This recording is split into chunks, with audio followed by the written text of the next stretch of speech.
Book 44, Chapter 10, 82 Days. Book 44, The Dusk War, Chapter 10, 82 Days. Starting today. Skyfeeder, Mog, Bolin, and Stonerule, the five of us must cease using our true bodies to hunt down Sith warships, autarch Titanos sent to the others. The cultivators across the various battlefronts are no longer under too much pressure. That means the hunt for Sith hegemons is no longer as pressing as it was previously. Let's simply have our avatars engage in the hunt. Let's not send our true bodies. Right. Leave our true bodies in safety. Dark North and Acomb have both been trapped. If 2 or 3 more of us are trapped, we might end up losing this war, autarch Skyfeeder sent back. Dark North, be careful, Mog said.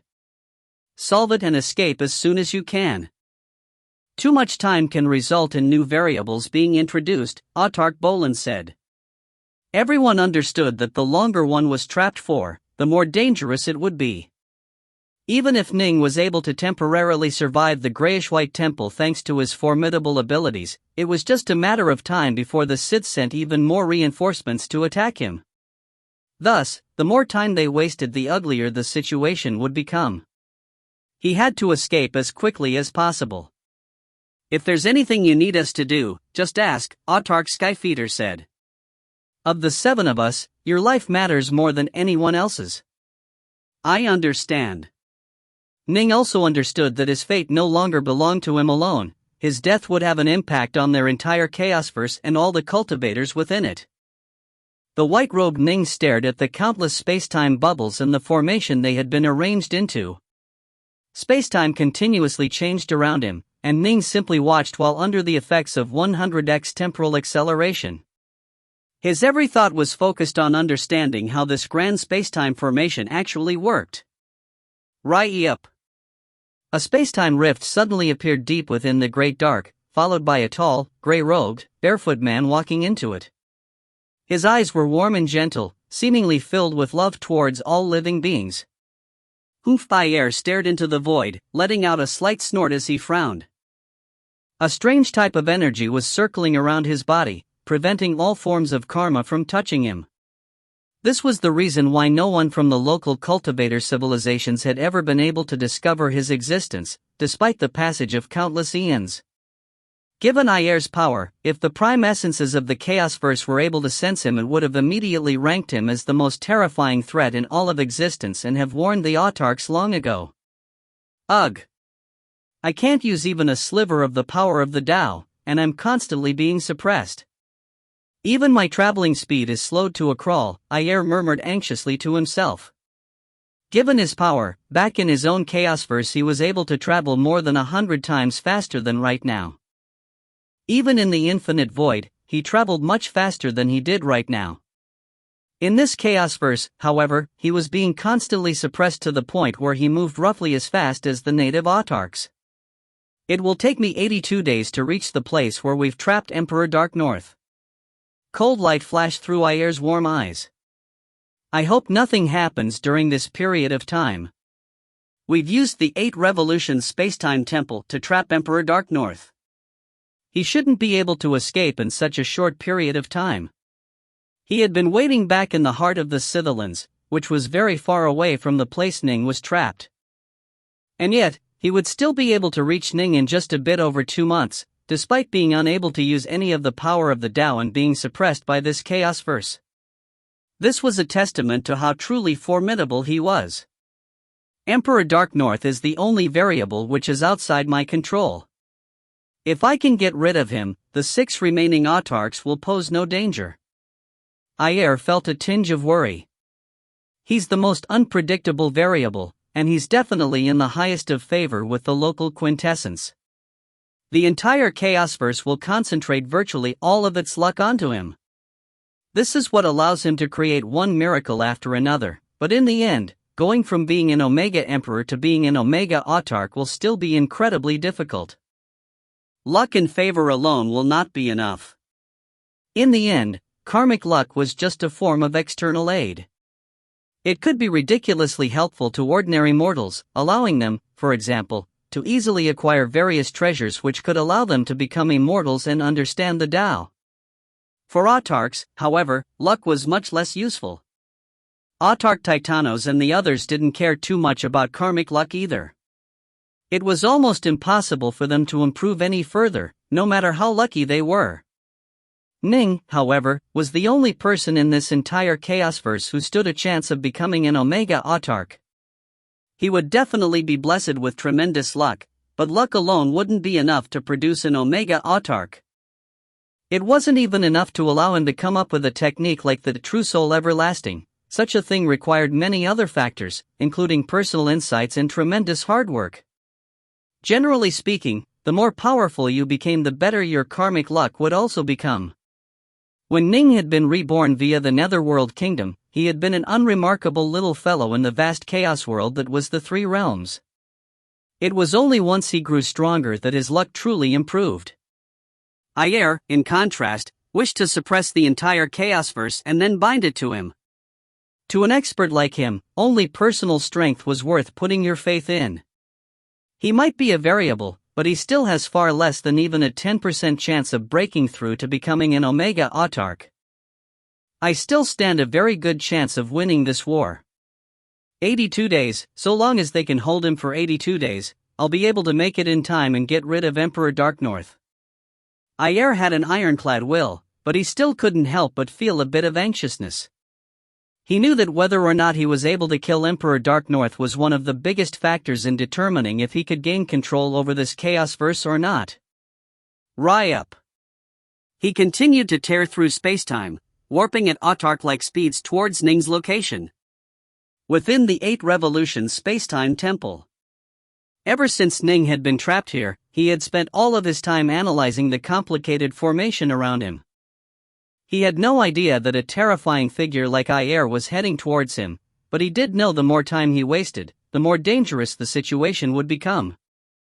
On the 5th day of Ning's imprisonment, Autarch Titanos and Autarch Akong managed to break free of the hallway formation trapping them, but then, a new danger appeared before them. On the 9th day of Ning's imprisonment, the two Autarchs very nearly escaped, but all of a sudden the most terrifying danger of all descended upon them. On the 10th day of Ning's imprisonment, Autarch Titanos' avatar was forced to use his own life to block the dangerous attack crashing towards them, resulting in him dying in battle. However, this allowed Autarch Akong to escape unharmed. He was heavily wounded, but at least he managed to stay alive. I could feel death breathing down my neck. I could literally feel death's icy grasp reaching for me. It was all thanks to you, Titanos. Otherwise, there's no way I would have been able to escape. Even if I did escape the first hallway, the second trap would have done me in. Autarch Akong was extremely grateful. I'm ashamed of having caused you to sacrifice an avatar. It's fine. I can make another one. For you to have escaped counts as a win in my book. Besides, it was my fault for being unable to fully divine all the dangers of that place, Titanos said. Ha ha. Akong, Titanos just saved your life. After this war is over, you need to offer him some of that fine wine you've been stockpiling, but... No problem whatsoever, Akong agreed straightforwardly. Akong's escape was something for the cultivators to celebrate. Of course, Titanos had to recreate an avatar, which would start off at 50% of his power at most. This avatar would now be the weakest of their Autarch-class combatants, which would have a negative impact on their total combat prowess, but it was still a much better outcome than Autarch Akong dying. Now, the only one trapped was Ning himself. Titanos, Skyfeeder, Mog, and Bolin all offered advice and strategies based on what Ning had told them, and they also tried to help come up with ideas for solving the formation. Alas, they weren't able to see the formation in person, and so they could do nothing more than give general advice. On the 19th day of Ning's imprisonment, Ning was still unable to escape, but something else happened. Autarch Bolin's avatar was also assaulted by a squad of Sith Exalts. He had been very cautious, but he still ended up trapped within an evil black temple. The Sith really do have more squads of Exalts roving around. Damn! Autarch Akong was furious. Thankfully, only his avatar has been trapped there. If Bolan's real body was trapped, we'd be in much more trouble, Titanos said. Bolan, hurry up and try to solve the formation and escape as soon as possible. Even if you can't escape, the sooner your avatar dies, the sooner you can start working on a new one and making it stronger. Every extra day counts. Of course, I hope you can escape intact. That avatar is an Autarch-class combatant, after all. If they were continuously weakened like this, they might end up being defeated in the final battle. Small losses of strength could have a major impact on the outcome of the war. Dark North, you be careful as well. Staying alive matters more than anything else, Titanos said. Dark North, my avatar's remained fairly close to you this entire time. It can probably reach you in around 10 days or so.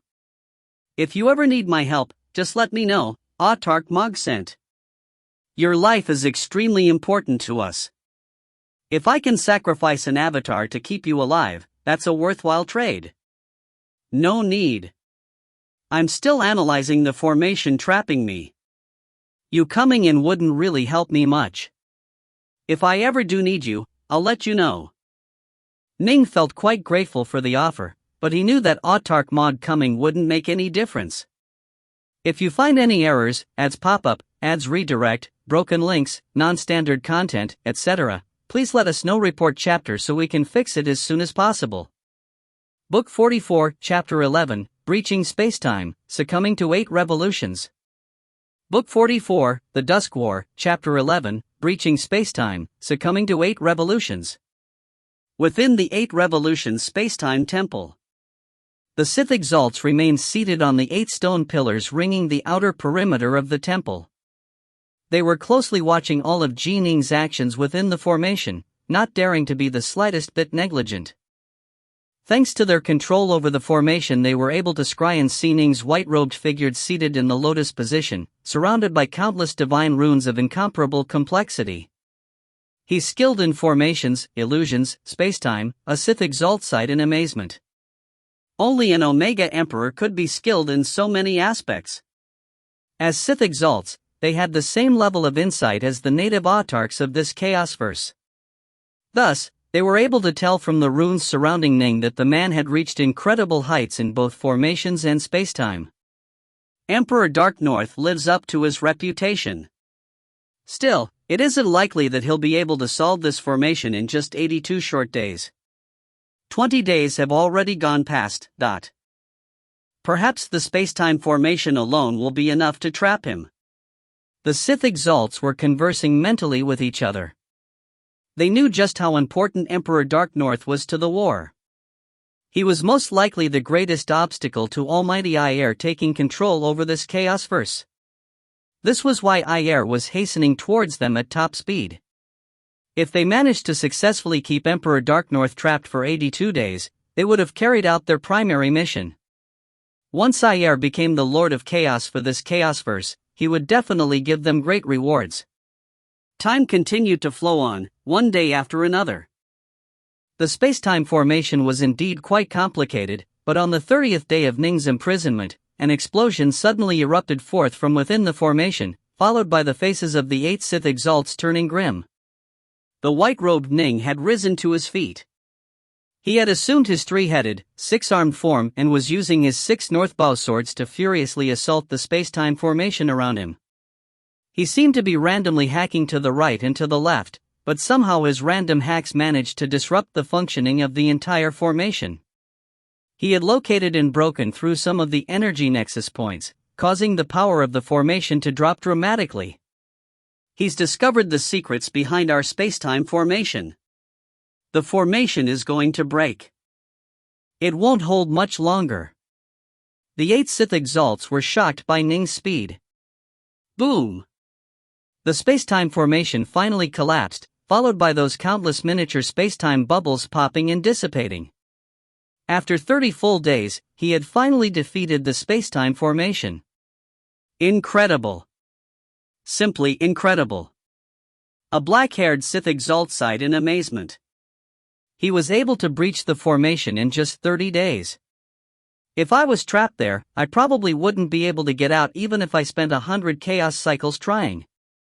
You aren't skilled in formations. You'd stand no chance whatsoever. He really is impressive.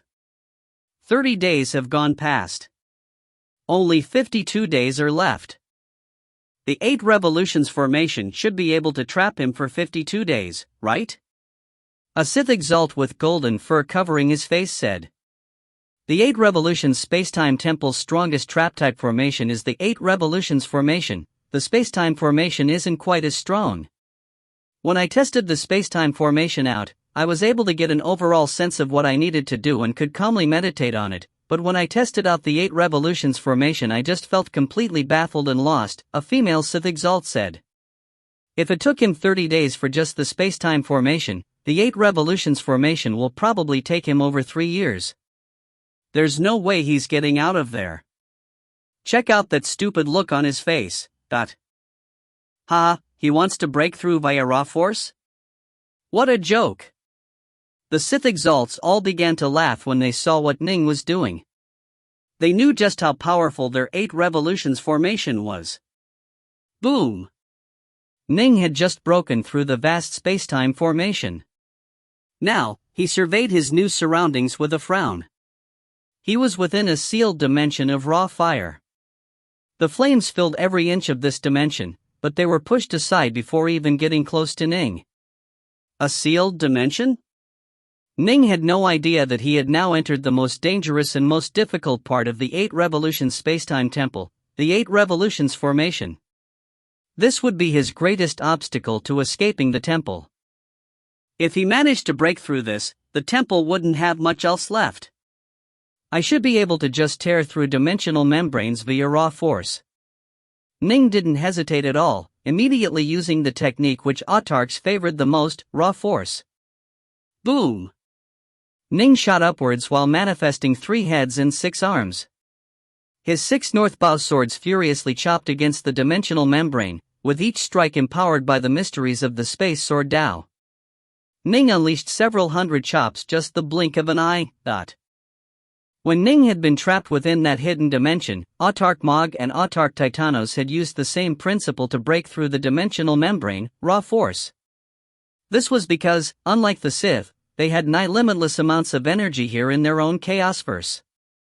There was no worry about running out, whereas the Sith had to consider how much energy they had available when planning their killer attacks. Thus, using raw force to overpower a formation was actually a highly effective technique, even though it seemed rather brutish and clumsy. It seems like it is breaking. Ning could see that the dimensional membrane was shuddering in the face of his frenzied attacks. In the spacetime maze, Ning had tried to furiously assault the spacetime bubbles in this manner as well. However, all of the spacetime bubbles he destroyed would release their energies to the local spacetime field, which would then give birth to new bubbles. As a result, the actual energy of the formation wasn't depleted in the slightest. Raw force was useless against a tactic like this, unless he reached a level where he was so strong he could tear apart the entire formation with just one strike of the sword. Dimensional membranes, however, were different. They had to endure the weight of Ning's strikes head-on, and each time that happened they would be depleted of energy. Eventually, they would be so weak that they would simply collapse. Boom! After the time needed to boil a kettle of tea, one of Ning's strikes finally tore open a giant wound that was roughly 300 meters in size. Through the tear in the dimensional membrane, Ning was able to see a vast world of water outside. Ning turned to stare at the world of fire he was currently in, then back at the world of water on the opposite side of the dimensional membrane. The rift in the membrane was already beginning to quickly heal. Another dimension? Ning frowned, but he didn't hesitate in immediately charging through the rift and entering the world of water. That was fast. The dimensional rift closed after just 3 seconds. Ning watched as the tear he had created vanished before his very eyes. So this is a world of water, eh? Ning flew through the water. The waves were powerful and heavy, but like the flames they were incapable of harming Ning in the slightest. I'll break through again. Ning once more used his sword arts as he flew to the edges of the world, then began to frenziedly assault the dimensional membrane. It once more took him the amount of time needed to boil a kettle of tea to once more tear a dimensional rift open, and this time, he was able to see a world that was filled with vitality and boundless greenlight. Yet another world? Ning had a bad feeling about this, but he still flew through and continued to assault the dimensional membrane in this third world. And so, Ning began to enter and then furiously chop through one world after another without stopping. An ordinary person probably would have given up long ago, but Ning spent an entire day chopping through 100 different dimensional membranes before stopping. Alas, there was no end to them. I've broken through over 100 worlds in a row. Ning was standing atop a mountain, pondering to himself. These 100 worlds seem to be constructed from 8-dimensional archetypes. I can view them as the ice world, the water world, the life world, the earth world, the mountain world, the fire world, the lava world, and the metal world. The dimensions continuously fluctuate between these 8 worlds. There's only 8 basic types, but each world I enter seems to have a slightly different aura than the previous ones. Ning was growing a bit nervous. He had spent an entire day analyzing the worlds, but still had no idea how he was supposed to break through them. When he had been within the spacetime formation, at least he could tell that there were countless spacetime bubbles that were linked together into a formation. He was able to glean insights on the workings of the formation from those bubbles before finally solving it. However, the 8 revolutions formation he was trapped in simply gave him a new world once he broke through the previous one. It was a never-ending cycle of these 8 types of worlds, a cycle without end. How should I break through? How should I escape? Ning continuously pondered this. Can it be that there are actually only 8 worlds in total? No, that can't be right. I can sense through my mastery of spacetime that there should be more than just 8. Ning simply had no idea as to how he was supposed to understand the mysteries behind this formation. Time continued to flow on one day after another. The Sith exalts on the 8 stone pillars gradually began to relax. Everything was as they had predicted. The 8 revolutions formation was much more difficult to break than the spacetime formation, after all. In truth, every single one of these temples was quite extraordinary. Autarch had only been able to escape his temple thanks to Autarch Titanos sacrificing his avatar. Once Ayer gets here, we'll have completed our mission. The Sith exalts continued to wait silently. As for Ning, he was now seated in the lotus position at the very center of a world of lava. Time was sped up to a rate of 100x around him as he continuously pondered the problem before him. Ning had already notified Titanos, Mog, Skyfeeder, Bolin, and the others. All 6 autarchs were helping him with suggestions, but none of them were able to come up with any true solutions for this deceptively simple cycle of 8 worlds. If you find any errors, ads pop up, ads redirect, broken links, non-standard content, etc., please let us know. Report chapter so we can fix it as soon as possible. Book 44, Chapter 12, A Murderous Voice. Book 44, The Dusk War, Chapter 12, A Murderous Voice. Oftentimes, the simpler something was, the fewer flaws it had. One of the simplest measures was to just construct a dimensional cage to imprison someone, one which was so stable and tough that there was no way to break through it. However, simplicity carried its own stringent requirements. Ning and the autarchs were so overwhelmingly powerful and had such limitless reserves of energy that no mere dimensional cage could possibly withstand their assaults. The 8 revolutions formation went about it in another way. It generated multiple worlds, each of which Ning was able to break through fairly quickly, but the worlds continued to be generated one after another. All of these worlds are extremely stable. Maintaining this sort of world can't be easy, Ning mused. And there can't really be an endless amount of worlds. Break! Ning once more rose to his feet in 3-headed, 6-armed form.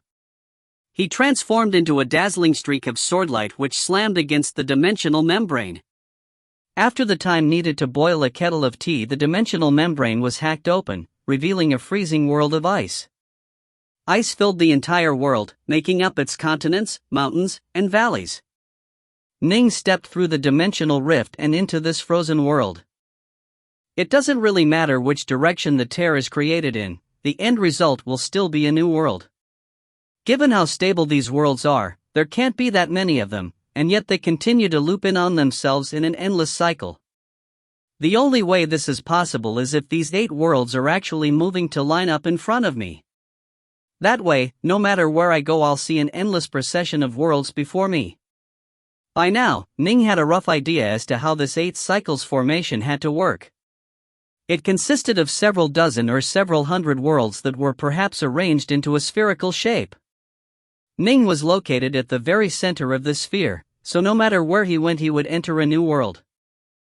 Once he did so, the other worlds would relocate themselves to keep him at their center. No matter where he went, he would remain trapped in the center of the formation. He'd never be able to make it out. This was his current theory. Perhaps it wasn't perfect, but he felt confident that this was more or less how it worked. However, this theory just made Ning feel even more worried, precisely because of how simple it was. The simpler something was, the fewer flaws it would have. Its only real flaw is that these worlds have to constantly move and shift around as I do. If they didn't, then I would eventually be able to advance beyond the scope of the formation. This moving process has to take time.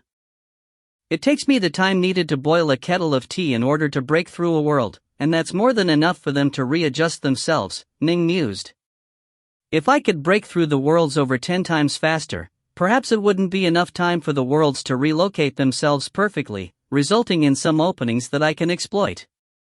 Based on his current level of understanding, he knew that using force to breach this formation was completely hopeless.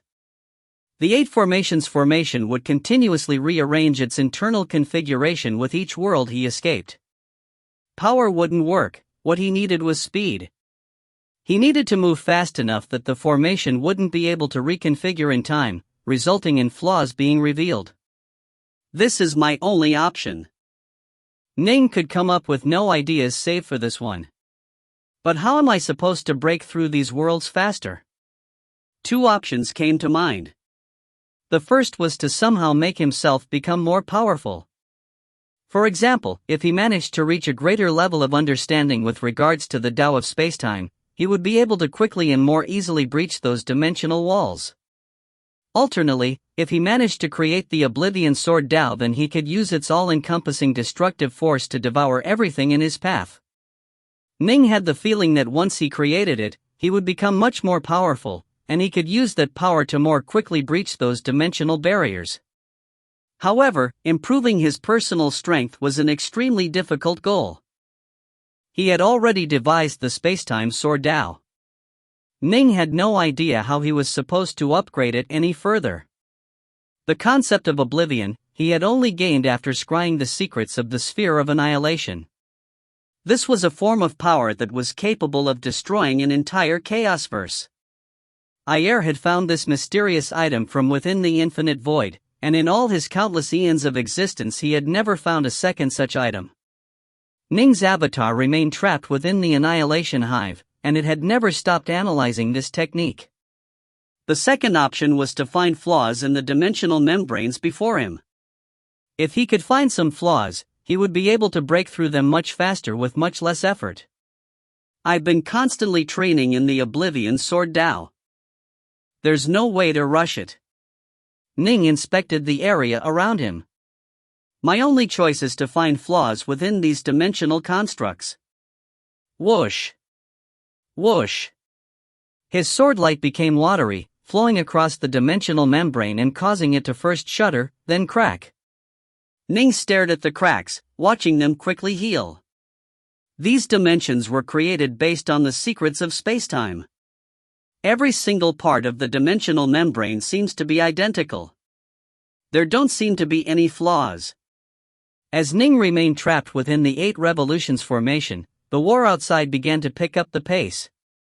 Autarch Skyfeeder's avatar ended up being tricked while hunting down Sith and was trapped within a temple, as was Autarch Bolan's avatar. Autarch Stonarul's avatar was more formidable. He was a wary man and a mastery of illusions. When the Sith temple appeared, they discovered that they had trapped nothing more than a mere projection, and now that the temple had revealed itself, Autarch Stone Rule immediately set down a grand formation around the temple, securely sealing it away and ensuring that it was unable to escape. For now the clashes remained fairly low level, as Autarchs could replace lost avatars with slightly weaker ones. In the end, the real focus of the war remained on Emperor Dark North. If Emperor Dark North died, the Annihilation Hive would no longer be checked. It would continue to furiously devour the energies of the Chaosverse. The only other person who understood how the reverse vortex formation worked was Autarch Titanos, whose avatar had already been destroyed. His new avatar wasn't strong enough to keep the Annihilation Hive in check. Titanos would have to go in person if he wanted to stop the thing. Dark North was the strongest member of the 7 cultivator leaders, while Titanos was the second strongest. If the former was slain while the latter was tied down, they would have all but lost the war. If we can kill Dark North, we'll have one. Ayer viewed killing Ning as a mission of critical importance. As far as he was concerned, Ning was a greater risk than all 6 of the other Autarchs combined. On the 69th day of Ning's capture. In recent days Ning would only occasionally break through to a new world, then spend most of his time strolling about before beginning to meditate. Ah. So is that how it works? Ning opened his eyes, his gaze as deep and fathomless as the starry skies themselves. Countless stars seemed to be swimming through his eyes. This was a sign that he had reached a truly incredible level in the Tao of numerancy. Suddenly, Ning's body rapidly increased in size. Boom! He transformed into a towering 3-headed, 6-armed giant who wielded all 6 of the North Bow swords. He strode across the land, his 6 swords also increasing in size as he used them to deliver repeated chops of swordlight against the dimensional membrane all around him. When Ning's swords moved, multiple sword shadows appeared around them. There were chops, stabs, thwacks, all sorts of attacks filled the area around him. What's going on? Something's wrong with that world. It's destabilizing. The Sith exalts responsible maintaining the 8 revolutions formation were quickly shocked. They had only grown more confident in their formation as they had watched Ning fail to make any progress. They had allowed themselves to relax, but now, all of them were shocked. This was because the world Ning was in had begun to shudder, almost as though the entire world was unable to remain stable and was at the verge of collapse. I can't send in additional energy. The black-haired Sith Exalt called out in shock. We're blocked from sending our energy into any part of the dimensional membrane of that world. Something's disrupting the conduits. The lack of energy is causing the dimensional membrane to be unable to repair itself. He's going to break through much faster than before. How is this possible? How did he do this? The Sith Exalts were frantic. Previously, Ning needed the amount of time for boiling a kettle of tea in order to break through a dimensional membrane. This was because each time he assaulted the dimensional membrane, the formation would quickly send in more energy to reinforce it. This was why even after he did manage to tear a rift open, the rift would quickly close after just 3 seconds. But now, the dimensional membrane was no longer being resupplied with energy. That made the destruction process much faster. It didn't make sense. The energy transfer was an invisible, formless process which saw energy be directed straight into the membrane itself. By all rights, there should be no way to stop such a thing. However, to a person who had reached a sufficiently high level of insights, all things were possible, be it creation or destruction. Ning had spent many days in accelerated meditation, figuring out a way to accomplish this by joining together his numerancy sword Tao, space-time sword Tao, light sword Tao, and dark sword Tao. Boom! 3 gaping holes appeared in different parts of the world Ning was trapped in. Ning glanced through the holes, only to see 3 completely different worlds.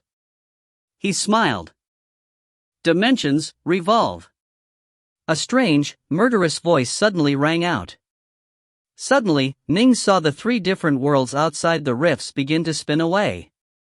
The world he was in became completely detached from them, and slowly, Ning began to see the fourth and fifth worlds which were revolving around him.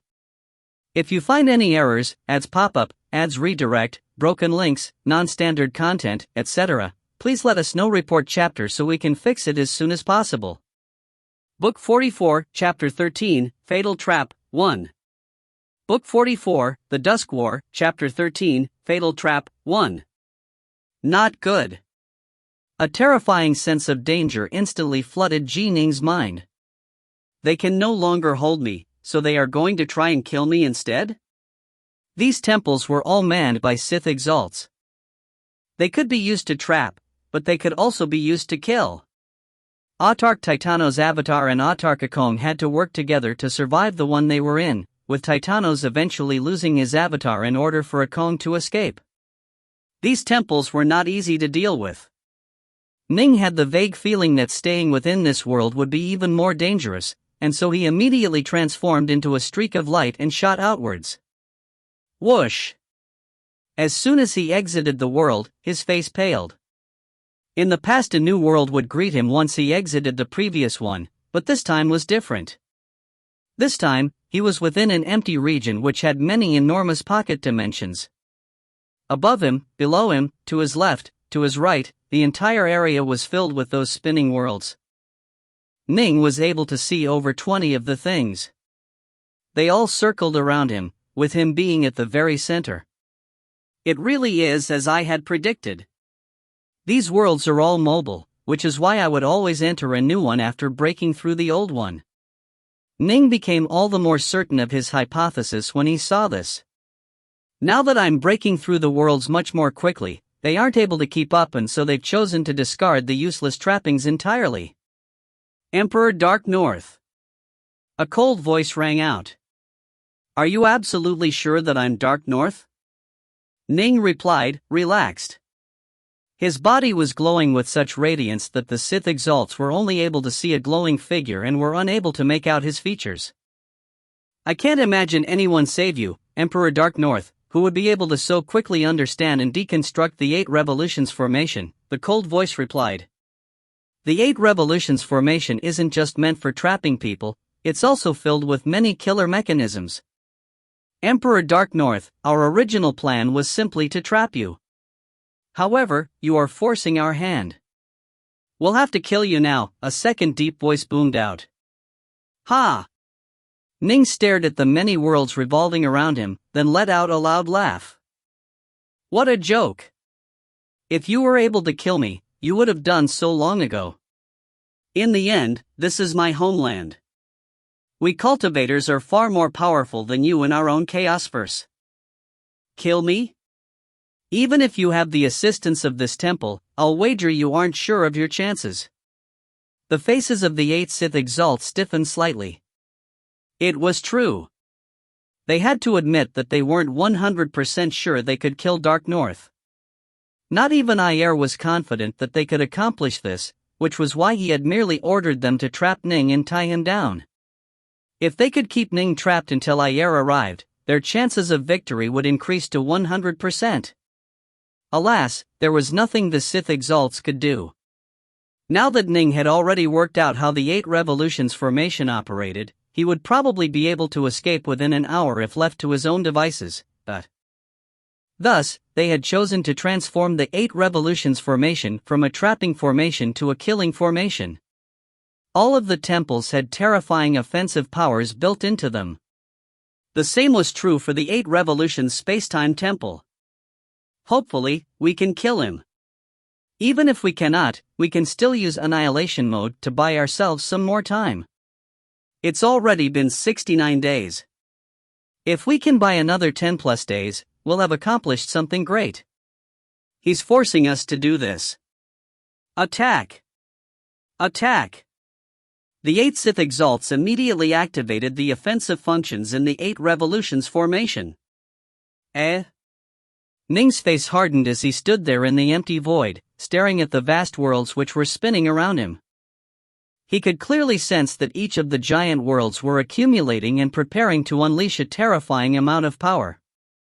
Freezing energies, flaming energies, watery energies, vital energies, metallic energies, all types of energies were beginning to pour out of the many worlds. The different types of energy were beginning to build together, and in the end they resolved into 8 different types of energy which materialized in the forms of titanic dragons. The vast energy dragons all looked completely different, but they were all around 10 million kilometers long and 1 million kilometers wide. Each energy dragon contained enough power to cause even Ning to feel a sense of shock. These things were definitely on the autarch level, and in fact, they significantly surpassed Ning in raw might. However, Ning was able to remain quite calm. These were nothing more than formation constructs which did not possess true sentience. They knew nothing of the Tao. The 8 enormous dragons slowly began to swim through the air towards Ning, their ponderous bodies blocking out everything in Ning's vision.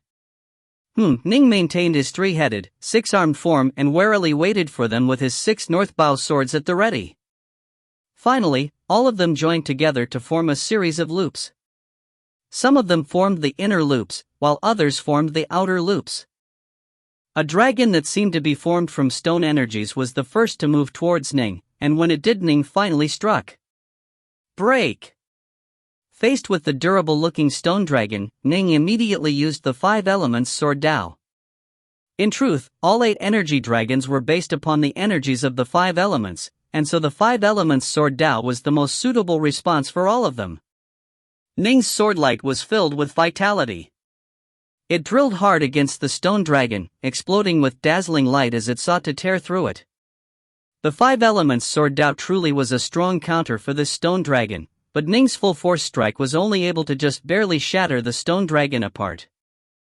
Moments later, the other energy dragons began to swarm towards him while the stone dragon began to reform from its shattered parts. Whoosh! Whoosh! Whoosh! The 8 energy dragons continuously coiled around Ning in layers. Ning destroyed one after another, but new ones were continuously formed. How long is this going to take? Ning was growing anxious. Why is it that I feel escape is even more difficult than it was earlier? The 8 Sith Exalts continued to maintain careful control over the formation, not daring to relax in the slightest. Using the formation like this is consuming far too much energy. It is depleting energy many times faster than trap mode did. We won't be able to last too long, the black-haired Sith Exalt said worriedly. We have to. Even if it costs us every last scrap of energy, we have to last until Almighty Ayer arrives. Hold on for as long as you can. The 8 Revolutions formation had many different mechanisms within it. Trap mode was just the start, ensuring that any foe would find it difficult to escape. Next would come a terrifying number of attacks. However, the Sith Exalts weren't confident in being able to actually kill Ning with those attacks, and so they continued to pour all of their efforts into simply trapping Ning and keeping him tied down. So long as Ning didn't escape, they would have won, but this process would consume an enormous amount of energy, especially with Ning launching so many attacks against them. Boom! Boom! Boom! The 3-headed, 6-armed Ning continuously assaulted the energy dragons using his 5 elements sword Tao. He didn't pause for even a second, because he already discovered a flaw in the formation.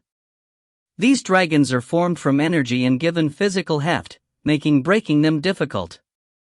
Without a doubt, maintaining them takes up an absolutely shocking amount of energy at all times. If I furiously attack, their energy expenditures will be insane. I refuse to believe they'll be able to sustain such high levels of energy expenditure for too long. That's the weak spot of this formation, its energy consumption. Break! Ning didn't worry about his own energy running dry. He was an Omega Emperor in his own Chaosverse, he had an endless supply of energy from the Chaosverse itself. Boom! Boom! Boom! He destroyed yet another dragon, and once again a new dragon came in its stead. The 8 energy dragons continued to coil around him and suppress him, preventing him from escaping but paying an enormous cost in energy to accomplish this. After 6 full days of this war of attrition, the Sith exalts were finally unable to maintain it any longer. If this continues, in just one day our 8 revolutions space-time palace will collapse under its own weight due to lack of energy. The female Sith exalt said hurriedly, even if we can manage to last for an extra day, it won't be enough time. Ayer won't be able to make it. Damn this Emperor Dark North. He's been attacking non-stop this entire time. If he took a slight break, we wouldn't have it this rough. By all rights, we've prepared such a powerful energy wellspring that it should be more than strong enough to last us until Almighty Ayer arrives, but Emperor Darknorth won't stop his crazed attacks. Well, we are trying to kill him. You didn't really expect him to just stand there and wait for death, did he? Enough. Let's attack. Cancel trap mode and activate the annihilation mode. Annihilation mode has much more powerful attacks. Emperor Darknorth might be an incredible genius, but he still might very well die to it. We're out of other options. The Sith exalts had been trying to buy enough time for Ayer to arrive, since that would guarantee them victory. Alas, they no longer had enough time.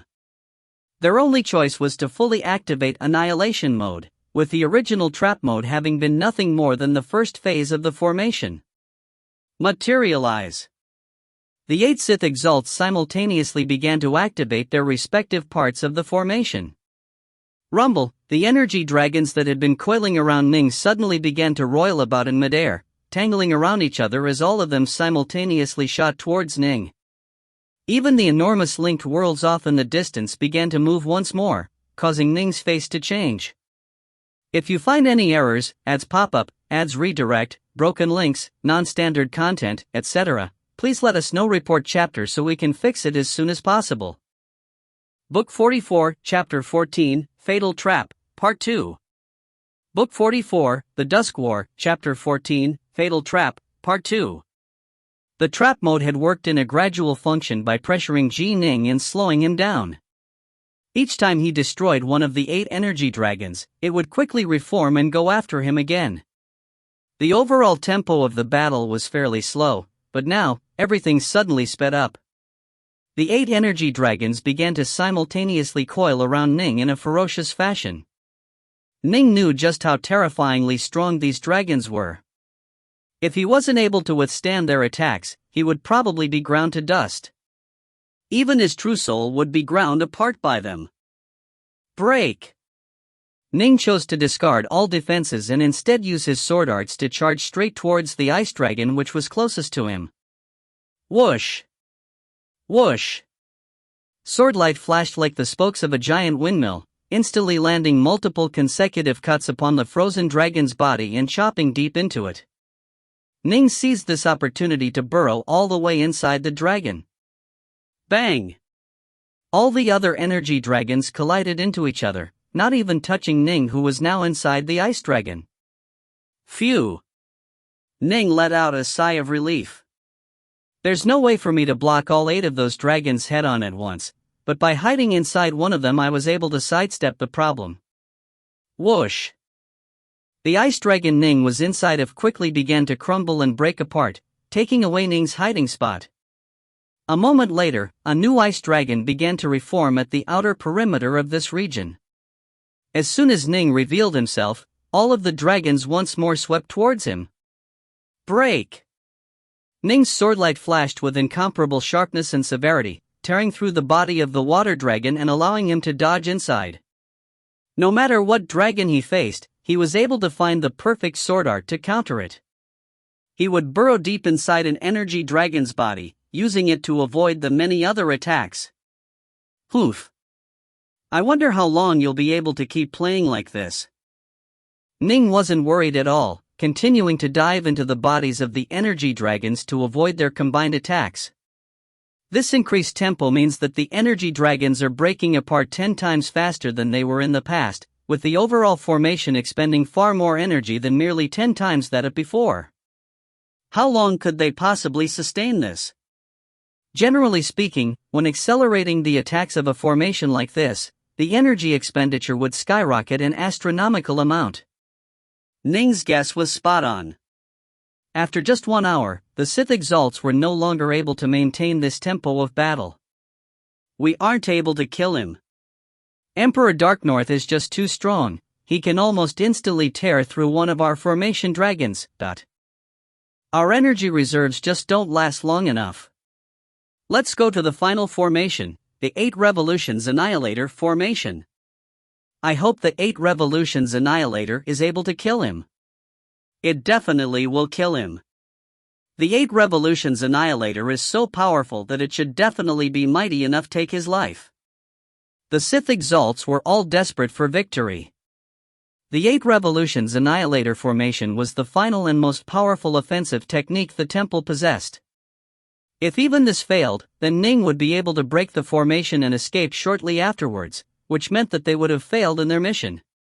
As Ning was busy blocking those frenzied attacks, the 8 energy dragons suddenly skyrocketed in power once more.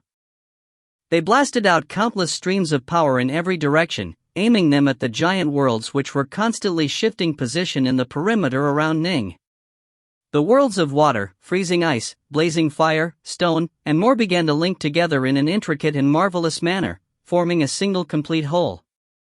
Above Ning, the many worlds had come together to form something which looked like an enormous 8 trigrams shape. Below him, the many worlds had come together to form something similar. The 2 sets of 8 trigrams were rapidly crashing down towards Ning, who was trapped between them. It was like the lower set was a grindstone, while the upper set was a millstone.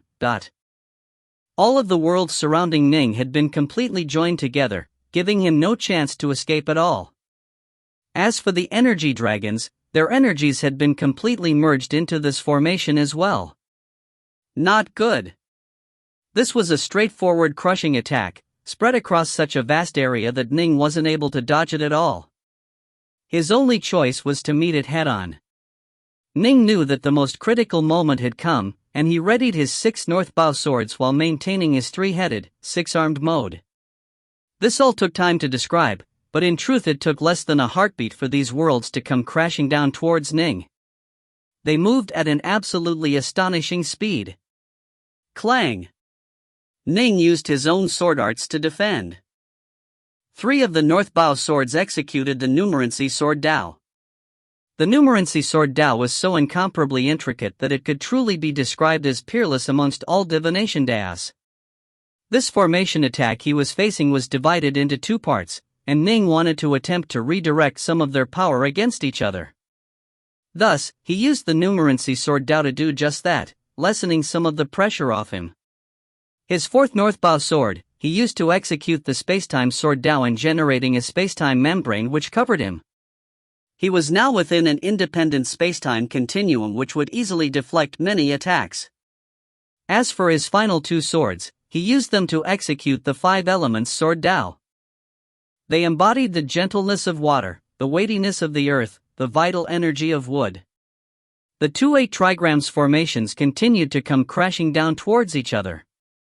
Ayer had called this annihilation mode, and it used 8 different sources of power to create a single source of overwhelming power. Boom! Boom! Boom! Ning began to fight back against the 2 8 trigrams crashing towards him. He once more was like Pango cleaving apart heaven from earth, using all 6 of his northbow swords to resist the crushing pressure of this formation. However, Ning quickly sensed that yet another source of mighty power was crushing towards him. This caught Ning off guard, and he hurriedly moved to block this one as well. And yet, moments later another source of power was crashing against him. The 8 trigrams were crashing towards him but were also swiveling, which generated a strange type of power that clashed against Ning, making it even harder for him to defend. Bang! After defending against the 5th surge of power, Ning could feel his entire body trembling. Some blood came spewing out from his mouth. Not good. Ning knew that his body was starting to break down under the stress. It was formed from the power of mana and was as strong as any universe treasure, but it still wasn't able to take this level of pressure. Ning instantly transformed his body into a form of blurry swordlight. This was his invulnerable sword form. Autarkakon, when faced with grave danger, had been forced to use his own invulnerable form. Now, Ning was forced to do the same. His body was no longer corporeal, making it incredibly resistant to any attacks. As the master of the eternal Omega Sword Dao, Ning was most skilled in the invulnerable sword form. His body was now formed from countless streaks of swordlight which dispersed the crushing power pressing against him. Even though he was now incorporeal, his 6 arms continued to wield the northbow swords in fighting back against the attacks crashing against him. Boom! Boom! Boom! 3 more surges of power came crashing against him. This power, the power of the 8 revolutions, came in a total of 8 waves.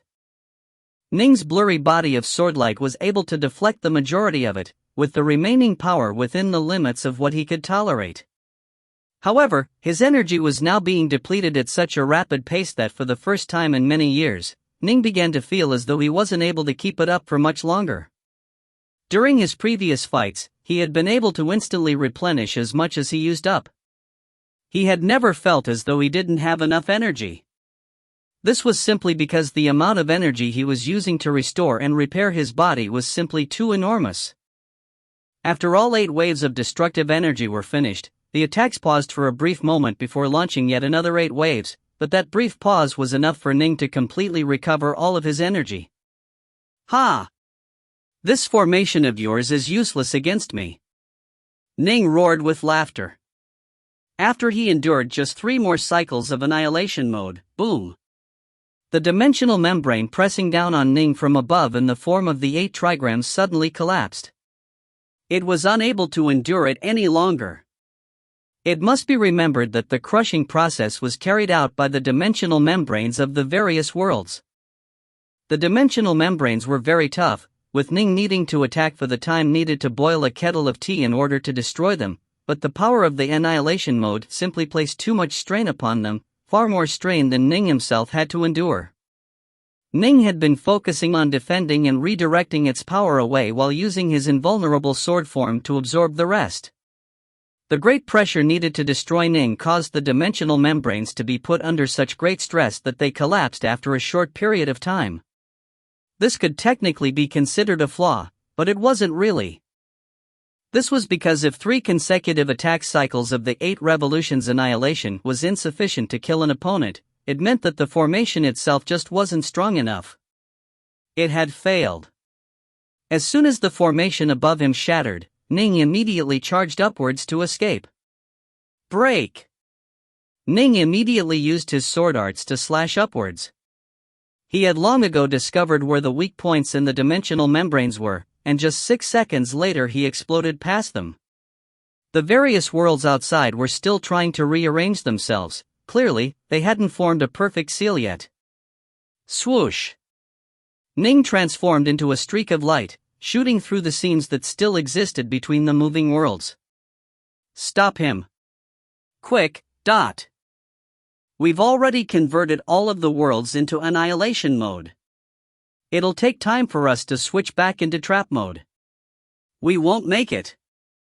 The Sith exalts were panicking. Ning was simply too fast. He wasn't going to just stand there as a fool and wait for them to reform the trap mode and imprison him once more, and in truth, given his power he would be able to break through in just an hour. That annihilation mode had been very dangerous, but after breaching through 2 worlds Ning was on the road to escape. Boom! After blasting through one final dimensional membrane, the entire world seemed to change before him. He had already reached the outsides of that vast temple, and he could even see the endless great dark outside as well. He had escaped. Swoosh! Ning transformed into a streak of light, soaring into the skies. He immediately saw the Sith exalts seated atop those distant stone pillars, their faces filled with looks of terror. None of you will escape. Ning's murderous voice boomed throughout every inch of the temple. If you find any errors, ads pop up, ads redirect, broken links, non-standard content, etc., please let us know. Report chapter so we can fix it as soon as possible. Book 44, Chapter 15, Extermination. Book 44, The Dusk War, Chapter 15, Extermination. The Sith exalts could sense Ning's murderous intentions. None of them hesitated as they all immediately transformed into streaks of light, charging inside the formation. The difference in power between them and Ning was simply too great. They had no chance at all of winning a frontal clash. Their only chance was to hide within the formation. Heart World Projection, Descend. Sword Dao Domain, Manifest. Ning instantly used all of his most powerful domain-type techniques, sending both his Heart World Projection and his Sword Domain crashing down upon them.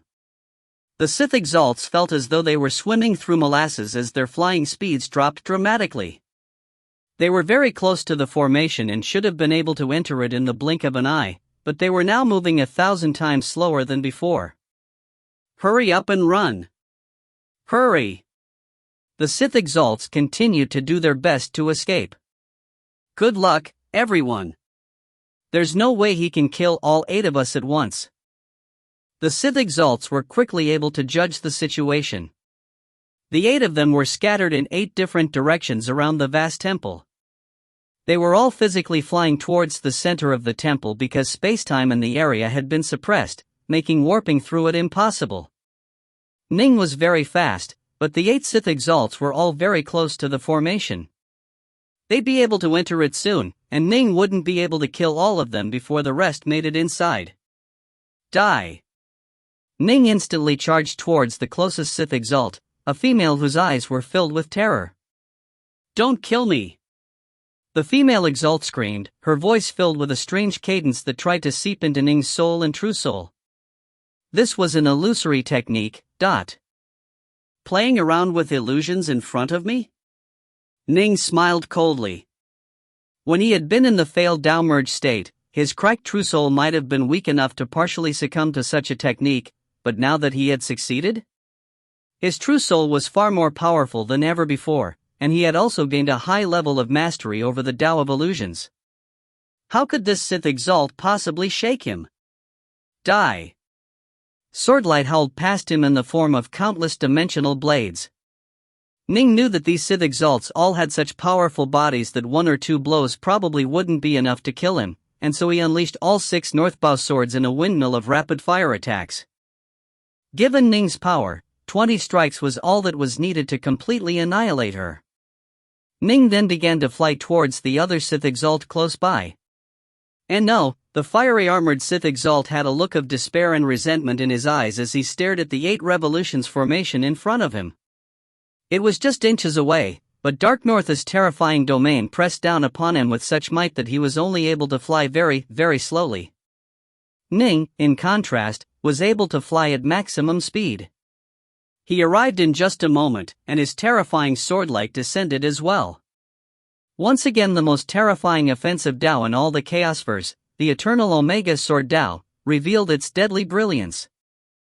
Strengthened by Ning's perfect mana, it had only become even more powerful than the past. This Sith exalt was tougher than the previous one, but it still only took Ning a total of 26 strikes to slay him. Ning turned his gaze towards a bald and muscular Sith exalt off in the distance. That Sith exalt instantly started to panic. Run, everyone! Run! Whoosh! Ning quickly sped towards the man. Slash!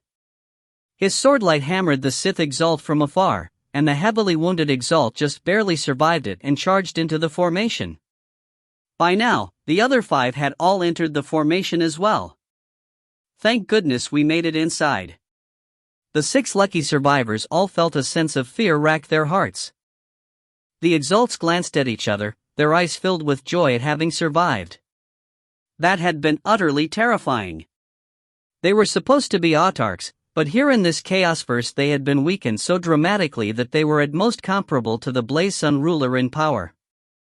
This was the natural disadvantage all invaders faced. They would be suppressed and prevented from using even a wisp of the Dao's power.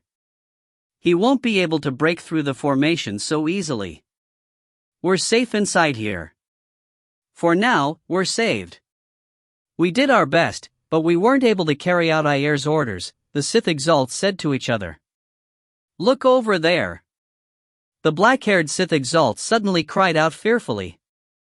2 of them had perished, but the 6 of them were still more or less in control over the entire temple and were able to keep the 8 revolutions formation active.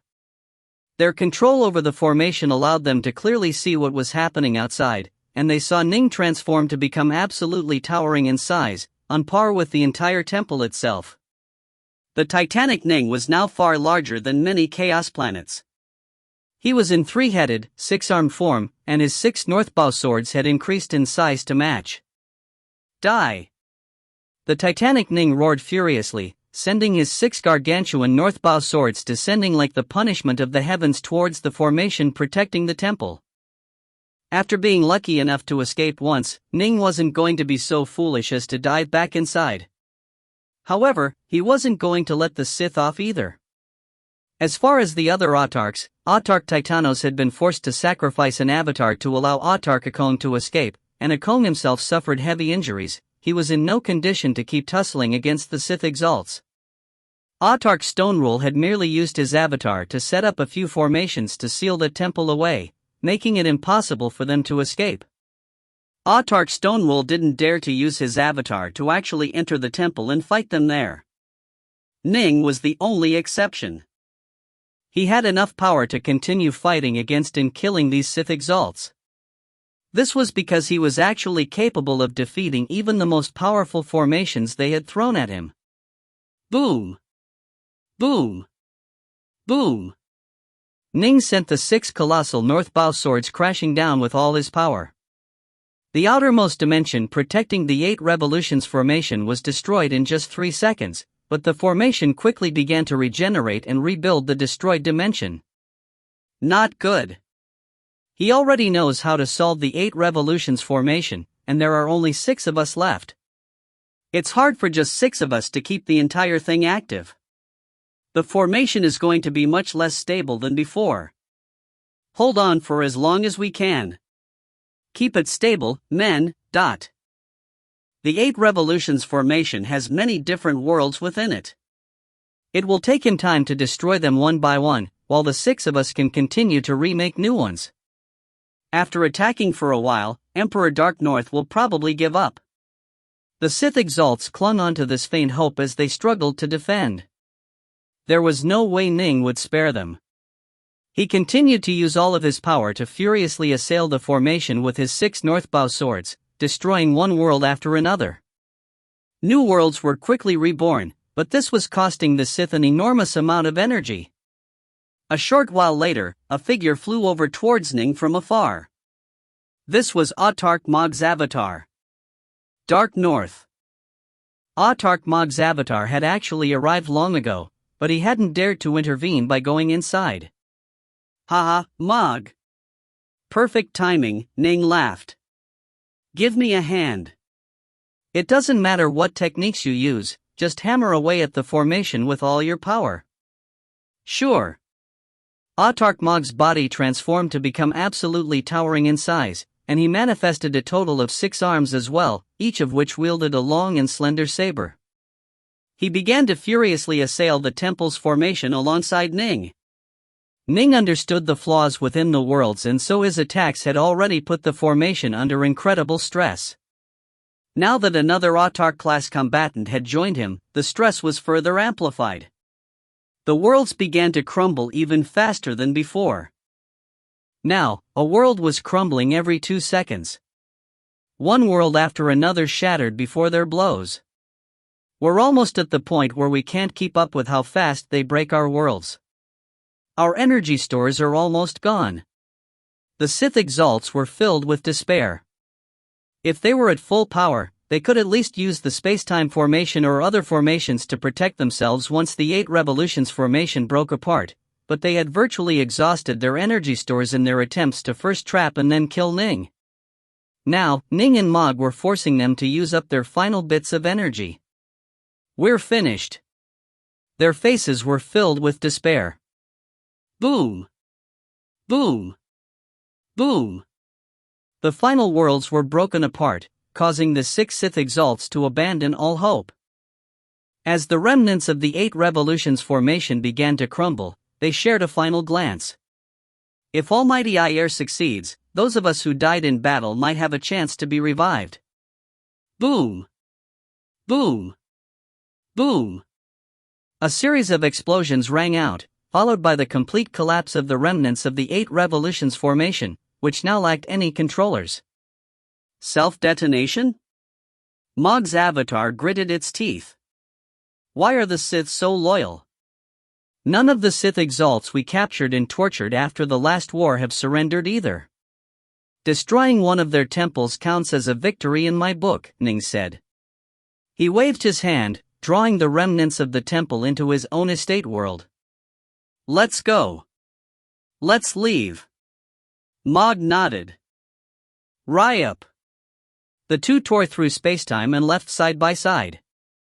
Ayer was still flying through the great dark at maximum speed.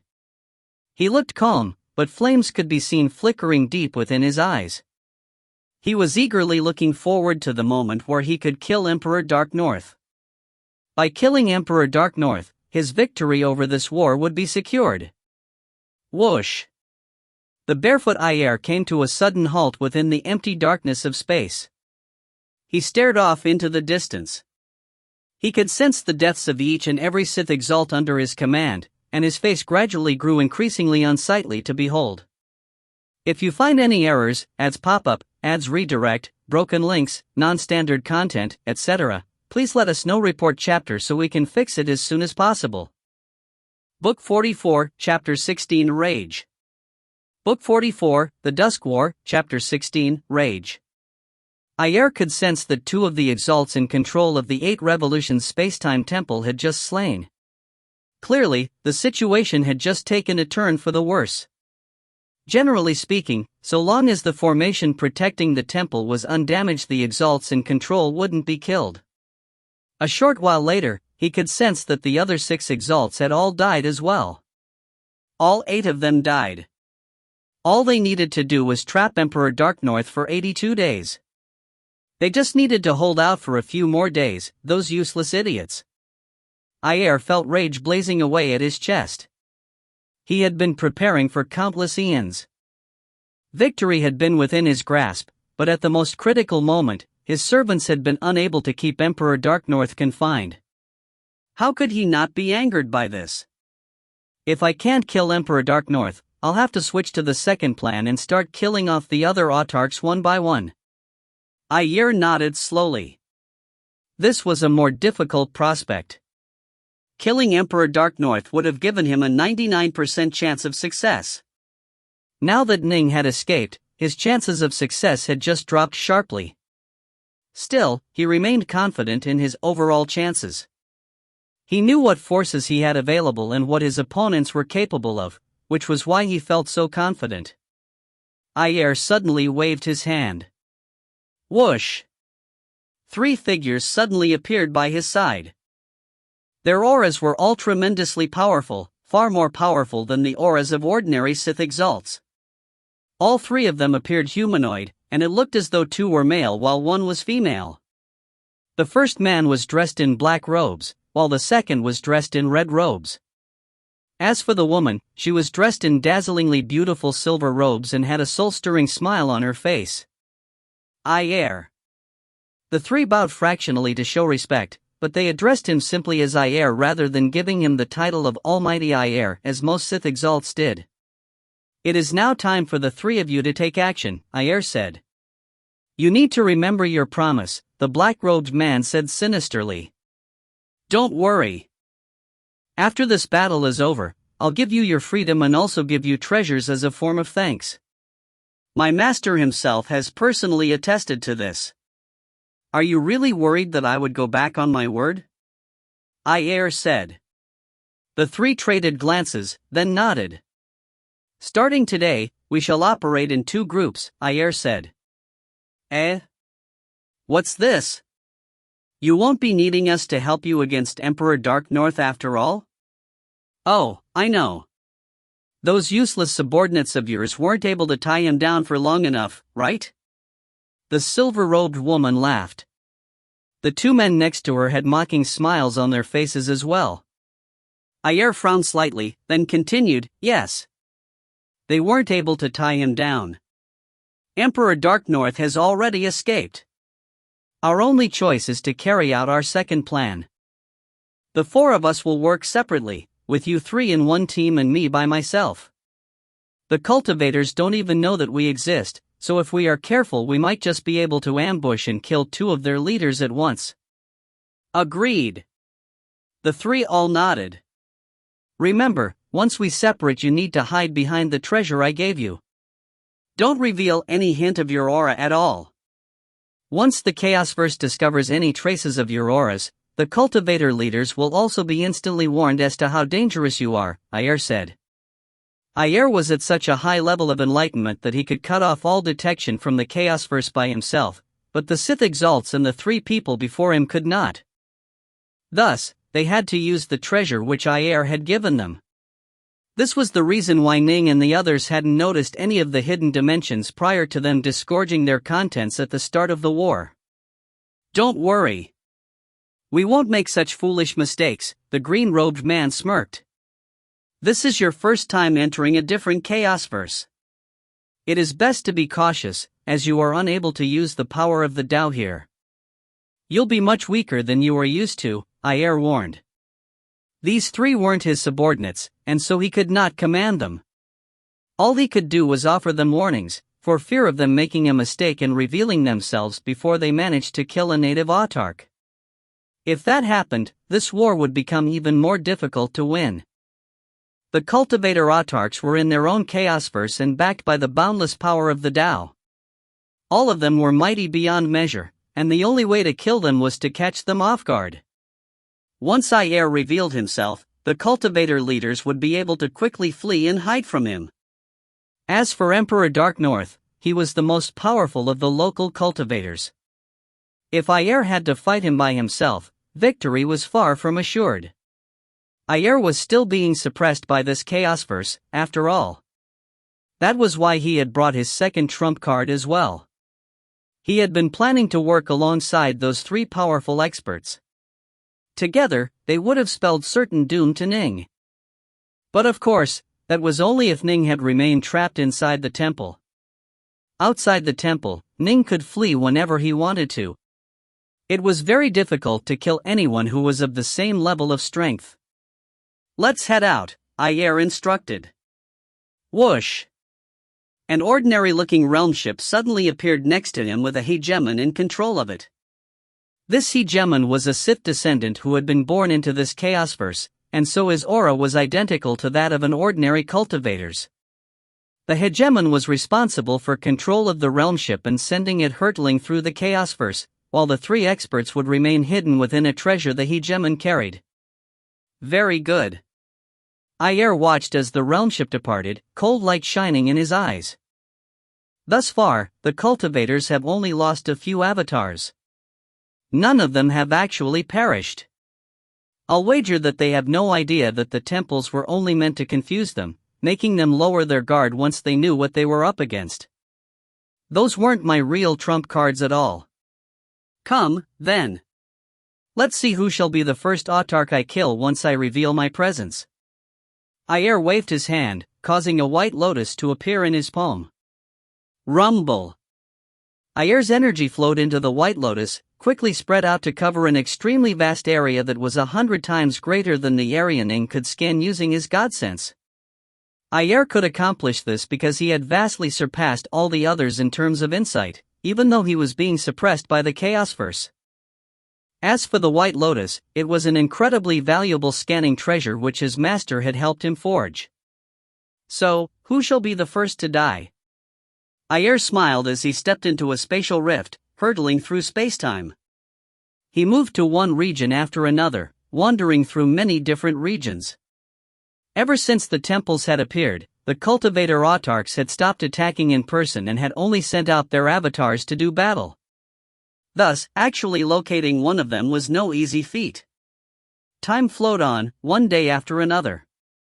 In the end, Autarch Skyfeeder and Autarch Bolan's trapped avatars all ended up perishing in battle. However, the temples ended up being trapped by the other autarchs who cast giant formations around them, making it impossible for them to flee. Thus far, the Sith had revealed a total of 5 temples. These temples had cost the cultivators 3 autarch avatars belonging to Bolan, Skyfeeder, and Titanos. As for the temples themselves, Ning had captured one, while the other 4 had been sealed and rendered immobile. The cultivators had lost 3 peak power avatars, but they quickly began to remake new ones, even though the new ones would be significantly weaker for quite some time. Over 2 months after Ning had escaped the 8 Revolutions Spacetime Temple. Whoosh! Ayer's muscular form suddenly exited a spacetime rift and appeared within a realmverse. He continued to hold that white lotus in his hands as he carefully scanned the vast area around him. Ayer revealed a look of delight. During the past 2 months, he had been searching for the autarchs in a manner that was reminiscent of looking for a needle in a haystack. Thankfully, he was able to warp through spacetime just as fast as the autarchs were, while his scanning treasure completely surpassed autarch-level capabilities. During the past 2 months, he had managed to discover Autarch Stonerul's avatar, but to reveal himself in exchange for just an avatar? There was no way Ayer would make that type of trade. I've finally found one of the actual autarchs. This aura seems familiar. I encountered it countless times over the eons. Isn't this Autarch Mog, who stood guard over our sealed lands for all those years? Ayer revealed a smile. Perfect. Autarch Mog. I'll use your life and your blood to anoint my war banner. A mountain peak which was floating in space. There were some ordinary-looking log cabins at the top of this mountain, and a tall, skinny, black-robed figure was seated in the lotus position within one of those cabins. His face was covered with scales, and his eyes were shut. The temples were all quite troublesome to deal with, and so the autarchs had chosen to draw back all of their true bodies and only permitted their avatars to roam the outside world. This mountain peak might look ordinary, but it had been personally fashioned by Autarch Mog for him to cultivate in. Without his permission, not even the other autarchs would be able to approach without him noticing. But, right at this moment, a barefoot and gray-robed figure suddenly appeared before the mountain peak. This figure had a benevolent, sympathetic smile on his face. It was Ayer. If you find any errors, ads pop up, ads redirect, broken links, non-standard content, etc., please let us know. Report chapter so we can fix it as soon as possible. Book 44, Chapter 17, Ayer vs. Mog. Ayer stood there in empty space, staring at the floating mountain before him and the clearly visible log cabins at the very top. Given his abilities, he was able to sense that within the log cabin sat Autarch Mog. Generally speaking, for someone like Autarch Mog, it was impossible for him not to notice when someone was staring at him. However, Ayer was able to do so without him noticing anything at all. Autarch Mog of the Cultivators. He really spent quite a bit of effort putting this mountain together. It is filled with all sorts of seals and scanners. Ayer smiled as he continued to inspect the place.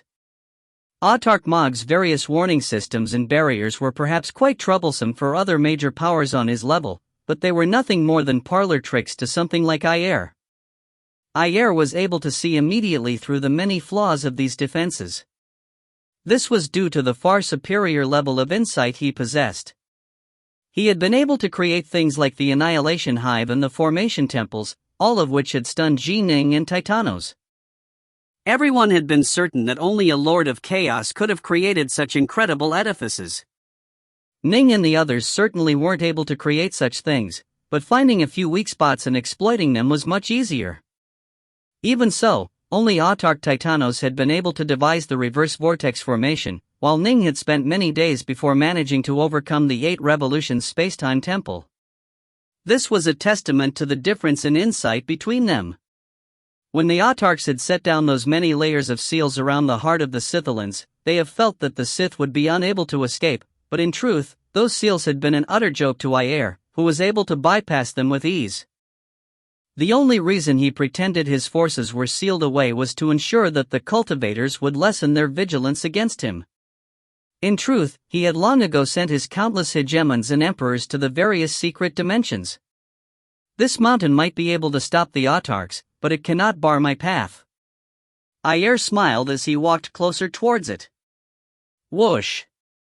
His entire body became vaguely incorporeal and semi-translucent. He slowly strolled forwards, moving towards the mountain peak and then climbing up it. The many barriers atop the mountain were completely incapable of barring his path. Autark Mog was highly skilled in the Tao of space, and his various seals and barriers were all-dimensional in nature. However, Ayer was using an even more profound application of the mysteries of space to become part of ordinary space itself, making the barriers completely ineffective against him. After walking for 10 seconds, Ayer came to a sudden halt. He frowned slightly as he stared at the distant log cabin. A Tao domain field? This was a bit more troubling. Tao domains were also known as essence domains. Ning had his sword Tao domain, while Autark Mog had his space Tao birth essence domain. This was a time of war. Although Autark Mog's true body was not taking part in combat right now, he still vigilantly kept his domain up at all times.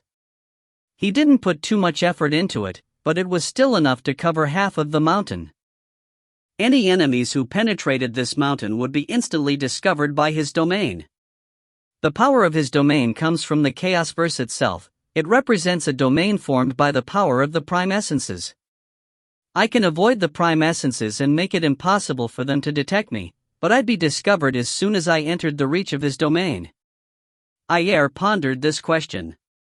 Suppressed by this chaos verse, I'm unable to use any of the Tao's power at all. I'm stronger than these native autarks, but not by that much. I don't have the overwhelming advantage that I should. This was why he had brought 3 mighty helpers when he had gone off to fight Ning. Now that he knew Ning had escaped, Ayer had parted ways from the 3. They were each responsible for killing one autark, but now that they had separated, Ayer only had a 80% chance of killing Autark Mog, who was even weaker than Ning. I'm hidden in the darkness. He has no idea how strong I am. I'll definitely be able to kill him in this battle. Time to attack. Ayer began to make his move. He reached out with his ivory-skinned right hand, penetrating the space Tao birth essence domain and sending a series of gentle, comfortable ripples straight into the mind of Autark Mog, who was still seated in the log cabin. HRM? Autark Mog suddenly felt very comfortable and at peace. This gentle feeling caused a hint of a smile to naturally appear around his lips. Freedom, release, the glorious joy brought by the light filled his every thought, banishing all his worries and concerns. Whoosh! The alabaster hand shot out with incredible speed, piercing through the various spatial barriers and the impediment of the essence domain to strike towards the log cabin. His domain had clearly been intruded upon, but right now, Autark Mog only felt a sense of relief and release, as though he had never been as free and relaxed as he was right now. It's all in the past now. All my worries and concerns are over. Wait. No. The war against the Sith just started. We're in the middle of a war. How could I possibly be truly relaxed and carefree? Autark Mog quickly came back to his senses, and when he did he immediately saw that hand pierce through his domain. By now, it had already reached the log cabin. The alabaster hand passed straight through the cabin itself, not damaging it in the slightest. A tremendous sense of danger filled Autark Mog's mind, terrorizing him. How could I have ignored it when it passed through my domain? How could I have been drawn into a state of completely relaxation without even realizing it? Autark Mog was utterly terrified by the implications of this. Being trapped in an illusion was one thing, but this had been no illusion. His spirit and his thoughts had been manipulated without him even realizing it, even though he was an autark. He had only come back to his senses after sensing the obvious contradiction of him being at peace during a time of war. Who did this? Autark Mog had no time to analyze things. He immediately manifested 6 arms, clasping a saber in each hand and using them to launch a marvelous coordinated attack against that alabaster hand. His saber light flashed like dimensional edges, moving with inscrutable speed. The alabaster hand danced towards him in such a gentle, beautiful, and graceful manner that Autark Mog's spirit was shaken once more. Flick! The fingers of that hand gently brushed against the saber light, causing it to be dispersed and redirected elsewhere. Flick! Flick! Two of Mog's other sabers were pushed aside as well.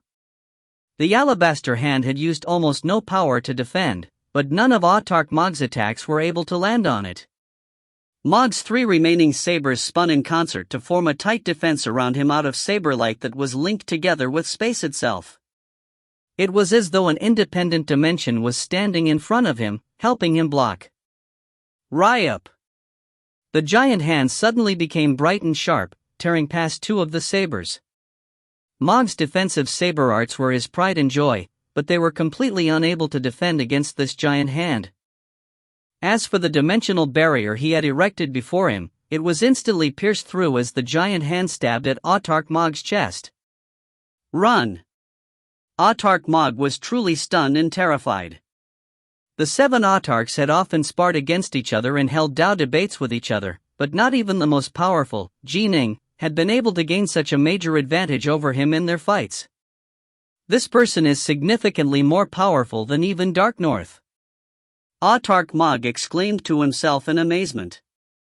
As he retreated, the light from the giant hand had already reached out to stab him in his chest.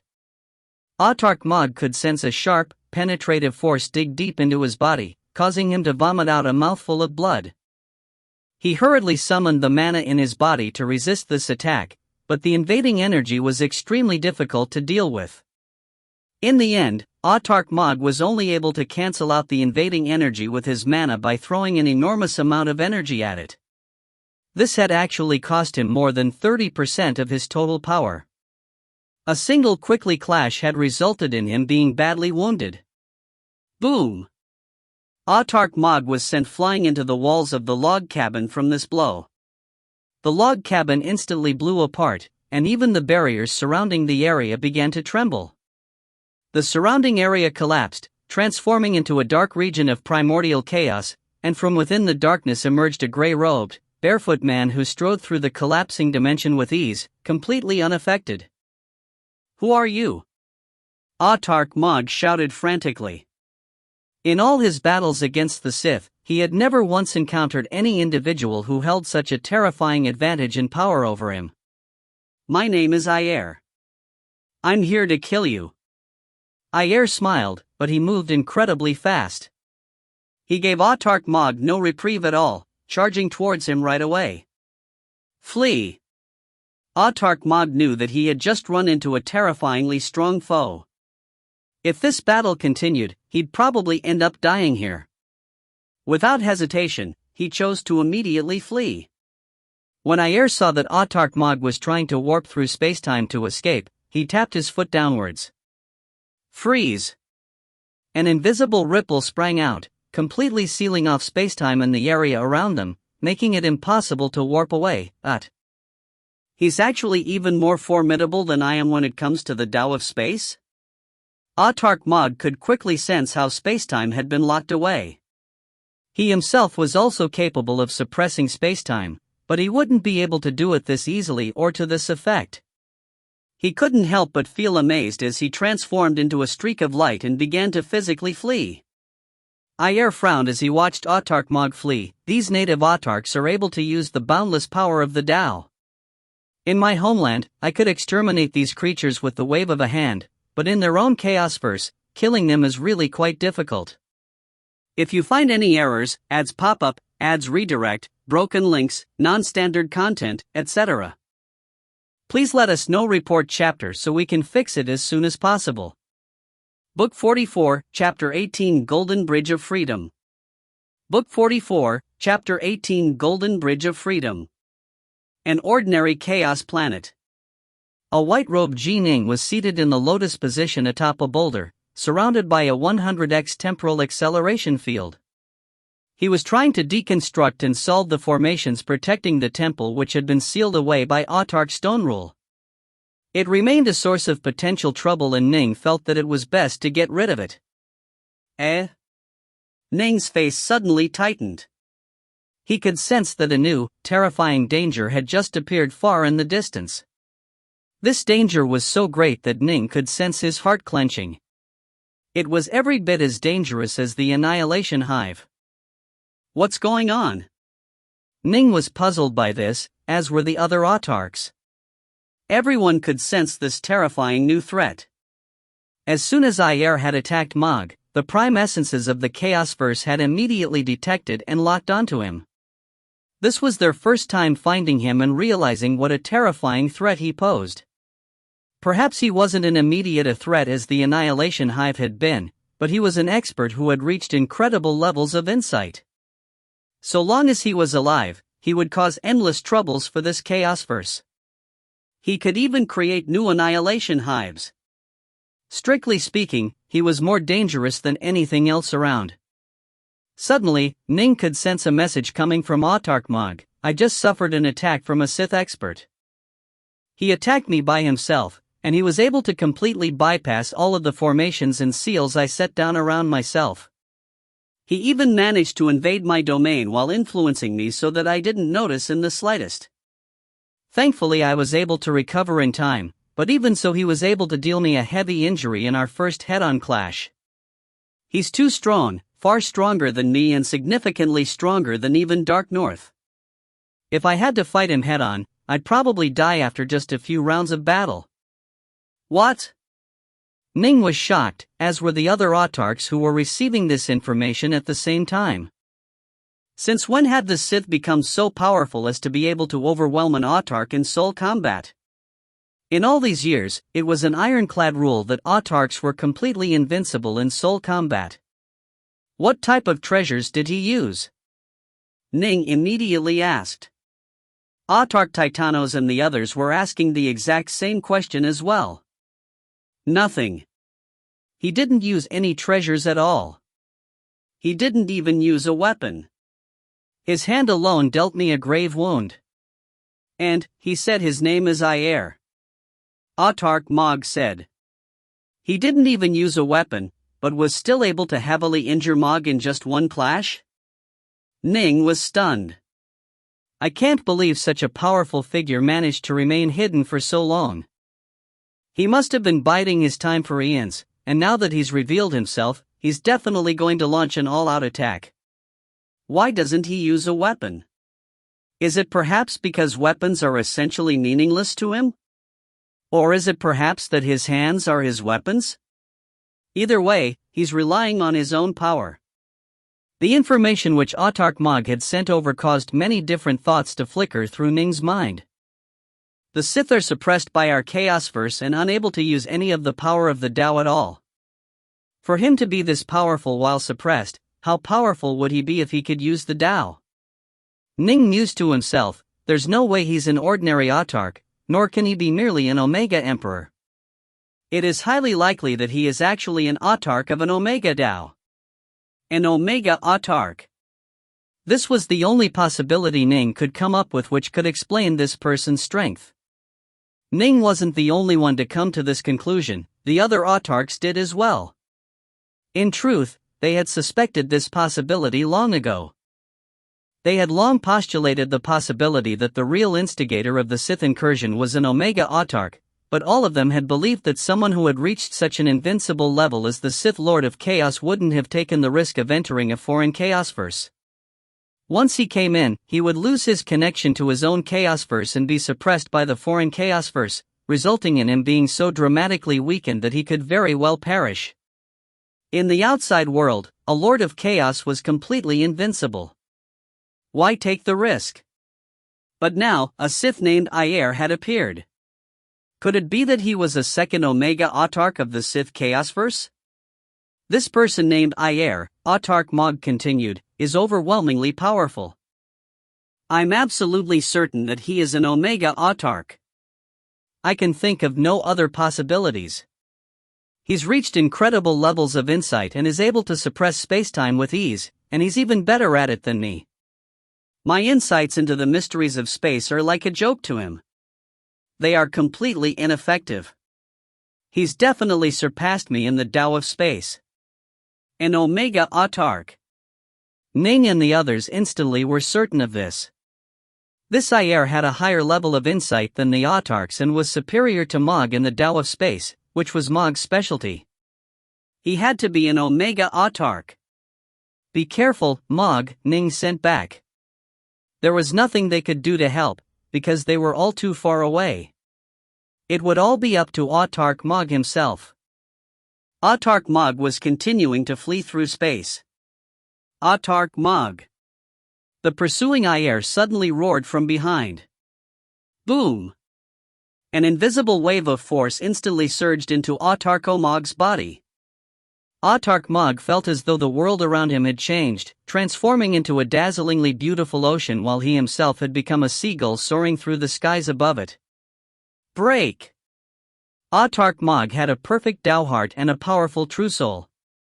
This mighty shout allowed his tremendous willpower to instantly tear the illusion to shreds. The casting of the illusion and the breaking of the illusion had happened almost instantaneously. Your illusions are a bit tougher than Stoneral's, but they still don't amount to much, Autarch Mog replied, his voice echoing in the emptiness of space. Damn! Ayer frowned when he saw this. In a foreign chaosverse, he was unable to use the power of the Dao and was suppressed as well, but in at least one area he remained at peak power, illusions. This was because illusions were aimed directly at the soul and true soul.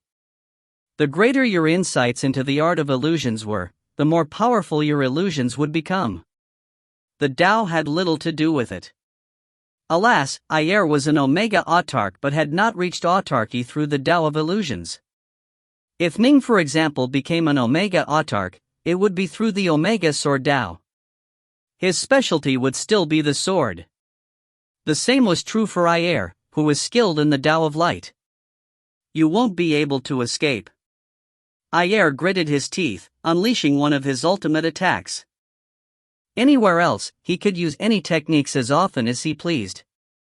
Here in this chaosverse, however, he had to consider how much energy these techniques would take up. His energy consumption was commensurate to his vast insights, and replenishing energy was extremely difficult for him. Omnipresent light. Ayer's body suddenly began to release a vast amount of light. Countless rays of light soared out in every single direction, illuminating every part of the vast void around them. The rays of light illuminated even Autarch Mog himself, and when they shone upon him he felt them pressing down upon him with terrifying power, trying to force him to kneel down. This tremendous pressure caused him to slow down dramatically. This was the most powerful domain-type technique which Ayer had created after becoming an Omega Autarch. Wherever his light reached, all had to submit to him. In the outside world, his light alone could actually kill ordinary Autarchs. Here in this chaosverse, it was dramatically weakened and so only served to generate a suppressive effect. How could there be such a powerful binding effect? It's far stronger than any of my domains. Autarch Mog was shocked. The suppress effective was so powerful that his speed had been nearly cut in half. Whoosh! Ayer flew towards Autarch Mog, his entire body glowing with boundless light and a sympathetic smile on his face. Why must you fight this, Autarch Mog? You must be tired. Truly impressive, Ayer. You should be an Omega Autarch of the Sith race. I'm thoroughly impressed. Even without being able to use one whit of the power of the Dao, you still possess incredible power. Autarch Mog smiled coldly. But this is our homeland. Do you really think you can kill me? Humph. Boom. An enormous golden bridge that was 1,000,000 kilometers long suddenly appeared behind Autarch Mog. The bridge even had a refined, 3-story tower next to it, and Autarch Mog was standing right at the entrance to the tower. He smiled coldly as he stared at the distant Ayer. Ayer, dare you step onto my bridge? What is this? Ayer's face turned grim. He could clearly sense that this vast golden bridge was emanating an aura of terrifying power, power which came from the prime essences of this chaosverse. You Sith have your trump cards, but so do we. Did you think we had none? Did you think we spent all these countless eons just waiting for death like fools? Autarch Mog stood there atop his bridge at the entrance to the tower. This should be the final, last gasp attempt by you Sith to take over our chaosverse. We had been planning to reveal the Golden Bridge of Freedom during the final battle, but you unexpectedly drove me to the brink of death and forced me to reveal it now. Golden Bridge of Freedom? It uses the power of the prime essences of this chaos verse. Ayer had an ugly look on his face. Yes. As you suspect, it is modeled after your Dalgard towers. Autark Mog smiled coldly. We've been analyzing your Dalgard towers for countless eons now. Although the Golden Bridge of Freedom isn't quite as marvelous as your Dalgard towers, it is still able to make use of some of the power of the quintessence. The cultivator leaders had known for many years that calamity could spring upon them anew, and so they had been laboring without pause to prepare for this day. A Golden Bridge of Freedom had some of the effects of a Dalgard tower. While one was standing atop the bridge, one would be virtually invincible. This was one of the trump cards the Autarks had been preparing for this war. If you find any errors, ads pop up, ads redirect, broken links, non-standard content, etc., please let us know. Report chapter so we can fix it as soon as possible. Book 44, Chapter 19 Victory. Book 44, Chapter 19 Victory. Only the power of the Chaos Verse itself was truly boundless and without limit. When Ning had visited the essence wellspring of the Blaze Sun domain, he had discovered that its energies vastly surpassed that of any Autarkas. And that was just the tip of the iceberg when compared to the Chaos Verse as a whole. The Chaos Verse was so powerful that just attempting to bind it, even without it fighting back, would result in death to Ning and the other Autarks. Trying to force something like this would result in the collapse of the true soul. Its power was simply unimaginable. Compared to the Chaos Verse as a whole, the power over the Tao which Ning or the Autarks could wield was like a drop of water in a vast sea.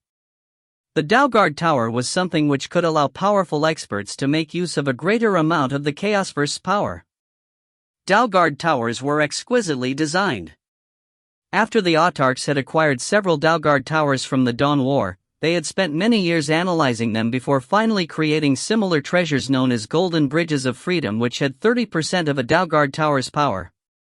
The native cultivators already had the advantage of fighting on home turf.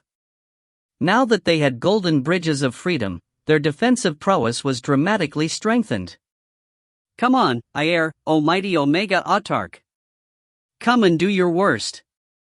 Show me just how tough you are. I am in my own homeland and standing atop my golden bridge. If you can still kill me, I'll gladly admit defeat. Autark Mog stood at the entrance to the tower, glaring daggers at the distant Ayer. A Golden Bridge of Freedom which is based on our Dalgard towers, eh? Ayer quickly regained his usual equanimity. He smiled coldly. Fine. Let's just see how powerful you are when standing on your golden bridge. Gold Bridge. Boom. Ayer put his palms together as though in prayer, causing an utterly dazzling streak of light to appear between them. The light slowly grew brighter and brighter, as though it was the very essence of all light itself. As for his palms, they had become the sole source of light in the entire area and was far more dazzling than the solar star of the three realms had ever been. Ayer simply stood there calmly in space, his palms folded in prayer while emanating increasingly brilliant levels of light. He's building up power. Autark Mog's heart was pounding as he stared from atop the golden bridge. This strike was clearly going to be far more powerful than the previous one. This strike could be described as the most powerful strike which Ayer was capable of. However, it did have a flaw. It wasn't very agile and could only be used as a devastating frontal assault. Even worse, in this foreign chaos verse it took him a bit of time to build up power even when he was simply drawing upon his own energy reserves. If he had tried to do this earlier when he had ambushed Mog, the power build-up alone would have startled Mog and sent him fleeing. As for during his pursuit of Mog, the two were flying far too fast and there was no way he could build up the energies necessary for this technique. Damn! Autark Mog frowned. In the end, the Golden Bridge of Freedom remains a pale shadow of a true Dalgard tower. Its only advantage is that it is mobile while Dalgard towers are completely immobile, but even so it moves very slowly. The vast golden bridges were slow and not very agile. They were primarily used to keep their occupants alive, which meant that Autark Mog's only choice was to watch as Ayer built up strength and wait for the attack. As for putting away the golden bridge and then fleeing once more? Without it, he would die even more quickly. Exterminate! Ayer suddenly roared. His left hand drew backwards while his right hand struck outwards. Instantly, all of the power from those two incomparably dazzling hands of light became concentrated in his right palm, causing it to glow even more brightly than before. The mighty presence and aura of this attack alone was enough to render Autarch Mog speechless. If he tried to take this attack head-on by himself, he would definitely be crushed to death by it. The empty void of space itself seemed to shudder and moan in fear as that giant right palm of incandescent light reached out towards Mog. Not happening. Autarch Mog immediately summoned his golden bridge, sending it flying upwards to block for him. Alas, while the giant palm wasn't very agile, it was still far more agile than the enormous golden bridge. It was easily able to dodge past the blocking bridge and smashed straight past it. The golden bridge had an awesome aura of the Tao protecting it, but the giant palm smashed straight through the barrier like it was nothing and continued straight for Autarch Mog. Golden Bridge! Autarch Mog roared loudly. The tower behind him had 6 corners and 6 highly noticeable windows. The tower suddenly emitted 6 rays of prismatic light filled with the entire bridge's boundless power and Tao, using them to push back at the giant golden palm. Boom! Boom! Boom! The 6 ribbons of light did their best to push the palm back, but they were unable to do so. In the end, all they could do was to bind themselves around the giant palm like chains. The giant palm continued to press onwards, but it was clearly much slower than before. Without the bridge, I might not be able to withstand you, but standing atop it, you can do nothing to me. Autarch Mog manifested a total of 6 arms, each wielding a long saber, then used all of his power to attack. Countless dimensional ripples filled the air around him, merging together to form a single giant dimensional blade that smashed against the giant golden hand head-on. Boom! Boom! Boom! Explosions rang out unabated. The giant golden palm quickly dimmed, then retracted backwards. Autarch Mog was smashed backwards against the tower. He vomited out a mouthful of blood, but a crazed smile was on his face. Ha, Ayer, you aren't strong enough. Although he was injured, he was able to recover before finishing his words. As for the distant Ayer, he felt a sense of pity in his heart. He had consumed an enormous amount of power to unleash his most powerful attack. Still, it had been worth it. Now he knew exactly how strong the golden bridges of freedom were. Not bad. Ayer smiled. Whoosh! He retreated backwards, then disappeared without a trace. Autarch Mog finally let out a sigh of relief. Ayer had put him under a tremendous amount of pressure. Ning and the others were all anxiously awaiting news from Autarch Mog. All of them were worried about him. I'm fine, I'm fine. Autarch Mog quickly sent word back to them. Only then did they let out sighs of relief. That Ayer fellow really was powerful.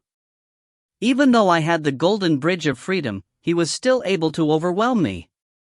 However, he wasn't able to actually kill me. When he saw this, he chose to leave instead of continuing the fight, Autarch Mog said. Tell us a bit about the fight against Ayer, Autarch Titanos said. Very well.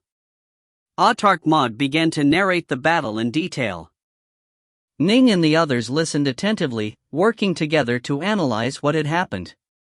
In truth, it had been a fairly simple battle. Ayer had only struck a few times in an effort to conserve energy. I can't believe Omega Autarchs are still this powerful when they are being suppressed and unable to use any of the power of the Tao. Autarch Titanos let out an amazed sigh. So the Sith invaders are definitely led by an Omega Autarch. This is terrible news, and judging from how Ayer simply left, it's clear that he has other tricks up his sleeve and hasn't been driven to the brink just yet. We can't let our guard down until we win the final battle, Autarchicon said. I'm sorry, friends. I had no choice but to reveal the golden bridge of freedom. Now he knows our most powerful defensive technique, Autark Mog said.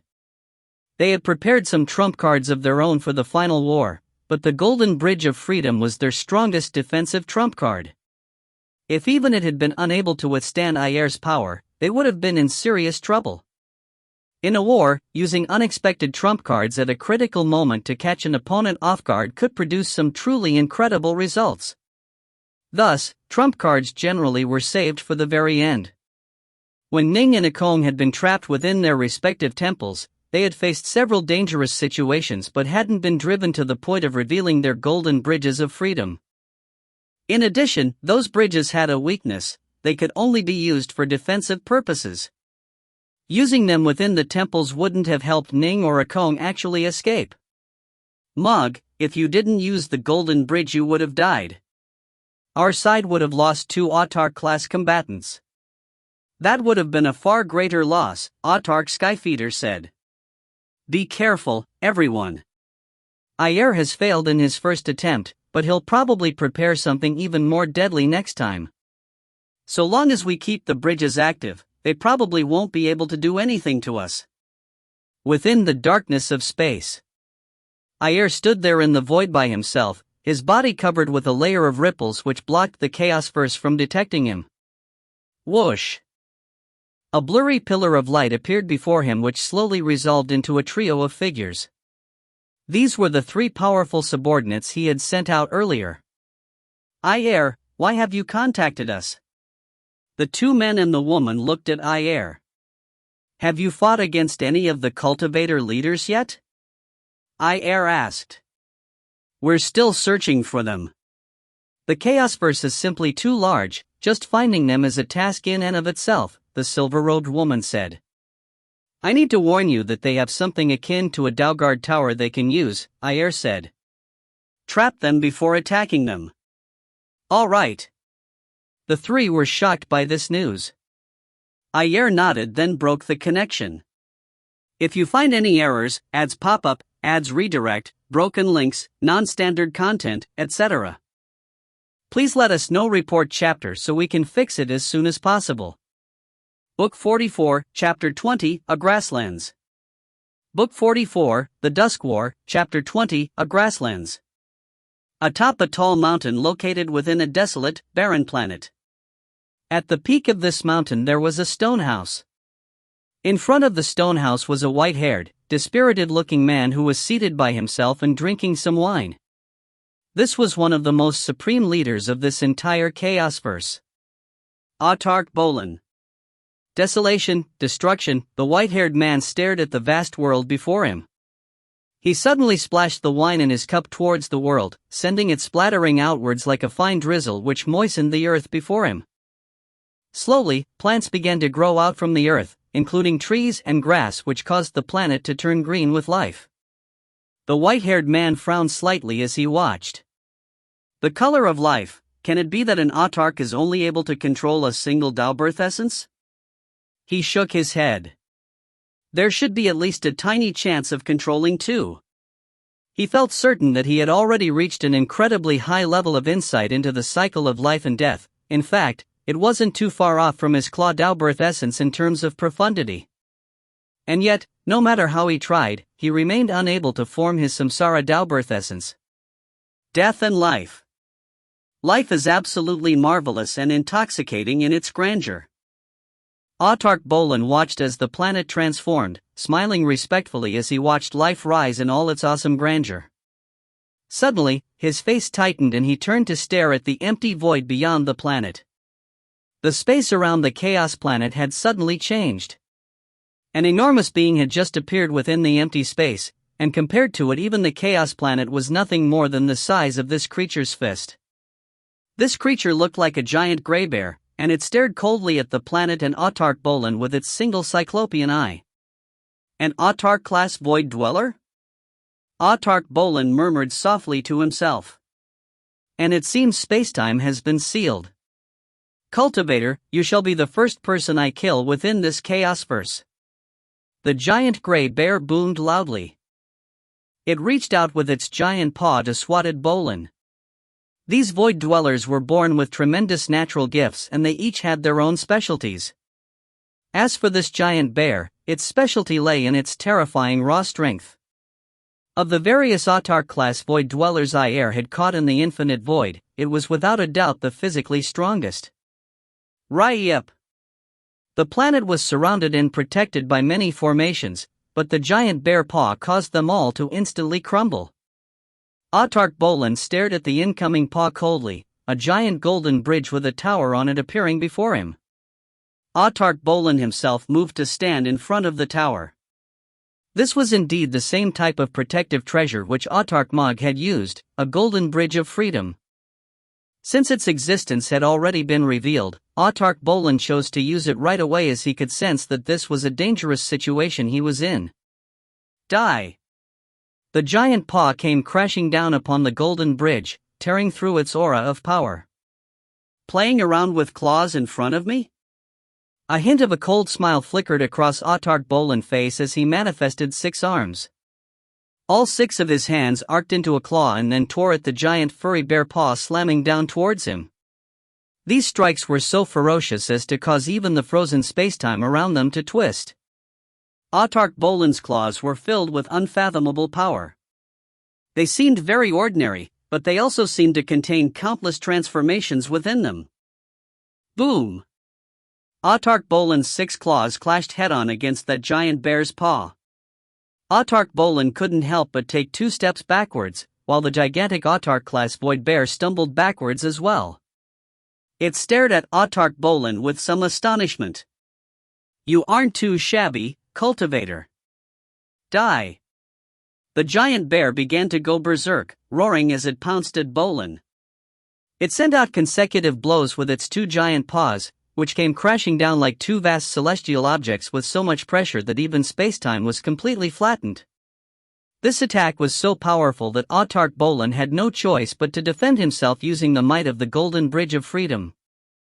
Boom! Boom! Boom!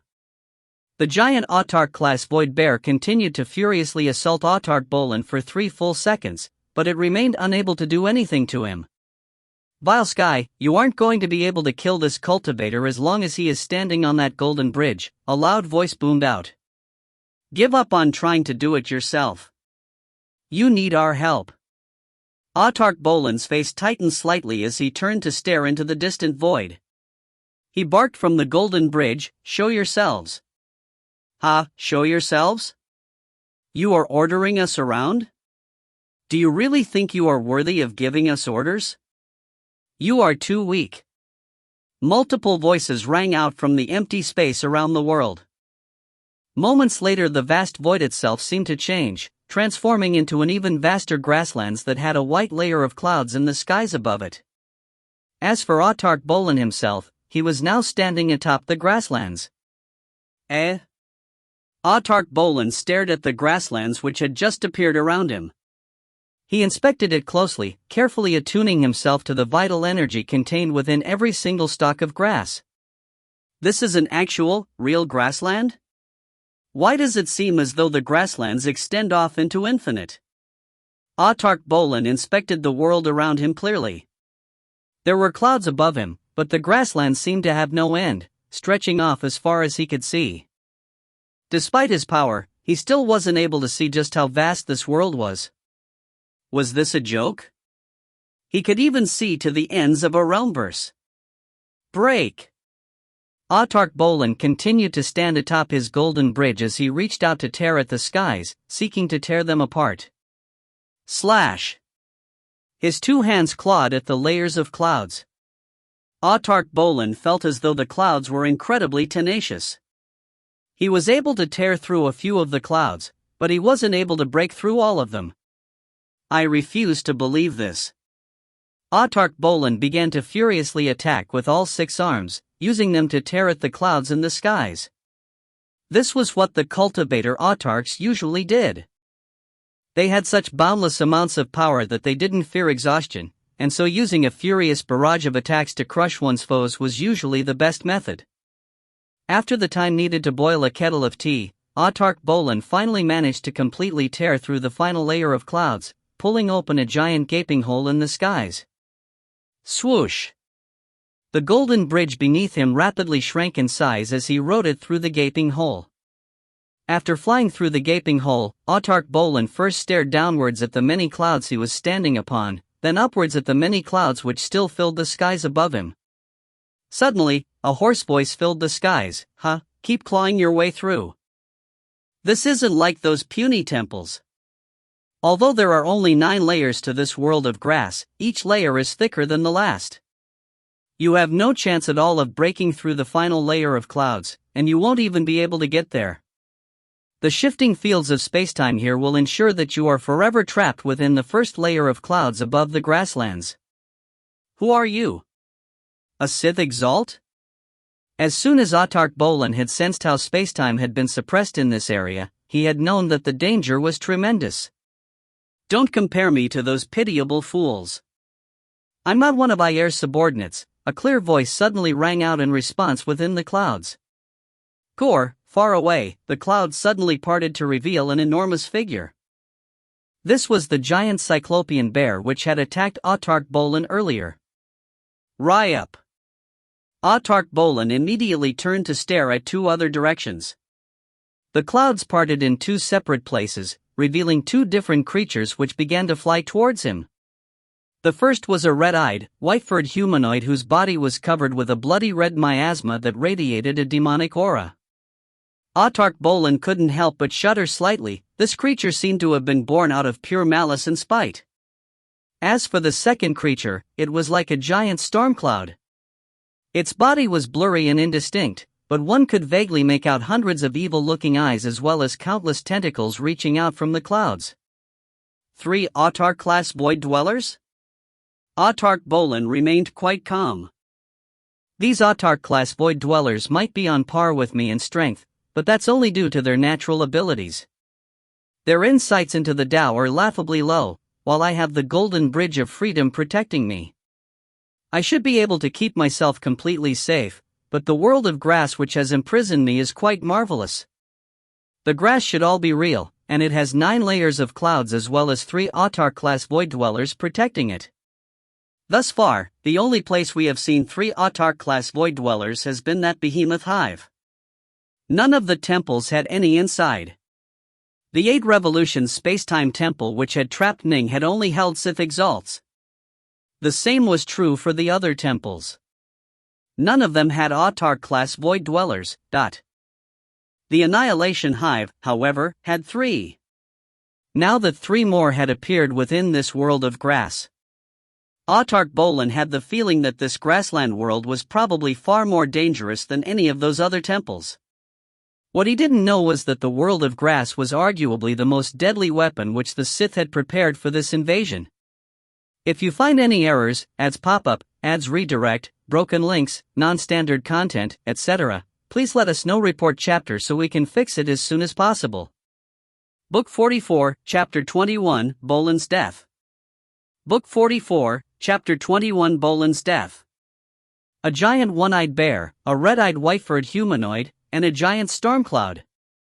The 3 Autarch-class void dwellers circled Autarch Bolin and his golden bridge from 3 different directions. Autarch Bolin didn't panic in the slightest. He had experience in dealing with Autarch-class void dwellers, as he had worked with the others to kill 2 of them during the Dawn War. Later on, Ning and Autarch Mog had captured 2 in the Annihilation Hive and then negotiated with the strongest one to have it leave their Chaos Verse. Thanks to these experiences, Autarch Bolin knew 2 important things about these void dwellers. First, there was no way to compel Autarch-class void dwellers to swear lifeblood oaths. They had simply entered verbal agreements with the Sith which they could renege upon at will. Second, they could be negotiated with. Gentlemen, Autarch Bolin sent to the 3, we cultivators have fought against you and your fellow void dwellers on multiple occasions. During the last war we killed 2 of your kind, and just recently we fought against 3 more in the behemoth hive the Sith constructed. We ended up capturing 2 of them, while the other one decided to work with us, and so we granted it safe passage out of our Chaosverse. HRM? The 3 Autarch-class void dwellers circling around Autarch Bolin were slightly startled. They knew that others had been captured by the Sith, but the three didn't know what had happened to them. We have a decided advantage against the Sith in this war. Autarch Bolin said persuasively, not a single one of us Autarchs have perished in either the Dawn War or this war, while the Sith have suffered heavy losses and countless casualties. We've captured and slaughtered a large number of their exalts. I would wager that the one you fear the most is their leader, Ayer, right? Ha! Ayer should be an Omega Autarch. He's very powerful, and outside this Chaosverse he would vastly outstrip us in might. However, this is our home. The Chaosverse rejects him, preventing him from using any of the Tao's power. He's merely on the same level as us in power. He tried to ambush Autarch Mog earlier, but in the end he had to retreat with his head hanging low. They've suffered catastrophic losses, while not even Ayer is able to do anything to us. All of us are alive and well. Our side stands a much greater chance of winning this war. Autarch Bolin continued, I know that you have been forced to take part in this war. If you insist on battling us to the death, once we win there's no way we will spare you. However, if you choose to betray them and work with us instead, we'll help you out. Afterwards, I'll send you out of our Chaosverse and grant you your liberty. I can swear a lifeblood oath on this, Autarch Bolin said. Betray them and join you? Impossible. The three Autarch-class Void Dwellers instantly sent messages of rejection. Fine. I won't force you to actually betray them. All you need to do is to pull your punches during these battles. Both of us will hold back by 50%. All we need to do is put on a show for the Sith to watch. Bolin, will definitely remember your show of friendship and can swear an oath that once the war concludes, we won't make things difficult for you. We'll send you out of our Chaosverse. Although the three Autarch-class Void Dwellers had many misgivings about this, a short while later they sent back a response, fine. Deal. We'll believe you for now. These Void Dwellers might look stupid, but in truth the infinite void they wandered through was unfathomably vaster than any Chaosverse. The Chaosverses were merely the largest celestial bodies that existed within the infinite void. The infinite void was so vast that it contained truly innumerable life forms. As creatures who rose to reach Autarch levels of power, they naturally were quite crafty and understood how to balance pros and cons. They harbored great hatred for the Sith, but Ayer was so overwhelmingly powerful that there was no way for them to fight back against him. Still, Bolin's words had indeed convinced them. There was no guarantee that the Sith would truly win this war, and so they wanted to prepare a way out for themselves. Attack! The mental conversation had been an extremely quick one. Anyone watching from the outside world would have simply seen a brief stare down, followed by immediate combat. The three Autarch-class Void Dwellers began to launch a frenzied series of blows against Autarch Bolin. Even though they were holding back on their strikes, they were still forceful enough to cause space-time to twist and distort around them. Autarch Bolin was at a complete disadvantage and had been completely suppressed, but his 6 arms were able to work together in marvelous fashion, allowing him an airtight defense that completely protected him against their attacks. Both sides were holding back by 50%, but no one watching from the outside would be able to notice anything at all. These creatures of the infinite void do not train in the Tao. They have low levels of insight, rendering their incredible natural gifts completely useless. They clearly have Autarch levels of power and are able to overpower Autarch Bolin, but they aren't able to kill him even though they outnumber him 3-1. 3 people were conversing via Godsense in the void beyond this battle. We're simply using them to tie him down. They serve well as brutes and foot soldiers. It's enough for them to have completely suppressed him. In the end, it'll be up to the 3 of us. Let's find a chance to make our move. Autarch Bolin continued to fight from atop the Golden Bridge of Freedom. He seemed to be using all his strength to resist the combined attacks of these 3 Autarch-class creatures, and in truth these Void Dwellers had been blessed with ridiculous strength and innate power. They might not have trained in the Tao, but they could break almost anything with raw power. Mog had found it quite difficult to handle just one of them in the Annihilation Hive. Bolin now had the aid of the Golden Bridge of Freedom, but he still found defending against them difficult even though both sides were holding back. The reason why he had asked for both sides to hold back was so that he would have the capacity to deal with something unexpected. Autarch Bolin stood there atop the Golden Bridge, both himself and the bridge being sent staggering downwards by the force of the Void Dweller's blows. Both were sent smashing into the thick clouds below them. Suddenly, whoosh!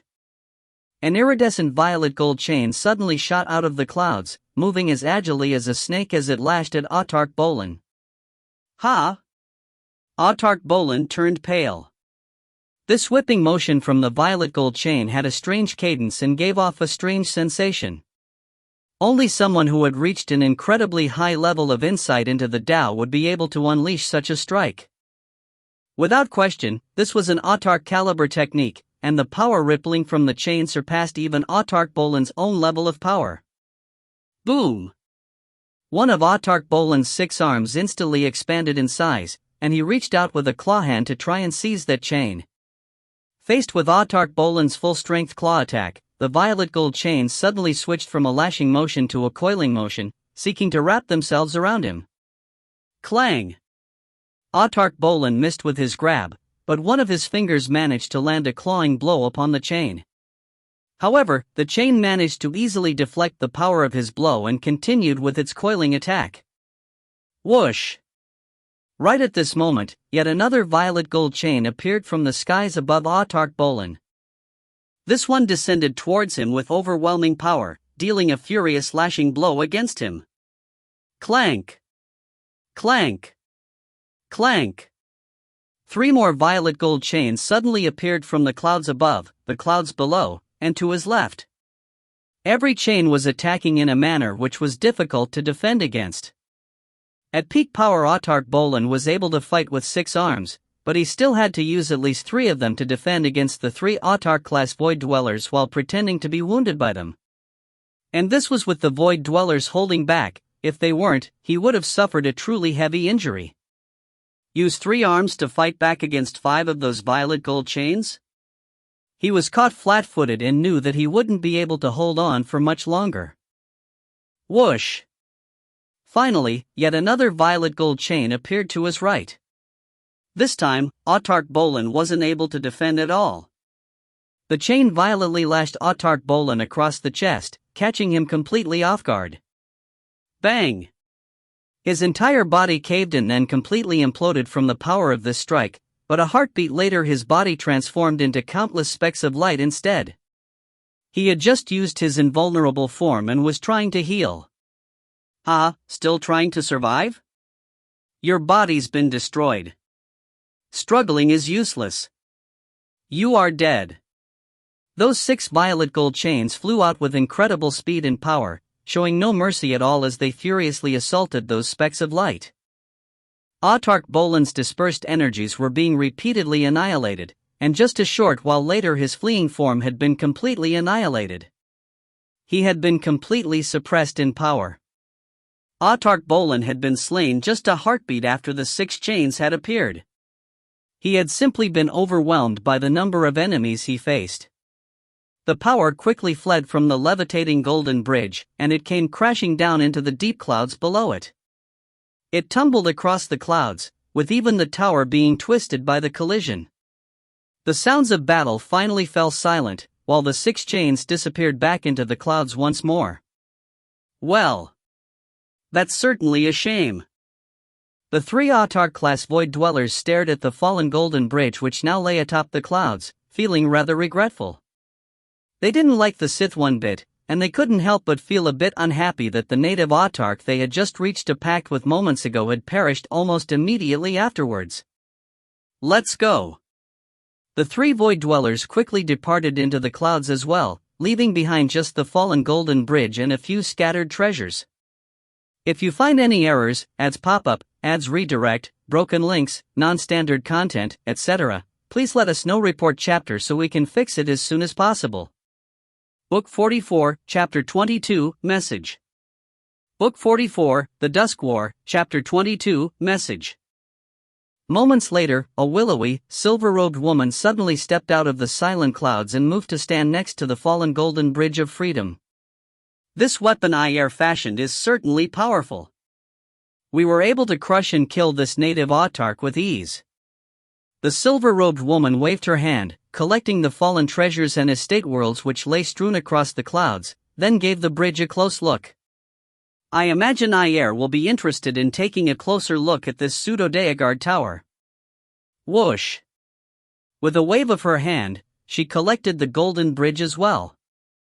She then scanned the surrounding area, a delighted smile on her face. That was pretty easy. She then stepped away into the void and vanished without a trace. Within a vast sea of fire located within the Great Dark. Many spacetime rifts could be seen at the borders of this sea of fire, and Ayer was walking through it barefooted. He was hastening towards his proudest creation, the grassland world, but suddenly, he came to a halt. An eager look appeared on his face. It seems they have something to report. A blurry pillar of light appeared in front of him, quickly resolving into three figures. It was the two men and the woman he had sent off earlier. The silver-robed woman was holding a miniaturized golden bridge in her hands, and she was casually flipping it up and down. When Ayer saw the golden bridge, he couldn't help but smile. You succeeded? It was very easy. The silver-robed woman raised an eyebrow. That native autarch named Bolin died before we even had to go all out against him. Autarch Bolin? Ayer was unspeakably delighted by this. Although he was quite confident in the grassland world, the most powerful weapon he had ever created, he had still been worried that something unexpected might happen. Now that he knew the results, he finally managed to relax. It made sense. The grassland world was overwhelmingly powerful, and he had to come up with a way to compel those three into coming here and helping him take control over it. It really wouldn't have made any sense if they had failed. Ayer, you've been suppressed by this chaosverse to such a degree that although you are a bit more powerful than the native autarchs, you are still on their same overall level of power. In the end, the weapons you've created are actually stronger than you, the silver-robed woman teased. It's true. Ayer nodded in acknowledgement. I might be weakened, but my artificing skills remain untouched. Back in his homeland, Ayer was so overwhelmingly powerful that these complicated artifacts and treasures were useless to him. A single palm from him would have far more power than any artifact possibly could unleash. Here, however, artifacts like the grassland world were much more dangerous than even Ayer himself. What should we do next? The red-robed man asked. Shall we keep ambushing the other natives? The black-robed man said in a cold voice. The grassland world can hide its aura and prevent the chaosverse from sensing and locating it. We can keep hunting them down. No, Ayer shook his head. Without question, the other autarchs were notified right away once Bolin died. They'll be extremely cautious and won't give us another chance like this. He wasn't a fool, and he didn't treat the autarchs as fools either. Previously, Ning and the others had been certain that they were safe. They never would have imagined that such an overwhelmingly powerful weapon as the grassland world would appear without them even being able to detect it. The grassland world had been so powerful that it had only been forced to reveal part of its true power in order to slay Autarch Bolin. Then what should we do next? The silver-robed woman asked. Now that you've already revealed yourselves, we should prepare for a frontal clash, Ayer said with a smile. We've already killed one of the native autarchs and seized the initiative. Now, hurry up and send the grassland world to reinforce the four trapped temples. Go rescue my exalts and bring them into the grassland world. They'll be of great use to you there. Fine. Very well. All three agreed to the order. They all knew that while the Sith exalts were individual weak, in sufficient numbers they were still able to be extremely effective in battle. Unlike those foolish autarch-class void dwellers, the Sith exalts had all reached incredibly high levels of insight into the Tao and were the equals of the native autarchs in insights. Let's go. I'll join forces with you as soon as I can, Ayer said. The blurry pillar of light vanished. Ayer was in a superb mood. There were only 7 autarchs to begin with. Now that Bolin had died, only 6 were left. Several of the 6 had seen their original avatars destroyed, and their new avatars remained fairly weak. Another peak avatar had been tied down within the Annihilation Hive.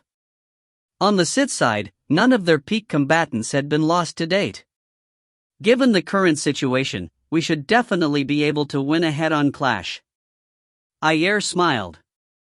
He had been preparing for this battle for many eons. He had made multiple plans for victory, and as he saw it, they were completely flawless. The simplest plan had been to gain victory through the Annihilation Hive.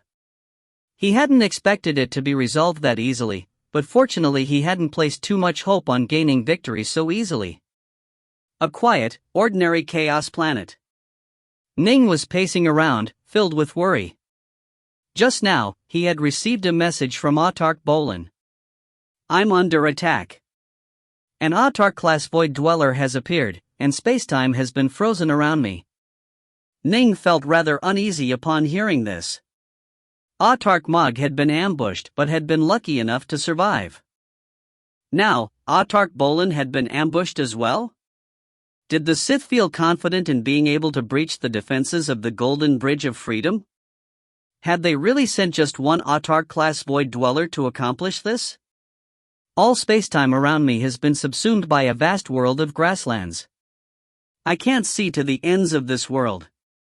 The skies above me are filled with a thick layer of clouds that are incredibly tough. I'm using all my power right now to break through the clouds. I've finally broken through the clouds. There's actually an even higher layer of clouds above me. An enemy in this world has just informed me that this place has a total of 9 cloud layers, each of which is harder to breach than the last.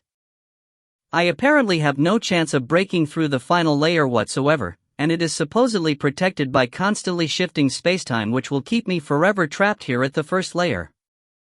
I'm being attacked by a total of 3 Autarch-class void dwellers. Ha ha! I've managed to successfully persuade them into holding back. They've been forced to take part in this war and don't really want a battle to the death. It was easy to persuade them. Autarch Bolin continued to send one message after another to the others. Generally speaking, whenever the Autarchs were in a dangerous situation, they would constantly send messages so that even if they died, the survivors would gain a better understanding of what dangers the deceased had faced and so wouldn't repeat their mistakes. Time continued to flow on. Not good. A violet gold chain just appeared from the clouds. Another one just appeared out of nowhere. These chains are incredibly powerful. They have to be on par with Dark North's full force strikes. They are not only strong, they are also incredibly profound. These chains are definitely being used with Autarch-class techniques. They are very difficult to deal with. 3 chains, 4 chains, 5 chains. I can't hold on much longer. 6 chains. I can't hold. These messages came very fast, one after the other. As soon as the final message came, Ning could sense that Autarch Bolin's aura had suddenly vanished from his message talisman. The talisman had become an ownerless object, with Ning no longer able to sense any karma tying him to Autarch Bolin any further. The karmic links between them had been completely severed. There was only one explanation for this. He died? Bolin died? Ning was stunned. Not just him, all 5 of the other Autarchs were stunned as well. An Autarch had died. There had been dangerous situations in the past, such as when Autarch Akome had been trapped within that temple or when Autarch Mog had been hunted by Ayer, but this was the first time in the entire long history of this Chaosverse that an Autarch had been killed. This was completely unprecedented. Autarch Bolin had just been killed? He was dead? Ning felt many complicated emotions. Anxiety, sorrow, pain, grief, and smoldering rage. This isn't the time to grieve. Bolin's dead. He was trapped within that world of grass, and as soon as those chains appeared he was killed. That world of grass is 100 times more dangerous than the temples we faced prior to this. We have to be careful not to fall into the same trap. Autarch Titanos was the first to send a message to the others. Agreed. We can't make the same mistake. Don't let them succeed with another ambush. We now have two options before us. The first is to enter the quintessence. There's no way they would be able to enter the quintessence without the prime essences discovering them. The second option is for us to maintain a vast domain type C of mana around us at all times. The mana will be infused with part of our true soul, and so we would immediately notice them once they went anywhere near us, no matter what type of masking technique they use. Autarch Skyfeeder immediately sent. We can't set up a sufficiently large domain with our mana. I'm worried that their world of grass is so vast that it could still encompass and trap us when used from outside that range, Autarchicone rebutted. Our only choice is to join forces, Autarch Titanos said. They quickly began to discuss what their next steps should be. They had paid a high price for this lesson. There was no way they could allow themselves to be ambushed in such a manner again. As for hiding into the quintessence, they weren't really willing to take this option. Just as they were negotiating in the midst of their rage and grief, suddenly, a new message was sent to the six of them from Autarch Bolan's message talisman, even though it no longer had Bolan's aura and appeared to be ownerless. I am Bolan. I'm not dead yet. If you find any errors, ads pop up, ads redirect, broken links, non-standard content, etc., please let us know. Report chapter so we can fix it as soon as possible. Book 44, Chapter 23, Trap. When Bolan reflected on what had just happened, he couldn't help but feel both a sense of fear and joy. When he had been assaulted by those violet gold chains, he had immediately known that the situation was extremely grim. The chains were attacking with techniques that were just as profound as him, and as soon as all six had appeared, he had begun to feel a sense of despair. The difference between them was just too great. 5 chains alone probably would have done him in fairly quickly. 6 chains had completely broken through his defensive lines. When his body had been lashed apart, he had transformed into his invulnerable form and attempted to keep himself alive. He wasn't willing to give up until the very last moment, but as those chains had continued to lash away at him and his energies were completely annihilated, he began to feel a mixture of total despair as well as deep resentment in his heart. But in that final instant before his death, he had suddenly broken through the final bottleneck in understanding the mysteries of life and death. He had reached the level of true perfection, and he immediately sent the tiny remaining bits of his dispersed energies which had been mixed into the clouds into a state of false death. This was a new technique which Bolan had naturally and instantly gained when he had mastered his samsara Daubirth essence. The false death state was a state of neither death or life. It was quite marvelous, causing one's aura to completely vanish and all karmic links to be severed. There was no way for anyone to sense his existence. In truth, Bolan had long ago reached incredible levels of insight into the cycle of life and death. His very aura had changed due to his many eons spent meditating on its mysteries, and his skill in life and death was very close to his skill in the Claw Daubirth essence. If it hadn't been for the fact that he had already created the Claw Daubirth essence, he probably would have long ago formed the Samsara Daubirth essence. However, anyone who already mastered a Daubirth essence would be influenced by it, making it incredibly difficult to break through in a second Daubirth essence even if one had reached a high level of enlightenment in it. It wasn't until the final moments when he hovered at the brink of death that he managed to understand his final flaws and reach perfection in this Tao. So this is how it works. When I had merely mastered 10 hegemonic Daos, the accumulated insights were enough for me to vault into understanding the Claw Daubirth essence, but in understanding the cycle of life and death, I had to slowly advance one step at a time. I was able to improve the power of this Tao and reach a level which was very close to that of my Claw Daubirth essence, but it wasn't until I personally was at the verge of death that I understood how to truly master it. Bolan nodded to himself. When mastering the first Daubirth essence, it is easy because nothing interferes with it. The second one, however, is 100 times more difficult.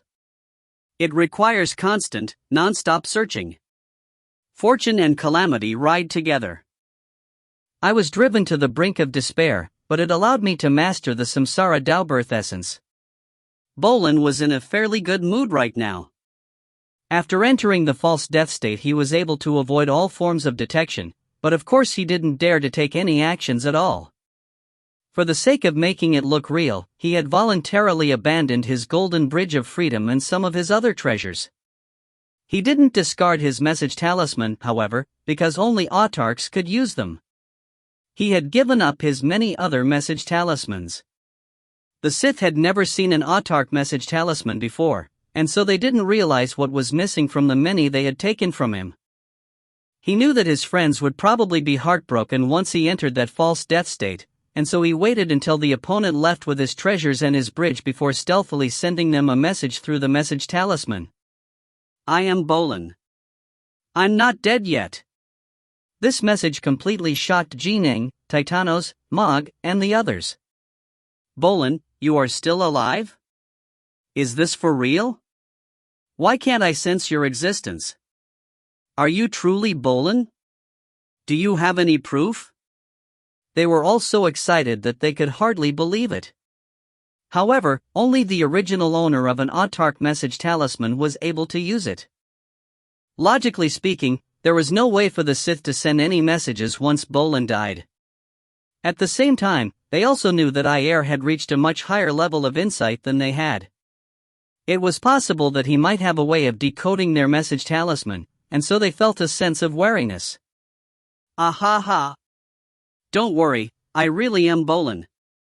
Akon, I'll have my avatar meet with you shortly. That'll be enough to prove that I'm telling the truth.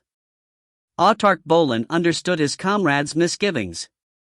Ning and the others kept their avatars fairly close together, as they had been working together on how to deal with the sealed temples. Ning himself was fairly close to Mog's avatar, while Bolin's avatar was fairly close to Akon's true body.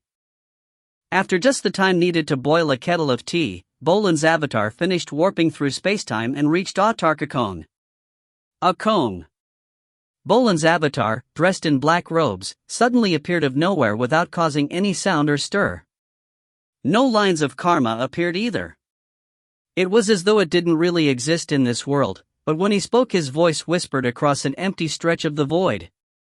Moments later, a few ripples could be seen followed by a towering array of castles appearing in the empty region. Autarch Akon was quite lavish in preparing his dwelling place. Is that really you, Bolin? Autarch Akon stared at Bolin's avatar. An overwhelming sense of familiarity flooded through him, allowing him to feel all but certain that this was Bolin, but he was still wary that this might be one of Ayer's tricks. My true body remains trapped within that world of grass and is still in a false death state. I blocked out all my auras and all karmic links for fear that the Sith might be able to find out that I'm alive through karma, and so I was forced to do the same for my avatar. I'll release a bit of energy, test it out for yourself. The black-robed Bolin smiled as he waved his hand, causing a stream of energy to fly out. Akon was delighted as soon as he sensed it. This type of energy was far too familiar for him. This was mana formed through the Claw Daobirth essence. Each expert's mana contained its own unique signature which was completely unfakeable. Ning, for example, had a pure Omega Sword Dao sheen to his mana. You spoke of a false death state? What type of state is that, for even us to be unable to sense you? Autarch Akon asked curiously. I've already taken control over the Samsara Daobirth essence, the black-robed Bolin said. Many secrets are hidden within both life and death. Entering a pseudo-dead state was quite simple. Autarch Akon stared at the black-robed Bolin, his eyes filled with curiosity. The man was clearly standing right in front of him, but all of Akon's other senses were telling him that Bolin didn't seem to exist. This odd feeling made him sigh with amazement. So you've come to comprehend two Daobirth essences? What have you gained from it? Autarch Akon asked. Nothing special besides the fact that I now have two Daobirth essences to use. The black-robed Bolin shook his head. We already know that Ayer is more skilled than Mog in space and more talented in illusions than Stonerule, and that he vastly outstrips Titanos in artificing. He's extremely formidable in every single area, while his specialty lies in light. Even without the power of the Tao, he's still able to crush us in a fair fight. Now that is truly impressive. Those of us who reached autarky via fused supreme Taos will remain ordinary autarks. Even if we gain an additional Tao birth essence, we're still far from reaching the level of the Omega autarks, the black-robed Bolin said with a laugh. But of course, the power of the Samsara Tao birth essence is tremendous and I've grown quite a bit stronger due to it. I'm also able to use these two different Tao birth essences together. Who knows? Titanos might not be a match for me now, haha. Different essences had different levels of power. Previously, Autark Titanos had been the strongest save for Ning because his was the Karma Tao birth essence. The Samsara Tao birth essence was also an extraordinary essence, and given that Bolin had another essence as well, it made sense that he had grown significantly stronger. Good. Akong was overjoyed. For someone on their side to be strengthened was wonderful news. He quickly sent word to the others, all of whom were similarly overjoyed. For Bolin to still be alive was simply wonderful. Autark Stonerule suddenly sent to everyone, according to Bolin, that world of grass seems to be extremely powerful. I'll wager we haven't seen its full power yet. Yes, it was absolutely terrifying. It completely dominated me. If I didn't manage to master the Samsara Tao birth essence at the critical moment and avoid detection via the false death state, I probably would have died for real. Even at my current level of power, I won't be able to escape, Bolin said. Ning said, given how powerful this world of grass is, we have to come up with some sort of countermeasure. I'm currently right in the middle of that world. I know exactly where it is, so you don't need to worry about being ambushed, Bolin said. Ha? Ah, right. Ha ha. Akong laughed. Bolin's within the world of grass, which means we now have a perfect understanding of its movements. Titanos chuckled as well. This was an unexpected bonus. Where is the world of grass right now? Ning asked. It's been advancing at high speed for quite some time. Judging from its path, it should be headed towards the 9 Cicadas Temple, Bolin said. Ning and the others were all enlightened. Of the temples the Sith had sent out to attack the Autarks, one had been defeated by Ning while 4 had been sealed away. The 9 Cicadas Temple had been given that name by the Autarks because it was covered extremely strange carvings of 9 cicadas on them. The temple were controlled by 9 Sith exalts, the most of any temple they had encountered thus far. If it is flying towards the 9 Cicadas Temple, it is probably planning on rescuing those exalts, Akong said. We can't let them join forces. Ning said hurriedly. The Sith have repeatedly taken advantage of their higher level of insight to ambush us. Autark Titanos said. Now, thanks to Bolin, we know the exact path this world of grass is taking. That means we can set a trap for it and play a nasty little trick on that terrifying weapon. Right. Let's set up a trap. Ning's eyes lit up. Let's give them a good hard beating, Autark Mog agreed hurriedly. He had been ambushed not too while ago and was itching for revenge. Hopefully, we'll destroy the entire thing, Bolin said. The prospect of giving the Sith a taste of their own medicine was making their blood pump with excitement. If you find any errors, ads pop up, ads redirect, broken links, non-standard content, etc., please let us know. Report chapter so we can fix it as soon as possible. Book 44, Chapter 24, An Autark Task Force. Ning and the others began to work hard to produce a plan which would be perfectly tailored to dealing with this terrifying new threat, the grassland world. Everyone including Ning knew deep in their hearts how important this battle would be. In fact, it could be said that if they won this battle they would probably have won the entire war. If they lost, then they would probably have lost the war as well. The price of defeat was simply too great. All of the countless native lifeforms of this entire chaosverse, from the lowliest of ordinary mortals to the most exalted of hegemons and autarks, would be completely exterminated. Not a single one of them would be left alive. The entire Chaosverse would be completely remade into one which was suitable for the Sith and inimical to all others. Ning knew that they couldn't afford to lose this battle. By now, the Sith hegemons and emperors no longer posed much of a threat. It was up to the final battle between the supreme elites of each side. We destroyed one of those temples and trapped 4 of them. Even if Ayer gets personally involved, we should be able to withstand him via the golden bridges of freedom. Right now, the only thing the Sith have which poses a threat to us is that world of grass. In truth, it is an apocalyptic danger, Autarch Titanos said. It only needed a fraction of its power to kill Bolin. Even though Bolin now controls 2 Daubirth essences, he's still forced to hide via the false death technique and doesn't dare to face it head-on. In other words, none of us are a match for that world of grass in soul combat. Ning agreed with this assessment. The terrifying power which the world of grass had displayed previously was enough to cause even Ning to shiver with fear. We'll never have a better chance than this, Autarch Titanos said. We are hidden in darkness, while they stand revealed to us. We can make all preparations necessary and focus all of our power against the world of grass. When Ayer ambushed Mog, he didn't produce anything even as remotely terrifying as the world of grass, Autarch Bolin said. That was his big reveal, so he definitely would have gone all out in that attack. For him to not use a world of grass leads me to suspect that the entire Sith race only has a single such weapon. I'm sure that it wasn't easy for him to make such a terrifying weapon. Hell, I'm amazed they were able to create it at all. Right. If Ayer didn't carry one, that's probably because they're only IS-1. If we can defeat the world of grass, we would have gotten rid of our greatest threat and essentially won this war, Autarch Stonerule agreed.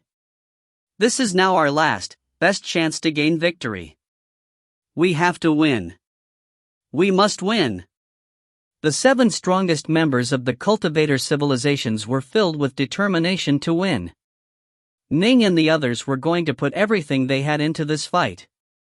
Every single one of them was going to take part, and so they began to hasten towards the 9 Cicadas temple from their respective stations throughout the Chaosverse. Autarch Stonewool was the slowest when it came to travel speed, and so Autarch Skyfeeder actually went to him to carry him with her. Just a bit over a month later, they all reunited near the 9 Cicadas temple. As for the grassland world, it was still on its way. It wasn't quite up to par with Autarchs when it came to warping through spacetime. We still have nearly a month left. The bulky 9 Cicadas temple hung there in the void of space, the 9 Sith exalts still focusing on defending it from within. Ning and the others wouldn't be able to breach its defenses anytime soon, so they simply left it trapped within their formations. The Autarchs were located in a region of empty space outside the formations sealing the temple away. Autarch Titanos' 2 fleshy antennae were standing up straight, quivering with killing intent. He began to make the arrangements. During this next month, we need to finish setting up any and all helpful formations. We don't have much time. Move fast, everyone. Alright, Ning, Bolin's avatar, Autarch Skyfeeder, Autarch Akon, Autarch Stonerule, and Autarch Mog all chorused in unison. Time began to flow in a rapidly accelerated pace around them. Autarch Skyfeeder was responsible for keeping time sped up, while Ning and the others were responsible for setting up the formations. They already knew exactly where the grassland world would be arriving, and so they would set up the grand formation there. The entire formation covered a huge area, as it was meant to encompass the entire grassland world. In order to make the formation as strong as possible, they even infused some of the mysteries of the golden bridges into the formation. When the time came, the formation would be ready to accumulate an enormous amount of the Chaosverse power. The formation was divided up into 2 different parts. The outer formation would be maintained by Ning, Bolin's avatar, and the true bodies of the Autarchs. The inner formation would be maintained by the other 5 Autarch avatars. The inner formation would serve as the vanguard for doing battle against the grassland world. If they suffered any casualties, the inner formation would be the first to go. I'm done. The formation's been set up. Ning and the others had worked hard and quickly. In the end, they managed to finish the entire grand formation with 2 days to spare. "I'll take the dust one position." Ning stood there within a specific part of the formation. Boom! The overwhelming power of the Chaosverse instantly crossed an infinite distance to appear in the region around him. Ning's location seemed to have transformed into an endless vortex of darkness which devoured all of the power of the prime essences. This grand formation had 2 poles which represented yin and yang. Ning was responsible for one of them while Titanos was responsible for the other, as the 2 were both skilled in formations. As for the other 5, they were responsible for helping and strengthening the power of the formation. The formation is complete. All of us are now much more powerful than we are normally. With so many empowered Autarch-class combatants working together and joining forces, we'll definitely be able to destroy the grassland world. Autarch Titanos let out a loud laugh, completely confident in their chances. Right. The chains that attacked me were powerful, Bolan's avatar agreed, but we have so many Autarch-class combatants that we would have more than enough power to each take on a single chain without being affected. Unfortunately, 2 of the 5 avatars at the vanguard are very weak. My avatar and Skyfeeder's avatar were both destroyed and had to be remade, and so they are only at half strength. Even with the formation supporting them, they are just barely as strong as they would be at their peak. Autarch Titanos shook his head. It is enough. The true bodies will be launching attacks from afar in support, right? Mog laughed as well. Although they spoke confidently, all of them remained quite cautious. They had an enormous advantage in this battle as they had chosen the battlefield and prepared formations for it, ensuring that they could unleash the absolute maximum power possible. However, they didn't dare to truly go all out and leave themselves with no way out. If they really did die, the cultivators would never again have a chance of reversing this defeat. Thus, if this battle really did end up poorly, then the true bodies who were located in the outer part of the formation would be able to flee at any time. The reason why Bolan's avatar was also located in the outer part was to keep his continued existence a secret. Otherwise, the Sith would immediately find out that Bolan hadn't really died. A total of 12 Autarch-class combatants had gathered together within the formation, and they were empowered tremendously by it. They were right to speak with confidence, but also right to be wary of this terrifying grassland world weapon the Sith had devised. They are about to arrive. Autarch Bolan's true body was in constant contact with them. 5 more warps through spacetime and they'll arrive. Make your preparations, everyone, Autarch Titanos said. Hide the formation's power. Don't make your moves until they enter its range. Titanos had been alive for longer than any of the others, and he had been the most powerful before Ning's rise to power. Everyone was accustomed to him giving the orders, and he had been the one to devise the majority of the components of this formation. Ning and the others had only played a supplementary role. Silence. The entire formation fell completely and utterly silent. Ning and the others all stared intently, nervously awaiting the most critical battle of them all. According to the information Almighty Ayer gave us, they should be arriving soon. We'll be able to escape. The 9 Sith exalts within the 9 Cicadas temple were all seated in the lotus position, eagerly awaiting the grassland world's arrival. They had felt extremely restless and uneasy after being sealed away here, as all they could do was passively watch and wait for the cultivators to eventually breach the formations protecting them. They should arrive in just another day or 2. Rumble, a dimensional rift suddenly appeared just 100 billion kilometers away from the 9 Cicadas temple, followed by a silvery white ship flying out of the rift. This was an ordinary-looking realm ship, while the person commanding it was nothing more than ordinary hegemon. However, the 12 Autarch-class combatants hidden within this region all knew the truth. They knew that the grassland world was hidden within that realm ship, because Autarch Bolan's true body remained trapped inside. They've entered the net. Autarch Titanos' eyes shone with baleful light. Activate. Activate. Ning and Titanos were in control of the yin-yang poles, and they simultaneously activated the formation with the other 5 working in concert with them. rumble, an utterly apocalyptic amount of power instantly filled a vast region of 10 trillion kilometers. The mere flow of power caused the void of space itself to be ground into countless sand-like particles, instantly disintegrating the silver realm ship. As for the Sith descendant who was commanding it, he stared in terror as he himself was disintegrated into dust. The only thing left behind was a strange ovaloid object. If you find any errors, ads pop up, ads redirect, broken links, non-standard content, etc., please let us know. Report chapter so we can fix it as soon as possible. Book 44, Chapter 25, Snake and Sword. This ovaloid object was the most powerful Sith weapon, the grassland world. We've been trapped. What's going on? How could there be a trap here? We cut off all connections to the outside world and are undetectable. There's no way the cultivators could have tracked us here. How could they have set up a trap in advance? The black-robed man, the red-robed man, and the silver-robed woman were standing atop the clouds, staring at the outside world. They were able to see past the grassland world's dimensions with ease. The world outside had been transformed into a writhing realm of primordial chaos, filled with such power that even they shuddered at it. Did they perhaps manage to guess that we were going to come and rescue the exalts and so set up a trap in advance? The silver-robed woman asked, puzzled. They trapped a total of 4 temples. How could they be sure that we would come to the 9 cicadas temple first? The red-robed man boomed. Could they have set up traps around all 4 temples? The black-robed man asked in his icy voice. Impossible.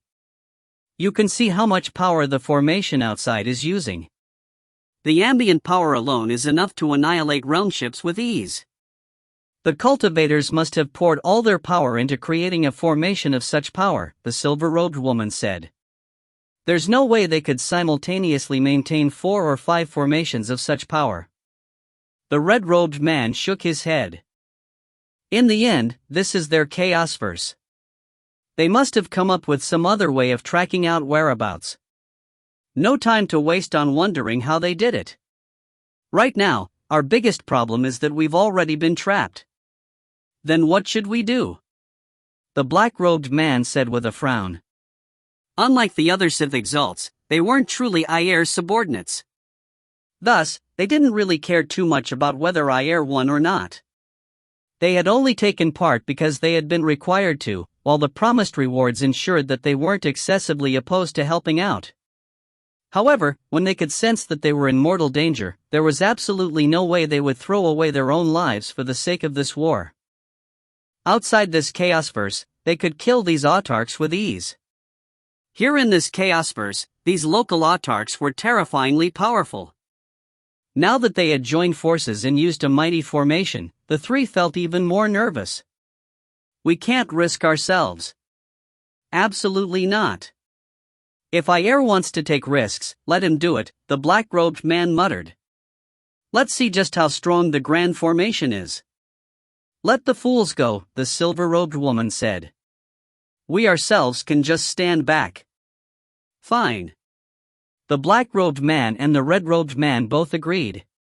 By their very nature, they looked down upon those 3 fools. Hey, idiots! Hurry up and get over here!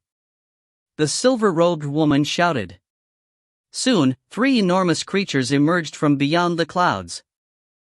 The first was the giant cyclopean bear, the second was the red-eyed white-furred humanoid, while the third was the tentacled stormcloud.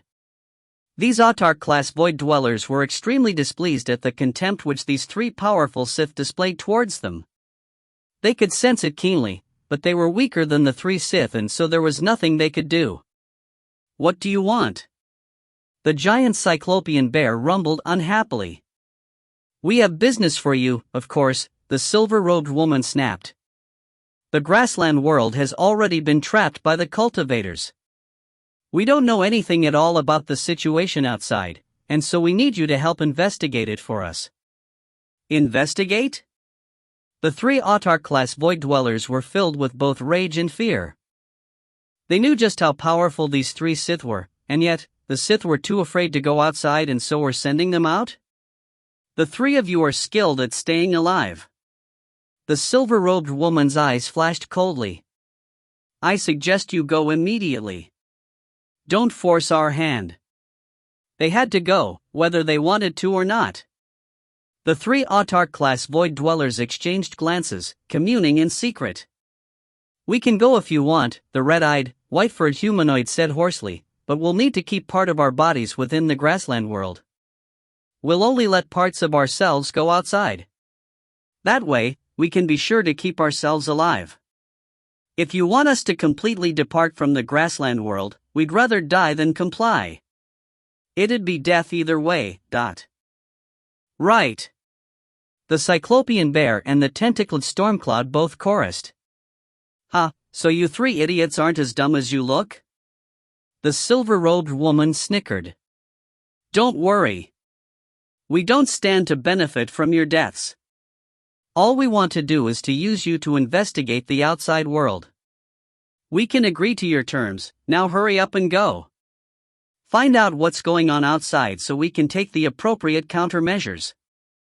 The three Autarch-class void dwellers could no longer refuse, and so they immediately soared upwards through the clouds.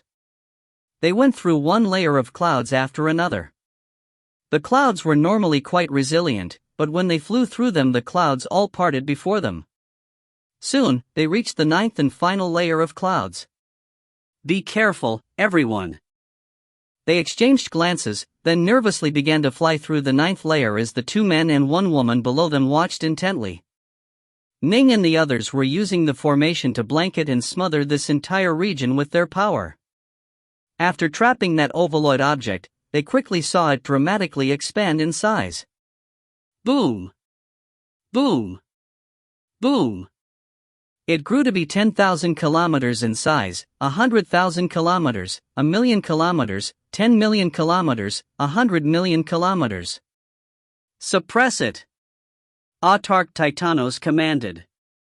Ning and the others began to pour the power of the formation into doing just that. Boom! Boundless amounts of power began to coil around the grassland world, compressing and crushing it. As it continued to expand in size, the amount of pressure it faced continued to increase as well. By the time it reached a size of 9 billion kilometers, it was unable to expand any further. Every single part of its enormous bulk was under utterly horrendous levels of pressure. I can't believe a mere artifact is able to resist the power of our formation and still expand to such a great size, Ning said. It really is far more powerful than any of the temples we saw earlier. Find its weak points. If we can't find any, just launch an all-out attack, Autarch Titanos sent mentally. Alright. Let's take a close look at the thing. Ning and the others all began to inspect the grassland world from their various vantage points, searching for weak points. Alas, they couldn't see anything from the outside. A short while later, as they were still inspecting the thing, a gray part of the ovaloid object suddenly began to ripple like the clouds. An enormous creature began to emerge, quickly resolving into the giant head of the vast, foolish-looking Cyclopean bear.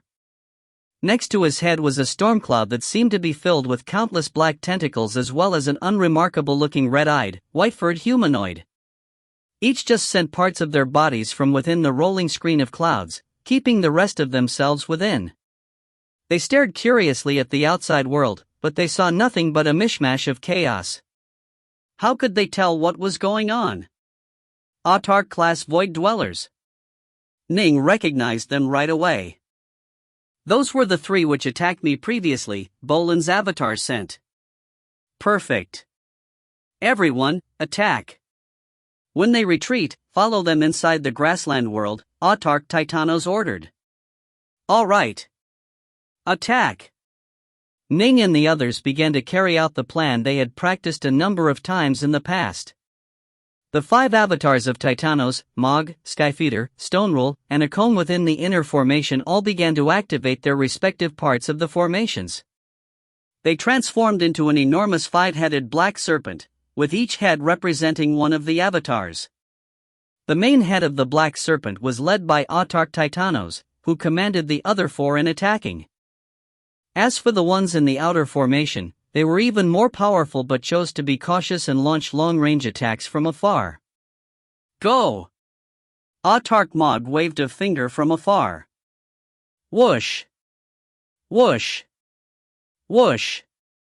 A series of round arcs of saber light flew out, filled with the boundless mysteries of the space Daubirth essence. Bolan's avatar waved a finger as well, causing 10,000 beads to appear which were filled with the mysteries of the Samsara Daubirth essence. To keep his true identity hidden, he did not use his Claw Daubirth essence. The other autarchs all used their most powerful long-distance attacks as well. All das are the sword. Ning willed his 6 Northbow swords to come flying out, filling them with the power of his mana and linking them together with the power of the other autarchs. Ning was responsible for guiding the powers of all 6 autarchs, because as an Omega Emperor he was skilled in virtually every aspect. He understood illusions, karma, the samsara of life and death, and both space and time. He was a bit weaker than Bolan when it came to life and death and a bit inferior than Titanos when it came to karma, but he remained incredibly skilled in all respects. Thus, he was the perfect mediator for their powers, allowing the 6 to join together in a flawless manner and truly transform their attacks. It was a pity that Ning's avatar was still tied down within the Annihilation Hive. Otherwise, he could have also taken responsibility over the 5 avatars attacking from the inner formation, allowing them to become even more powerful.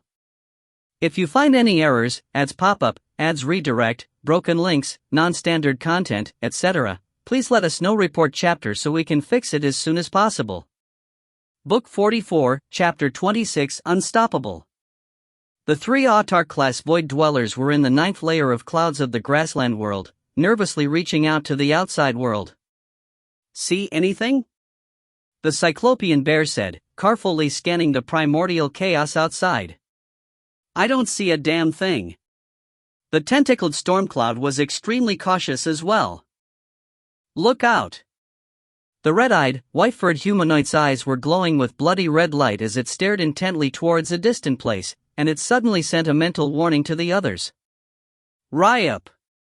An enormous black 5-headed serpent suddenly slithered forward from within the mishmash of primordial chaos, its head glaring ferociously at the 3 as it charged towards them with an overwhelming aura. I'll block it. The red-eyed, white-furred humanoid was the closest to the serpent. It felt a sense of fear, but it still sent its 2 furry arms forward in an attempt to block. Whoosh! The 5 heads of the black serpent suddenly attacked simultaneously while using the full power of the entire formation. This strike completely eclipsed that of any ordinary autarchus and was every bit the equal of Ayer's ultimate attack. Dodge! After the black serpent crushed the red-eyed, white-furred creature, it cruised straight towards the tentacled Stormcloud. The Stormcloud creature was terrified, but it still sent out many probing tentacles to try and defend against the impact while preparing to flee. The black serpent slithered closer towards it, the 5 heads striking simultaneously once more and tearing countless tentacles apart. However, the serpent was noticeably slowed down by them. A heartbeat later, the black serpent gave a little wriggle and then shot out once more, its speed skyrocketing to incredible heights as it flew towards the final remaining combatant, the giant Cyclopean Bear. Autarch Titanos' avatar was standing in the central head, and it murmured to itself, where there is cause, there is effect. Karma lies in all things. The 5 heads of the serpent struck out in perfect harmony. Boom! The giant Cyclopean Bear furiously struck out with its twin paws, managing to block the attack of the black serpent head-on. It was the physically strongest of the Autarch-class Void Dwellers, and so although it was at a noticeable disadvantage it wasn't instantly destroyed by the clash, but... I'm not as fragile as those other 2. The giant Cyclopean Bear laughed excitedly. Titanos, prepare to enter the grassland world. Ning sent mentally. Behind the giant black serpent, a sword suddenly appeared. The sword shone with dazzling light and was filled with awesome power. The 5 heads of the black serpent were able to cooperate together in perfect harmony thanks to the power of karma, but this sword had transcended mere cooperation and represented many different powers being merged into a perfect whole. Ning was commanding all of the long-distance attacks from the 7 autarchs in the outer formation, and he manifested them through his sword Dao to create a terrifying divine sword that surpassed even the Black Serpent in power. Chop! The awesome divine sword came crashing down with such power that even the Cyclopean bear felt a sense of fear. It hurriedly retreated, seeking to use its paws to defend once again. Slayash! Swordlight descended, annihilating all within its path. The upper body of the giant Cyclopean bear was completely destroyed by this strike. Ah! The giant Cyclopean bear was completely terrified. Thankfully it had kept its life core within its lower left leg, and its entire lower body remained within the 9th layer of clouds. As a result, it was able to survive this strike. The three had only agreed to expose part of their giant bodies, precisely because their life cores were what really mattered the most. Swoosh! The vast sword stabbed straight into the 9th layer of gray clouds. It shuddered slightly, seeking to tear through the surrounding area and rip apart the hundreds of millions of kilometers of clouds. Thanks to the divine sword, Ning immediately sensed a powerful force resisting him. Bolin was right. The 9th and outermost layer of clouds is so incredibly durable that ordinary autarchs have no chance of destroying it at all. Even though we're joining our power together in summoning the might of the Chaos Verse itself, we'd probably only be able to cut apart 100,000 kilometers of it. Autarchs were completely unable to breach the 9th layer of clouds, while a full force blow from this divine sword was able to break through 100,000 kilometers of it. This was a testament to the sword's might. The more of the clouds you wanted to destroy, the more power was needed. Titanos, help me keep the rift in the clouds open, Ning sent mentally. Leave that to me. Titanos sent the Black Serpent in to cover the rift while sending back, I'll leave the attack against the world of grass to you. The towering Black Serpent slithered its way into the tier within the gray clouds, its 5 heads slowly swiveling around its body and keeping the tier open, preventing the gray clouds from covering it back up again. It must be understood that once the tier was closed, Ning's squad wouldn't even be able to sense the insides of the grassland world, much less maintain the sword and continue to fuel it with their mana. They had to keep the tear open and prevent it from closing. The Black Serpent was filled with unearthly power, but it was only able to just barely maintain a 1,000-kilometer-sized rift. Sever the connection to the outside world. Quick! Sever it! The red-robed man shouted frantically. The grassland world truly was a complete world unto itself and as such could be completely detached from the rest of the Chaosverse, making it impossible for the Chaosverse to sense and detect it. The 2 men and the woman inside the grassland world were absolutely horrified at the power of that sword. There's no way to break the link. The silver-robed woman said frantically. That Black Serpent is preventing the clouds from reforming.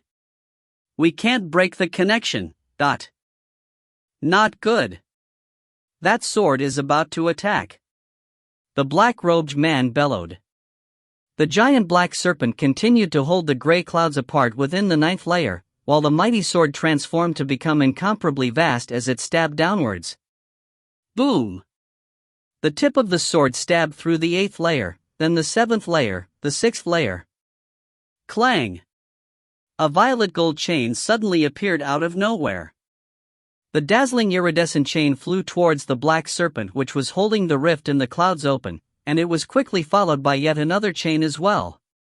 The violet gold chains launched continuous attacks against the giant Black Serpent.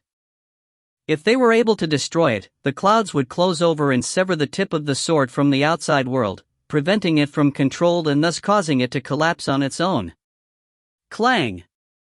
Clang! Clang! More and more violet gold chains appeared. The hilt of the absolutely titanic sword remained within the 9th layer of clouds, while the tip of the sword continued to stab downwards. Break! Ning caused a series of sharp surges of sword ki to fly out from the hilt of the sword. Each stream of sword ki was shaped like a fish, and a total of 36 swordfishes quickly flew out and took up blocking positions before the Black Serpent. They then began to swim together to form a whirlpool of swordlight which smashed outwards at the encroaching violet gold chains. These 36 streams of sword ki merely represented 20% of the divine sword's power, but this defensive sword technique in the form of a vortex of swordlight was still enough to suppress all of the attacking chains. By now, there were 9 violet gold chains which were furiously assaulting the whirlpool of swordlight, only to be unable to break through. Break! Break! Break! The toughest layer of clouds was the 9th one. With the black serpent maintaining the tear, the other 8 layers were now much easier for the gigantic sword to stab through. Boom! Boom! Boom! The sword continued to penetrate one layer of clouds after another. This sword is too powerful. These native autarchs must have come together and used something akin to a Daugard tower which allows them to summon the power of the Chaos Verse, then had Emperor Dark North merge all of these disparate energies together with his Omega Sword Dao. This sword is so powerful that not even all 3 of us working together can stop it. The 2 men and the woman hidden in the center of the grassland world began to grow a bit nervous.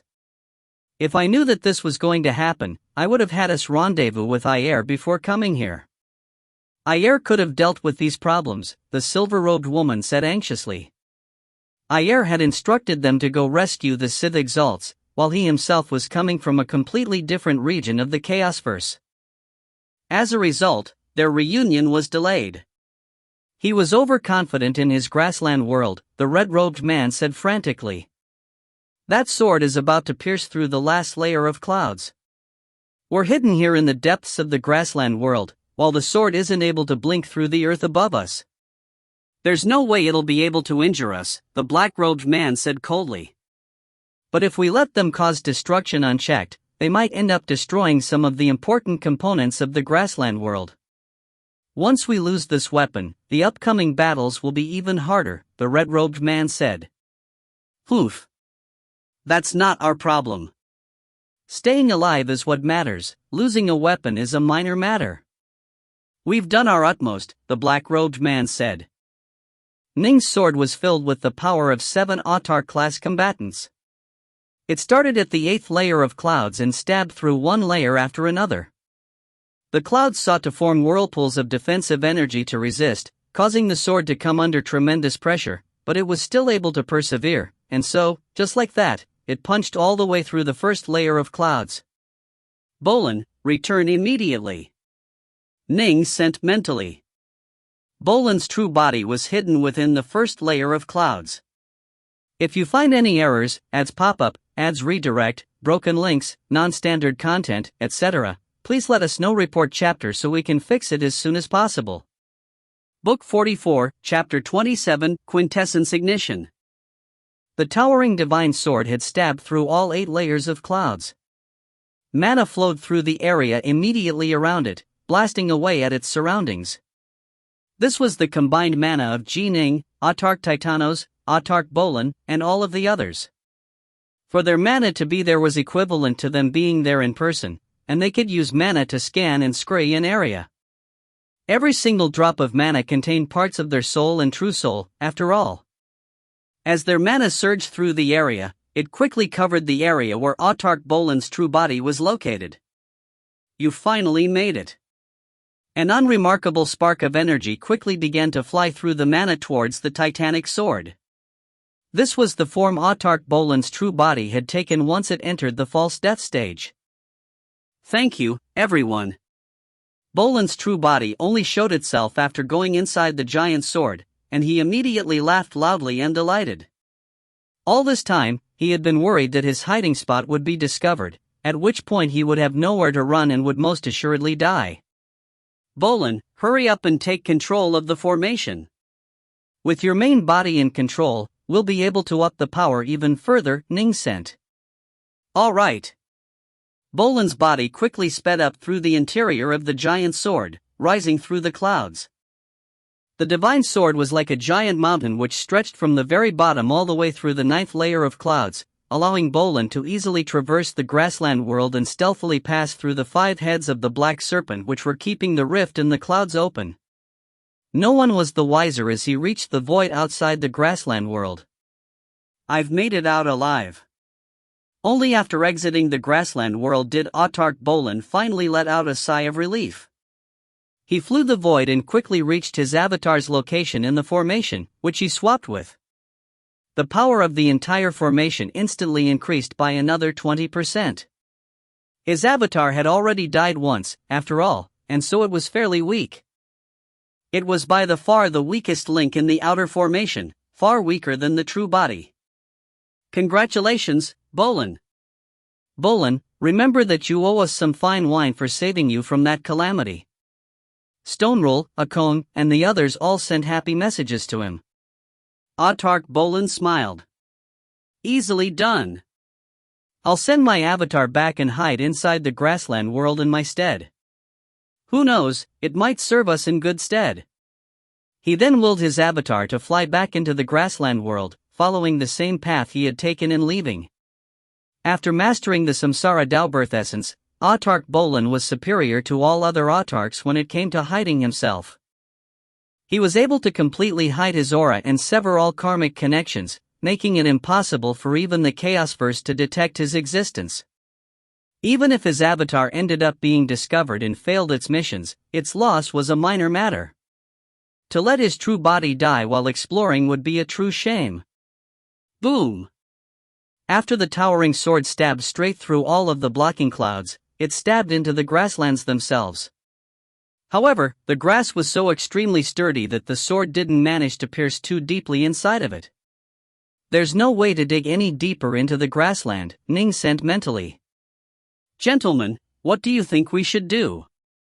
The grassland world's core should be located deep within its depths, Autarch Titanos said. Based on what I've seen from researching various powerful Sith weapons, the most powerful formations will be located around the most important regions. Right now, the problem is that the sword needs to endure the restrictive power of 8 layers of clouds while continuing to drill downwards. It's only able to unleash a fraction of its full power, and I don't think there's any chance we'll be able to damage the core components while doing so. Right, Ning agreed. Stabbing through the 8 layers is already consuming a bit over half of the power, while those 9 chains are taking up another 20%. That leaves just 30% to deal with the grasslands below. The two of you can decide on what to do, Autarch Mog said. You two understand formations better than the rest of us. You decide, Autarch Akong agreed. The other autarchs were going to let Ning and Titanos take the lead, because they were the most skilled in the Tao of formations. Titanos in particular had spent countless eons analyzing artifice and weaponry. The remaining 30% stands no chance of punching through, Ning agreed. Then let's get rid of those 9 layers of clouds first, Autarch Titanos said. The clouds serve as a protective eggshell around the yoke. If we can scrape away the clouds, we can deal with the interior as we please. Destroy the 9 layers of clouds? Ning was intrigued. The core is inside the grasslands, while the 9 clouds are outside. There has to be some sort of formation keeping these troublesome clouds active, Titanos said. Which means if we can destroy the relevant formations, the clouds will disperse on their own, Ning agreed. Right. These two understood formations very well, and they quickly managed to come up with a method for dealing with the clouds. Break for me. Ning began to twist and turn the titanic sword, sending it chopping back and forth through the clouds. Each time it did so, it created new gaping wounds within the lower 8 layers of clouds. The clouds continued to cover the tears, while the sword continued to stir its way through them like a spoon. The process continued, with the clouds reforming each time after the divine sword cut through them. This rapid healing process consumed an enormous amount of energy. The mana within the divine sword was able to follow the energy ripples of the healing process, allowing formation experts Ning and Titanos to discover 9 different energy wellsprings in the time needed to boil a kettle of tea. So they are located in 9 different places at the farthest corners of the clouds? Not even autarchs were able to see to the ends of the vast grassland world, because there were space-time formations blocking their sight and hiding 9 critical components of the formations powering the clouds.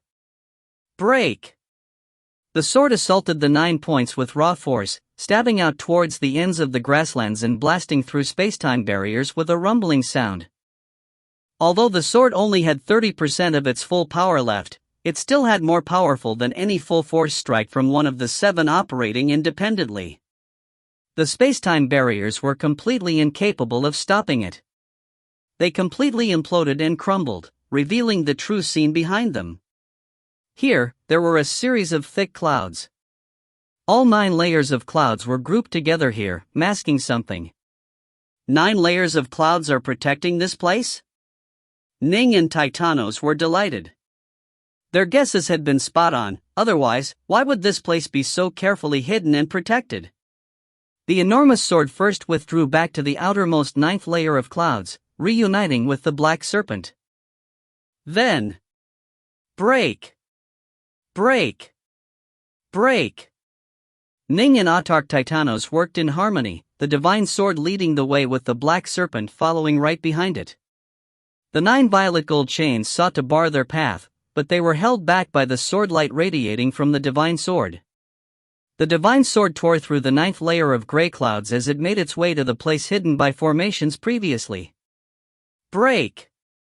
The black sword immediately took responsibility for keeping the 9th layer of clouds open, while the divine sword pressed the attack. It quickly broke through all 8 layers of clouds, revealing countless glittering runes and complicated glyphs which were working together in an unfathomably profound manner.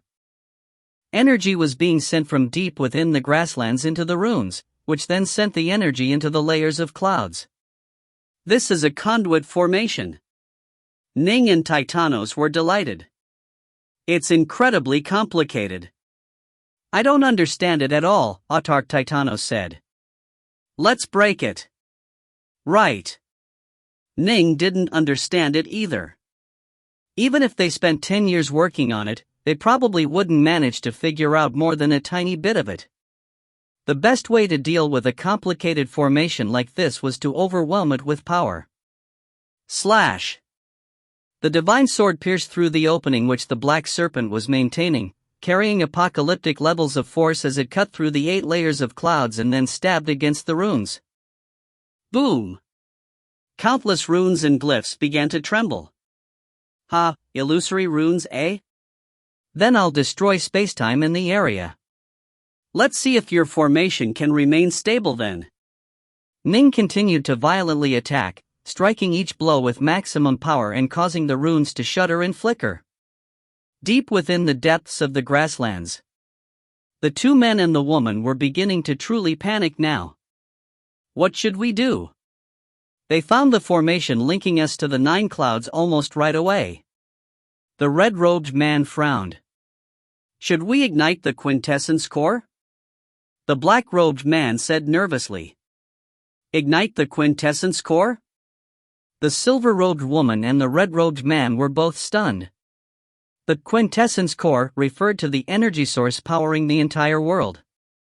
The reason why the autarchs had been unable to truly break into the Cithilans which had invaded their chaosverse was precisely because the Cithilans had its own miniaturized quintessence. This quintessence core provided the Cithilans with energy, allowing the Sith to construct those stable and deadly Dalgard towers. However, over the eons the energy of that miniature quintessence had been gradually depleted. By now, there was little remaining. The reason why the grassland world was so powerful was because it had a quintessence core of its own as well. Ayer had asked his own teacher to give it to him, and his teacher had obliged. That was the only reason why Ayer had been able to create this mighty weapon. Otherwise, there would have been no way to power the grassland world. Even the mightiest of weapons needed sufficiently strong external power sources here. This was a foreign chaosverse, after all. They were rejected here and could not draw upon the local prime essences. Igniting the quintessence core will consume an enormous amount of energy. If we use it all up, we'll have lost this battle, the silver-robed woman said. We should check with Ayer first. She immediately reached out to contact Ayer. A short while later a blurry pillar of light appeared which gradually resolved into the tall, barefoot, balding figure of Ayer. What is it? Ayer asked. The cultivators set up a trap for us here. The grassland world has been caught, and the 9 layers of clouds are unable to stop them, the silver-robed woman said quickly. They've even discovered the conduit formation powering the 9 cloud layers. Soon, they'll have destroyed it. Once the 9 clouds are destroyed, the grassland world will be at the verge of destruction as well. What? Ayer's face was drained of all blood, and a look of shock appeared in his eyes. He was unable to remain calm any longer. If you find any errors, ads pop up, ads redirect, broken links, non-standard content, etc., please let us know. Report chapter so we can fix it as soon as possible. Book 44, Chapter 28, Formation Incarnation. Chapter 28, Formation Incarnation. The grassland world was Ayer's most important, the one he intended to rely on to utterly defeat the cultivators and conquer this chaosverse. It was the main reason why he was so confident in his ultimate victory. If the grassland world was destroyed, his chances of victory would become virtually nil. He'd all but simply have to wait for defeat. Thus, as soon as Ayer heard this bad news, his mind became filled with many thoughts. For example, how did the cultivators manage to prepare a trap in advance? How was it that the protections of the grassland world had been breached so easily? The latter, he had an answer for. He suspected that the silver-robed woman and the other 2 weren't ready to defend it with all their strength. But the former? For now, he truly couldn't understand how the cultivators had managed to set up a trap in advance. He didn't have any time to waste asking these extraneous questions. He immediately ordered, protect the grassland world at all costs. Ignite its quintessence core right away. Ignite the quintessence core? The silver-robed woman blinked. Right. I'm on the way and will be there within a day. You have to hold. Ayer's face was as cold and hard as ice. I have to win this war. I have to take control over this chaosverse. If you can't hold on until I get there, don't blame me for what I'll do to you. The 3 couldn't help but shudder. They knew that if Ayer became truly infuriated with them, just thinking it chilled their hearts. If Ayer's countless eons of planning ended up being ruined by their cowardice, he might actually kill them. Understood. We're igniting the quintessence core right now. We'll definitely hold on. The 3 hurriedly promised. Fine. Ayer's eyes flashed coldly. Things might seem dangerous, but we still have a chance. If the cultivators have been able to beat you so easily, that means that most likely all of them are there. If possible, trap them all inside the grassland world. Do your best to tie them down for as long as you can. Once I arrive, we'll kill them all. We stand the best chance if we can make the battlefield be inside the grassland world. Understood, the silver-robed woman and the other 2 said hurriedly. The 2 sides then broke the connection, followed by Ayer's figure vanishing from the pillar of light.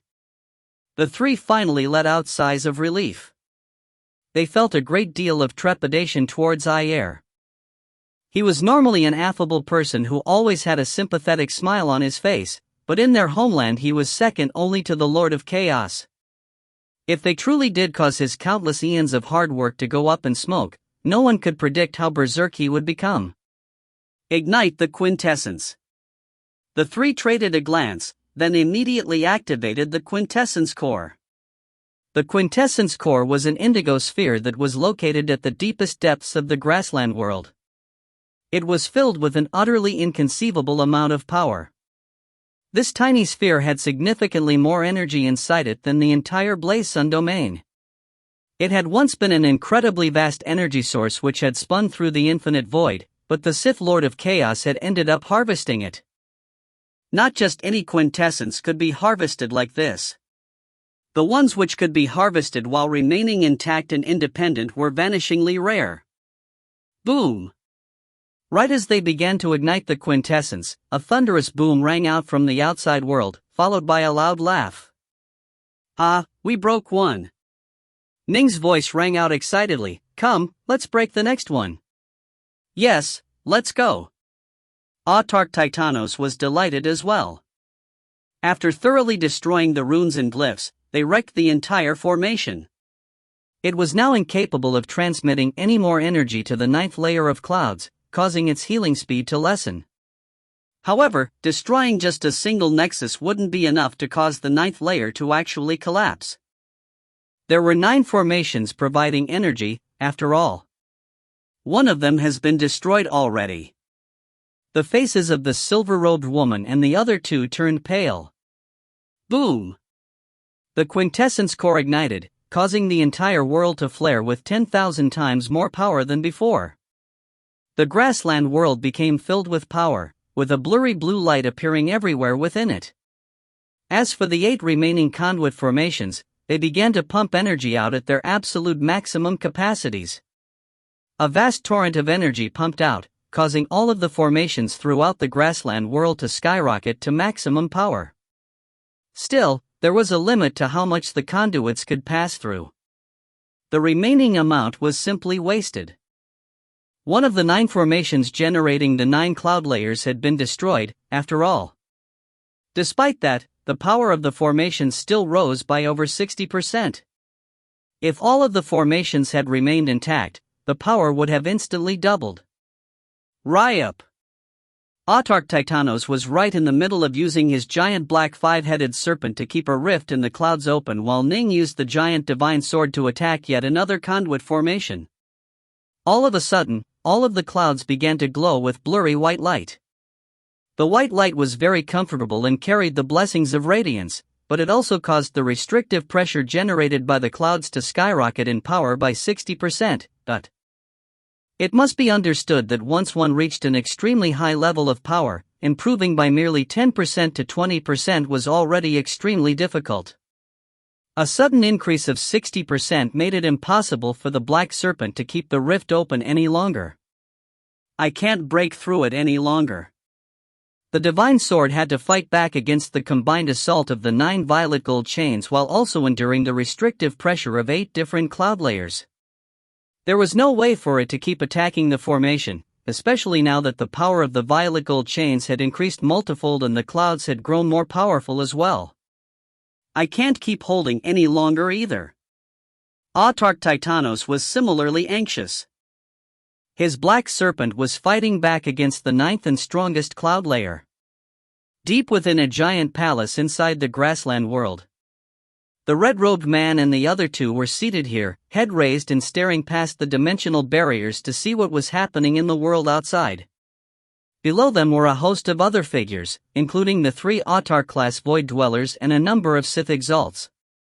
Ayer had a number of spare exalts who hadn't been needed to control the various temples, and they had been assigned to the grassland world. Owenya was here as well. Should we attack? The black-robed man said in his cold voice. Not just yet. The red-robed man frowned. We still haven't managed to locate the true bodies of the Autarchs yet. That sword is merely composed of energy and magic treasures. Now that we've ignited the quintessence core, they won't be able to cause any further damage to our formations. Let's wait for their true bodies to descend, then trap them inside. When they are inside, we'll be ready to wrap this battle up. Agreed. The silver-robed woman nodded. Ning and the others were indeed in a tough situation. The power of the 9 cloud layers in the grassland world had increased dramatically, while the violet gold chains had become several times more powerful as well. They were finding it difficult to fight back. Withdraw. The divine sword, previously capable of piercing through 8 cloud layers, quickly retracted to the 9th cloud layer and then flew over to help the black serpent push at the rift. Once the rift was closed, all connection to the outside world be lost. They would no longer be able to control those treasures using mana or god sense, resulting in the collapse of the sword. Re-up. The divine sword was still mighty enough to tear the 9th layer of gray clouds open, but it was only able to tear a 1,000-kilometer hole now. Ayer has yet to make his move. That means he probably hasn't arrived yet. This is a perfect opportunity which won't come again. We need to seize this moment to destroy this weapon. Autark Stone Rule sent mentally. I feel like we should have us attack in person now, Autarkicon said. Agreed. However, we need to remain cautious. Our true bodies should just remain in the outermost layer of clouds and keep it open, Autark Titanos said. We can't go any deeper inside. Once we do, the Sith will probably use certain tricks to keep us trapped in there. We'd be shut off from the outside world and unable to maintain our connection to the formation, at which point we would probably all be wiped out. Ning and the others were all wary of this possibility as well. They couldn't afford to take a risk like that. All right. Let's make our moves.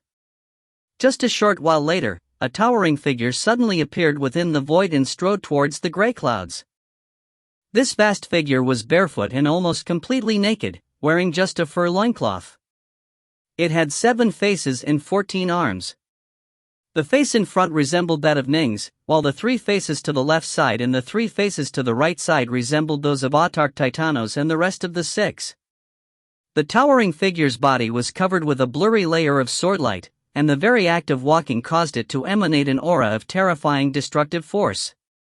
Ning and the others had such powerful bodies that they were strongest in close combat. This formation incarnation was formed by the 7 of them using the power of the outside formations, but led by Ning using his Omega Sword Dao. All 7 of their true bodies were located inside this formation incarnation. As soon as it had been created, it had emanated a natural aura of infinite swordlight. Every single movement it made was filled with ineffable might. Being responsible for this incarnation is incredibly taxing. Ning could feel his entire body aching, as could Autark Titanos and the others. Not only did they have to keep the giant formation in the outside world active while controlling the divine sword, they also had to physically join together in this vast formation incarnation. Splitting their energies 3 different ways like this was no easy task. While we keep the sword active, we'll only be able to use 70% of this formation incarnation's power, Ning mused to himself. From a tactical standpoint, they would become deadlier if they completely abandoned the sword and instead focused on pouring all of the formation's energies into this incarnation, using 100% of its power. Still, it wasn't yet necessary for them to take such a drastic step. Re-up. The formation incarnation strode forwards towards the grayish clouds, its 14 arms reaching out simultaneously in ripping motions. The clouds around them quickly began to roil about as a vast area of 10,000 kilometers was torn open by it. It was quite easy for the formation incarnation to keep this rift open, freeing up the giant black serpent and the divine sword to continue stabbing downwards. If you find any errors, ads pop up, ads redirect, broken links, non-standard content, etc. Please let us know. Report chapter so we can fix it as soon as possible. Book 44, Chapter 29, Ire Cometh. Chapter 29, Ire Cometh. Deep within the palace located in the depths of the grassland world, the silver-robed woman waved her hand, causing an image to appear next to her which displayed what was happening in the world outside. All of you look so nervous. Fine. We'll let you see what's happening outside. That way, you can tell Ire that the 3 of us are being diligent in our efforts. The 3 Autar-class Void Dwellers and the Sith Exalts all stared at the images next to her. They saw a towering, 7-faced titan dressed in just a fur loincloth reach out with 14 arms. The arms were filled with absolutely unearthly power as they tore apart the 9th layer of clouds and then kept the rift open. Aside from the titan, there was also the giant black serpent and the gigantic sword. The black serpent was under assault by 9 violet gold chains. The serpent was clearly finding it rather hard to endure the assault, even though streaks of swordlight were assisting it in resisting the chains. As for the giant sword, it had pierced through the 8 layers of clouds and was slamming against the runes and glyphs surrounding the conduit formation. Slash! Slash! Slash! It was clear to everyone that by the time the sword had pierced through the 8 layers of clouds, it had virtually exhausted all of its power and posed very little threat to the divine glyphs and runes. They didn't even tremble. We're in no danger. After we ignited the quintessence core, These cultivators are no longer a threat to us, Bowena and the other exalts agreed. The only thing they have which could threaten us is that Titan. It has to be a formation incarnation. Given its power, I imagine the cultivator leaders are located right inside of its body, a skinny Sith exalt said. We've ignited the quintessence core, but it's still able to handle the 9th layer of clouds with ease. That means it has to be even more powerful than the sword. Kiblo is right. Our greatest threat right now is that formation incarnation, another Sith exalt immediately agreed. The two men and the woman at the front of the temple let out cold chuckles. The silver-robed woman explained, actually, our only worry is that the formation incarnation will not come inside. If it dares to do so, we'll be ready to launch a full-strength counterattack against it. We'll do everything possible to cut off its connection to the outside world. Once that happens, it'll no longer be reinforced by the might of the outside formations, at which point the incarnation, the black serpent, and the giant sword will all be dramatically weakened. Their fates will be in our hands. Ayer has already issued orders, the black-robed man continued coldly, to seize this opportunity to trap them inside the grassland world. Once Ayer arrives, we'll launch our final killing strokes and annihilate them all. But what if they don't come inside? A Sith exalt said. That's why we aren't attacking yet, the black-robed man said. The more power we display, the more vigilant they will be. Let's just wait patiently. They'll begin to grow impatient once they realize they cannot destroy the grassland world, at which point they might charge inside. The Sith exalts below all murmured amongst themselves. These three clearly had completely different attitudes. The exalts had to risk their lives and do everything in their power to fulfill Ayer's commands, while these three simply had to do enough. Still, this was indeed a good plan to lure the cultivators inside. The outside world. As predicted, Ning, Titanos, Stonerule, and the others were all feeling extremely anxious. They had already done everything they could, save for sending in their formation incarnation, but they remained unable to destroy the formation. What should we do? If we continue like this, we stand no chance of victory at all, Autarchicon said anxiously. Should we take the risk of charging inside? We cannot. Autarch Skyfeeder immediately refused. Right now, we hold the upper hand. It is the Sith who cannot afford to waste time. They need to force a final battle as soon as possible. We, on the other hand, shouldn't take on unnecessary risk. Actually, we are drawing closer and closer to victory, Autarch Titanos said suddenly. Ning and the others were all startled. What is the greatest flaw which all-powerful Sith weapons share? Autarch Titanos asked. Energy. This grassland world has to be using up an absolutely enormous amount of energy.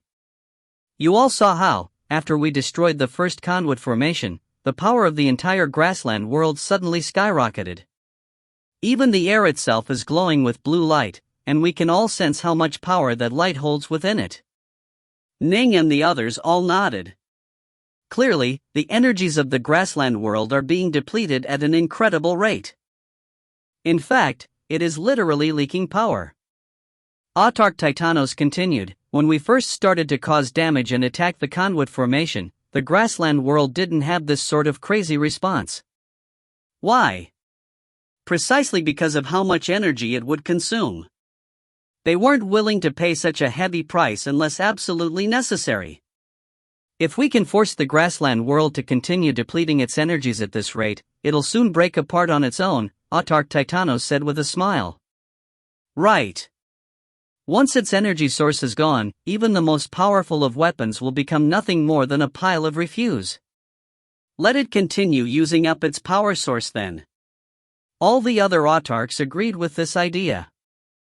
Besides, Autarch Titanos continued, Skyfeeder, Dark North, and the others are unwilling to take the risk of going inside because they can sense that something isn't quite right. When we first started to attack the world of grass, they initially sent out those 3 Autarch-class void dwellers to fight back against us. After those 3 fled, not a single Sith has come out to stand in our way. Do you really think such a vast world of grass wouldn't have someone in control of it? Even ordinary temples have several Sith exalts and powerful golems protecting them. Does this world of grass really just have a few chains guarding it? Autarch Titanos said. Yes, I have the feeling that something is off, Ning said. There's no way such a powerful weapon would only be defended by a few chains. Autarch Titanos nodded. That's why I have the feeling that they are intentionally holding back to lure us inside. Once our true bodies go through the clouds, they'll be ready to show their daggers. This would instantly become the final battle of this war, but the final battle has to be on a battlefield of our choosing, not this world of grass. Agreed. They would rather give up this opportunity than take on such enormous risk. So long as they remained alive, they were still winning and would have a chance to gain a final victory in the future. Ning and the others were of the same mind on this, and so they quickly calmed down. They continued to use the Black Serpent and the Divine Sword to assault the Conduit formation, forcing the grassland world to pay a heavy price in energy and keep the quintessence core ignited. The Sith continued to wait from their hiding place deep beneath the grass, waiting impatiently for the formation incarnation to come inside, but the Autarchs simply refused to do so. Time flowed on quickly. A full day went past in the blink of an eye. The ignited quintessence core was consuming energy thousands of times more quickly than it normally would. This single day had cost it the equivalent of dozens of years of energy. This was an absolutely shocking rate of energy consumption, which was why the three had been so hesitant to ignite the quintessence. This single day had caused the quintessence core to shrink by one full size. Whoosh! A tall, barefoot man was striding through spacetime rifts, frantically advancing through the void. I'm almost there. Ayer was both anxious and furious. His calculations indicated that the ignited quintessence core could only last for around 3 days. Normally, it would have been able to last for over a century. Now, however, it had lost nearly 40% of its power. How could he not be impatient? Damn it! They still haven't gone inside. He had paid such a heavy price, but with nothing to show for it. If the cultivator leaders had barged into the grassland world, he would have ordered his subordinates to launch the final battle in order to keep them trapped there at all costs. By the time Ayer himself reached the grassland world, he would kill them all. Ayer was absolutely certain of being able to kill them when the battlefield was within the grassland world itself. And yet, a full day had gone past. The cultivators had to know that they weren't able to break the formation apart, but they refused to go inside. Slash! After yet another warp through spacetime, he finally arrived at the scene of the battle. This entire region was covered by an enormous formation, but Ayer appeared directly within its borders. As he did so, Ning and the others instantly sensed Ayer's appearance. It is Ayer. Ning and the others were all shocked. He's simply incredible. Our formation should have suppressed spacetime, but he was able to tear through our suppression and warp through spacetime. The suppression was useless. No wonder our seal against the Sithilans was completely useless. Ning and the others were all stunned by Ayer's might. Omega Autarchs truly did surpass their insights by far too much. Ayer stepped forward, tearing through spacetime once more and appearing in the grayish clouds which served as the outermost layer of the grassland world. He then easily passed through the clouds to go inside. Moments later, a wave of power swept across the entire grassland world, including Autarch Bolan's avatar, which was hiding within via his false death state. Neither dead nor alive? Is that Autarch Bolan? So my foolish subordinates weren't able to kill you after all. It must have been you who revealed the grassland world's location. As Ayer's voice rang out, he himself appeared on the first layer of clouds. He immediately reached out towards a patch of empty space, forcing it to suddenly reveal the avatar of Bolan, which immediately began to flee. Boom! The blue light of the grassland world covered Ayer, illuminating his body. Ayer simply waved his hand, commanding the blue light to shoot out. When Ning and the other Autarchs fought, they could command the power of the Tao, and here in the grassland world, Ayer could command the power of that miniature quintessence. Although it couldn't compare to the actual quintessence of the Chaosverse in power, it was still enough to dramatically strengthen Ayer. Ayer swung out a palm which surpassed both spacetime and the cycle of life and death. Bolan's avatar had nowhere to run and nowhere to hide, and it was instantly splattered into nothingness by that giant palm. If Bolan had been here in person, he might have been able to endure for 2 or 3 strikes before falling. This avatar, however, was newly made and very weak. In the grassland world, it was unable to withstand even a single blow from the empowered Ayer. If you find any errors, ads pop up, ads redirect, broken links, non-standard content, etc., please let us know. Report chapter so we can fix it as soon as possible. Book 45, Chapter 1, Extermination. The divine sword had pierced through all 8 layers of clouds, and so Ning and the others were able to see everything happening inside the grassland world. They couldn't help but feel shocked by Ayer's might. Bolan's avatar was newly created and fairly weak, but for it to be destroyed in just a single blow was insane. Bolan, was your avatar actually destroyed? Tarkakong asked, even though you are in control of the samsara Daobirth essence, you still weren't able to escape? It really was destroyed. Not even a scrap of energy was left, Bolan said. If even just a shred of his energy had managed to escape, he would have survived. This was much like how Bolan's true body had been almost completely exterminated, but he had managed to survive at the border between life and death thanks to the samsara Daobirth essence. That tiny shred of life had entered the false death state and hidden itself. Given that Bolan had access to nigh infinite amounts of energy, he was able to quickly and soundlessly heal himself. However, when Ayer had attacked, his avatar didn't have any chance to escape at all. He's become even more powerful, Autark Mog said solemnly. Ning nodded. In this world of grass, his every strike is empowered by the blue energy of the surrounding area. He has indeed become more powerful here. Neither dead nor alive, he's managed to cut off all karmic links? Ayer had sought to use karma to link his strike and use it to attack Bolan's true body, but it had been completely cut off from all karma and so the attack was unable to proceed. Damn! Ayer was in a foul mood. His specialty lay in light. Karma? Life and death? He wasn't really skilled in either of these 2 daos. As an Omega Autark, his insights into the Tao of life and death surpassed Bolan's samsara Daobirth essence by just a hair. As for destroying Bolan's avatar? It made no difference at all, because the avatar was a new one. To destroy a peak avatar that took many years to strengthen would have been a resounding success, but a new avatar. Autark Bolan would be able to recreate it in a twinkling.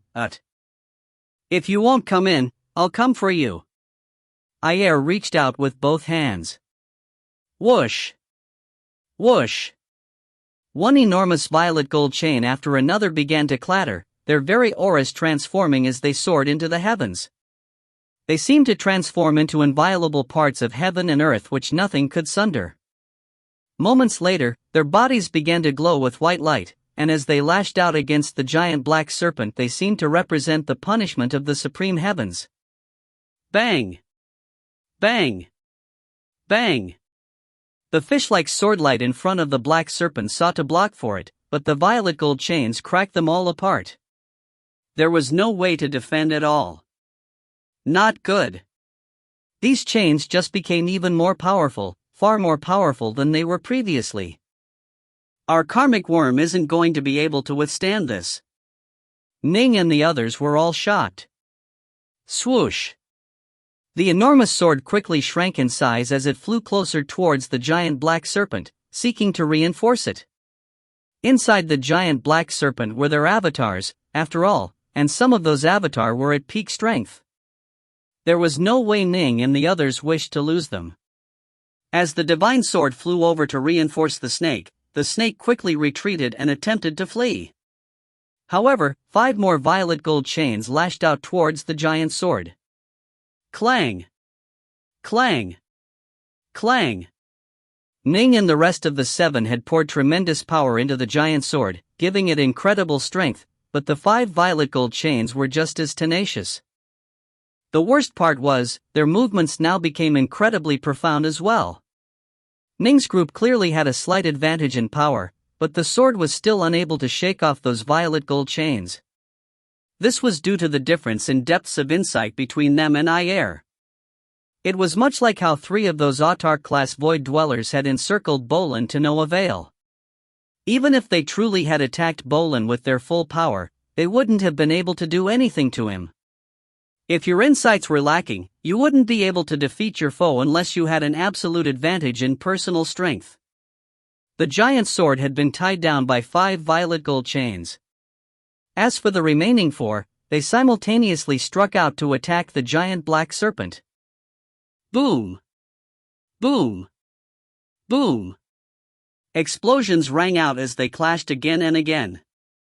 The giant black serpent hurriedly fled while trying to defend as best it could, but the violet gold chains were now being marvelously controlled by Ayer and tremendously strengthened by the ignition of the world's quintessence core. Although Autarch Titanos was in control of the black serpent and the 5 avatars worked in harmony to defend, the defensive perimeter was still breached after just 1 round of blows. Re-20-END. One of the serpentine heads was securely latched onto by a violet gold chain, then physically ripped off. Crack! Moments later, another serpentine head was delivered a furious blow from up high by a different violet gold chain, and the force of the collision was so great that Autarchicon's avatar, located inside the head, was completely destroyed. In the blink of an eye, the 4 violet gold chains' furious attacks had caused the giant black serpent to completely collapse. All 5 avatars died in battle, with none being able to escape. This caused Ning and the others to feel both sorrow and grief, but there was nothing they could do. It had all happened too quickly. As soon as Ayer had returned, he had killed Bolin's avatar and then immediately used those 9 violet gold chains to launch a series of consecutive attacks. There had been no chance to flee at all. The grassland world was a vast place, while spacetime was suppressed here. The black serpent needed to slowly fly away if it wished to escape, but Ayer wasn't going to give it the time needed. This was the exact reason why Ning and the others hadn't dared to risk their true bodies inside. Going in would be easy. Coming out would be very difficult. Flee! The giant sword quickly fled backwards, while the 9 violet gold chains immediately swung to attack it. For a time, both sides appeared to be equal. The giant sword was different from the black serpent. The sword had been formed from a complete merger of the energies of the 7 autarchs. This was far superior to the black serpent, which simply represented 5 autarchs working together in harmony. The giant sword was a single whole and guided by Ning's sword Dao. Every single strike of the sword was filled with tremendous power, making it impossible for the 9 violet gold chains to defeat it, much less destroy it. A short moment later, the giant sword flew out from the grayish clouds and escaped from the grassland world. Ayer raised his head, glaring. If he had poured in all of his power, he would have been able to prevent that sword from escaping, but there was no point. That sword had simply consisted of energy and some universe treasures. Ning and the others could have quickly forged more universe treasures to replace them. I should keep my true killer attacks hidden until the very end. It isn't worth exposing it on just a few universe treasures. Ayer raised his head, staring at the formation incarnation in the skies. The incarnation was staring at Ayer as well.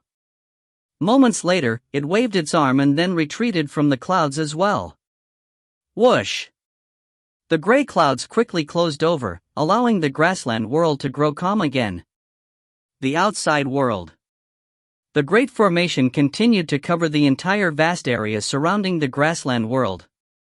Ning, Titanos, Mog, Bolin, Skyfeeder, Akon, and Stonerule felt both sorrow and anger as they stared at the ovaloid grassland world before them. 3 of the 5 avatars they had just lost were peak-strength avatars, but they had been wiped out in just a twinkling. This taught them a lesson with regards to just how powerful Ayer was once he joined together with the grassland world. In truth, Ayer had carried the grassland world with him in his mission to kill Ning. Alas, Ning managed to escape before he reached that temple. Thus, Ayer had chosen to separate from his grassland world and gone autark hunting. Autark Mog had managed to survive thanks to his golden bridge of freedom, while autark Bolan had nearly died while only barely surviving thanks to comprehending the samsara Daubirth essence at the critical moment. Ayer and the grassland world combined to form a much more deadly opponent, Titanos said. He has a far higher level of insight than us. Stone Rule slowly shook his head. So what if he does? We'll kill anyone who dares to invade our chaosverse, even if it costs us our very lives. Autark Stone Rule gritted his teeth. Right at this moment, boom! The ovaloid grassland world quickly shrank in size inside the formation. Moments later, a space-time rift appeared next to it. Swoosh! It flew straight into the space-time rift. This caused Ning and the others to feel their hearts lurch. They had suspected all along that their formations were unable to bind Ayer, but seeing it with their own eyes was still rather demoralizing. Wait, he didn't leave yet. Ning and the others turned to stare at the rift which had just appeared outside the reach of their formation. The ovaloid grassland world had actually just flown out there. Cultivator leaders, did you think that I had fled? No, no. How could I flee? Ayer's voice echoed throughout every inch of the void. Let's see just how powerful your formations are. Break! Ayer let out a furious shout, and those 9 violet gold chains suddenly appeared on the surface of the ovaloid object. The violet gold chains expanded in size, each becoming 1,000,000,000,000 kilometers in length as they swept through the void with ineffable majesty. With Ayer in control of them and with the ignited quintessence strengthening them, they began to furiously smash down upon Ning's enormous formation. Ayer was able to immediately see the flaws in this formation, and so his every attack was aimed at a weak spot. Boom! Boom! Boom! The entire formation immediately began to shudder as a level of power comparable to the divine swords began to hammer down upon its various weak spots. This wasn't a defensive formation, there was only so much punishment it could take. Let's leave for now. Ning and the others were all quite patient. All of them had prepared escape-type treasures, and they had also opened up a space-time tunnel within the formation itself. Whoosh! Ning and the others immediately flew into the space-time corridor and departed. 1. In China, the plum blossom symbolizes perseverance, hope, and beauty. If you find any errors, ads pop up, ads redirect, broken links, non-standard content, etc., please let us know. Report chapter so we can fix it as soon as possible. Book 45, Chapter 2 Weakness, Hunt. Book 45, Chapter 2 Weakness, Hunt. Now that Ning and the other autarchs were no longer actively maintaining the grand formation which covered this region, it quickly crumbled beneath the strikes of the violet golden chains. A short while later, 4 figures emerged from the grayish clouds which constituted the surface of the ovaloid grassland world. It was Ayer and his 3 allies. They fled, the silver-robed woman murmured softly. Ayer, this is their homeland. These cultivators can fight or flee as they please. If we aren't able to trap them, we won't be able to kill them at all. They are all extremely wily. As soon as the odds turn against them, they immediately flee. The red-robed man frowned as well. I agree with everything you two just said. Ayer nodded. Killing Ning and the autarchs would be very difficult, because they all fled at the first sign of bad news. Ayer was constantly being suppressed by this local chaosverse, and so once they fled in unison he wouldn't be able to chase them down. He could suppress spacetime to make it impossible for them to flee, then warp through spacetime after them, but as he tried to warp close enough to do this, ripples would be generated. Once Ning and the others sensed this, they would instantly flee far away. Ayer still wouldn't be able to catch them. The reason why he had been able to do this to Mog was because he had gotten close enough to use something akin to a domain field to prevent Mog from escaping. Now that Ning and the others were all together and working in concert, Ayer's domain would no longer be able to bind them any longer. In other words, neither speed, suppression of spacetime, nor domains would work. There was nothing which could actually trap Ning and the others. They could come and go as they pleased. It must be remembered that the native autarchs were in no hurry to conclude the war right away. The longer it dragged on for, the better. If it somehow dragged on for a few million chaos cycles, their chaosverse would have given birth to another batch of experts that might include new autarchs or omega emperors. Now that the cultivators had the true soul everlasting, the rate at which they produced autarchs would naturally increase significantly. They are slippery and cautious. They won't give us a chance to catch them, Ayer said. Our plan was to use the sudden appearances of myself and the grassland world to achieve dramatic successes, but in the end both failed. However, in the end, none of it matters. I've fully mapped out all possibilities for this entire war. They won't be able to escape their fate. In the end, we shall still win this war. His three allies were rather puzzled. Such self-confidence, where did it stem from? If they couldn't even catch or hunt down their foes, how were they supposed to beat them? Let me repeat myself. I've fully mapped out all possibilities for this entire war, Ayer said with a smile. Have you forgotten that I sent out the Annihilation Hive at the very beginning of this war? Not the Annihilation Hive? The three were startled. Haven't the cultivators already discovered a way to counteract the Annihilation Hive? It's no longer functioning, right? The silver-robed woman asked curiously. Imbecile. Ayer glanced sideways at her. I released the Annihilation Hive for two reasons. The first was on the off chance that I might be able to gain total victory if it succeeded in devouring a great deal of this chaosverse energies and caused it to weaken enough for me to take over. This objective failed, but the second objective was the true objective. I sent it out to make it the most lethal weak point in this entire chaosverse for the cultivators. Ayer's eyes flashed coldly. Right now, a single one of their avatars is responsible for maintaining the formation that is tying down the Annihilation Hive. All we need to do is charge towards it and destroy the avatar inside the Annihilation Hive, at which point it will start to function again.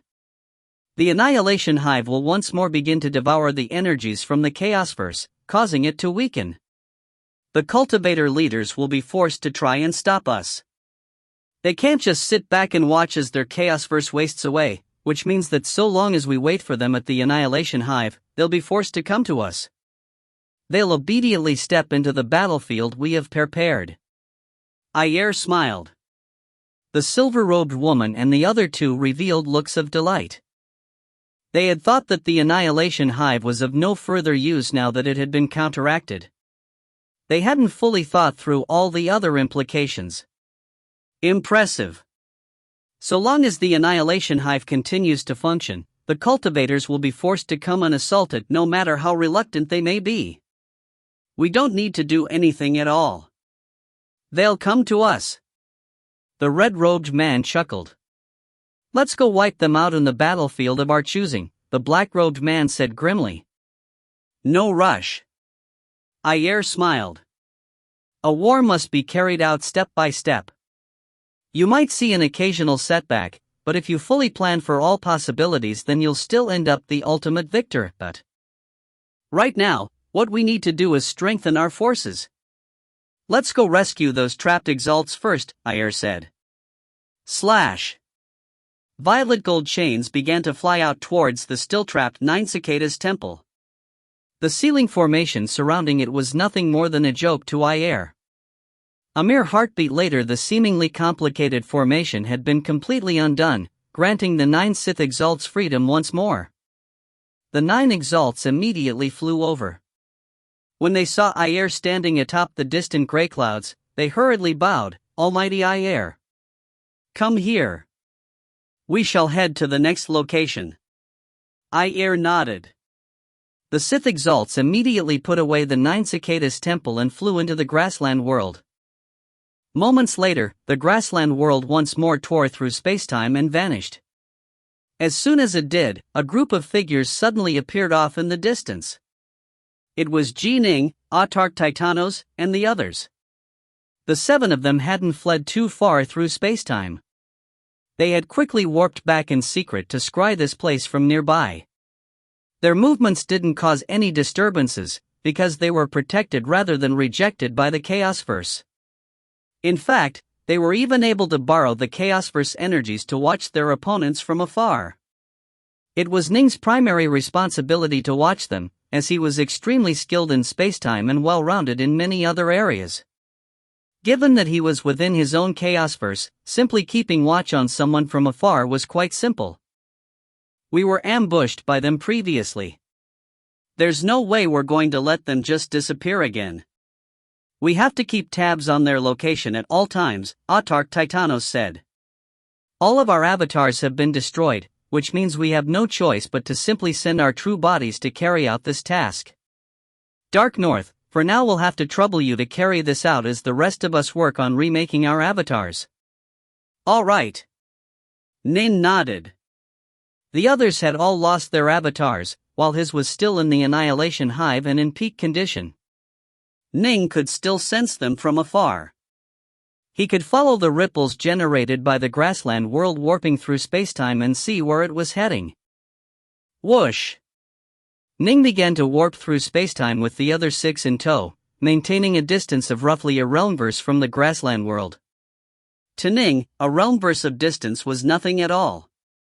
His god sense alone vastly outstripped this, and when he relied upon the powers of the Chaosverse and his link to the prime essences, he was able to watch from an even more ridiculously great distance. So long as the 2 sides maintained a distance of just a realmverse away, Ayer wouldn't be able to easily detect Ning thanks to the Chaosverse constantly suppressing his powers. While Ning continued to pursue the grassland world, Titanos and the others created their new avatars. These avatars merely had 50% of their true power, which was the best they could do on such short notice. Judging from the direction they are taking, they should be going to go rescue another temple, Ning sent. Then let us destroy it in advance, Autarch Titanos said. Given our power, we are completely capable of working together to destroy the temples in a short period of time. Previously, they hadn't considered the temples to be much of a threat. They didn't want to attack the temples and reveal the techniques they could use when fighting together, as this would give their opponents a chance to prepare for them in the future.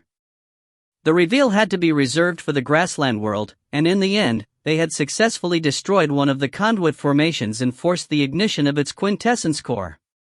Let's keep following the grassland world. Whenever it tries to rescue a temple, we'll fly up ahead and destroy the temple, Autarchicome said with a cold smile. We warp through spacetime far faster than that thing does. Ning and the others held a significant advantage in both flying speed and warping speed. Even Ayer was able to just barely meet Autarch standards of speed in warping through spacetime, but of course this was because he was being heavily suppressed by the local Chaosverse. The cultivators spent nearly a month traveling at high speed. In about 6 or so days, the grassland world would reach a new temple. Skyfeeder, Mog, the 2 of you should have your avatars continue to track the grassland world's movements. Make sure you know where it is at all times. Don't lose sight of it. Out of an abundance of caution, Autarch Titanos gave this task to Skyfeeder and Mog. The 2 of them were skilled in time and space, respectively. The rest of us will head out and move towards the nearest temple at maximum speed and use all our power to destroy it. All right. The avatars of Mog and Skyfeeder were both extremely confident. If you find any errors, ads pop up, ads redirect, broken links, non-standard content, etc., please let us know. Report chapter so we can fix it as soon as possible. Book 45, Chapter 3, Skycleaver Stance. A great star-like temple was silently floating within the great dark, surrounded by formations and flowing barriers that surrounded it and kept it completely sealed away. Up. A rift in the darkness appeared, followed by Ning and the rest of the 7 emerging from within it. Let's begin. Ning, Titanos, and the others exchanged smiling glances. This will be the first time we have the Sword Titan release its full power in battle, Ning said with a laugh. All of them began to pour energy into the formation bases they were holding. Boom! They quickly summoned the awesome power of the Chaosverse, which began to swiftly condense into the form of a nearly nude giant who was clad in just a fur loincloth. This titan stood there in the great darkness, his long dark hair spilling across his shoulders. He had 2 arms and a face which looked similar to Ning's but had more of the cold, pure remorselessness of the Tao of the sword. The sword titan had 2 different modes. The first mode was the 7-faced, 14-armed mode they had used previously. This mode used up more energy, but it had so much power that the other 6 autarchs could each be responsible for controlling 2 arms as well. The second mode was this mode. It had just a single face and 2 arms. Ning and the others had already concluded that they would have to fight together during the final battle. If they had enough time, they would of course set up formations to prepare the battlefield. Before the battle near the 9 Cicadas temple, they had actually spent nearly a month setting up that grand formation. The real time they spent was 100x as much. However, oftentimes battles would break out suddenly and without warning, giving you no chance to slowly establish the formations you needed. During such times, they would need to make use of mobile formations they could carry with them. They would have to shrink the size of the formation while preserving as much of its power as possible, and so they developed the second mode of the Sword Titan. The second mode was activated by the various formation bases which Ning and the others carried with them at all times. It allowed them to summon the power of the Chaosverse and then materialize this body. Given that it had access to less power, they had to be a bit more sparing with their energy usage, and so they only kept the 2 strongest arms which Ning controlled. The 2 arms which Ning was in control of was where most of the power of the entire Sword Titan was concentrated. More than 90% of the power was there. "Gentlemen, let us use the Sky Cleaver stance in cracking this temple," Ning said. "All right." The other 6 understood and agreed. Rumble, the loincloth-clad sword titan strode through the void, a long sword appearing within one of its hands. This was one of Ning's Northbow swords. Autarch Titanos, Autarch Skyfeeder, Autarch Mog, Autarch Stonerule, Autarchicone, and Autarch Bolin were inside the sword titan. They immediately unleashed their various techniques, filling the sword titan's body with their 6 roaring streams of energy. Under Ning's guidance, all of the different energies merged perfectly into the Omega Sword Tao, allowing the Sword Titan to unleash the most powerful of its many fusion attacks, the Skycleaver stance. Whoosh! The Sword Titan's 2 hands came together to grasp the Northbow sword in a double grip, then lifted it high into the air. A heartbeat later, it brought the Northbow sword down in an utterly indomitable chop towards the trapped astral temple before them. Boom! Crack! The entire astral temple began to shudder. This strike destroyed 3 of the 6 formations protecting it, and even the remaining 3 formations were shuddering as explosions rang out across the temple. What in the world is happening outside? Didn't Almighty Ayer say that he's about to arrive and save us? Why are our formations collapsing? The 7 Sith exalts inside all felt quite terrified, but the formation sealing them in here prevented them from seeing what was happening outside. All they could sense was that just now, an incomparably sharp power had come crashing down upon them and had nearly blasted the entire temple apart. Kill! The Sword Titan delivered a second chop, then a third chop. Every single blow was filled with utterly terrifying power. The reason why these 2 arms were the strongest arms was precisely because these were the arms which Ning was in control of. The other 6 autarchs worked together to unleash their Daos, while Ning guided the power of their Daos into his 2 arms to unleash the most powerful of attacks. If they were in the first mode with 14 arms, the other autarchs would individually control the other 12 arms. However, they were unable to make perfect use of their colleagues' energies. They were only able to mobilize a fraction of it. In other words, those 12 arms combined weren't nearly as strong as the 2 arms which Ning controlled. Thus, even when the Sword Titan was at peak power, more than 90% of its strength came from these 2 primary arms. Boom! Boom! Boom! Quick, go into lockdown mode. Completely seal the temple off from outside attacks. The Sith exalts within the temple were panicking like mad. The formations had already been disposed of. Now, their only choice was to try and use the natural sturdiness of the temple itself to defend against these attacks. Ning's sword titan did not elect to blink inside the temple. Instead, the sword titan continued to launch frenzied blows from outside using the skycleaver stance. Every single strike contained the full power from 7 Autar-class combatants which had been perfectly fused together via the eternal Omega Sword Tao. This was a level of power that far surpassed that of the giant sword and the black serpent which had fought in the grassland world, and it was also mightier than the violet gold chains. Boom! Boom! Boom! The temple was even sturdier than universe weapons, but after nearly 100 blows it finally began to crumble. Moments later it completely blew apart, with the Sith exalts inside being reduced to dust by the leftover power from the final skycleaver stance. This was as to be expected. Even the Autarchs, the creators of the skycleaver stance, would have been destroyed in one blow from this overwhelmingly powerful fusion attack. That felt incredible. Unleashing the full power of the Sword Titan was a wonderful feeling. The Sword Titan broke apart, revealing the figures of the 7. Autarchicon was particularly excited by what they had just done. It's been a long time since I've had that much fun. The skycleaver stance truly is astonishingly powerful, Autarch Titanos said with a smile.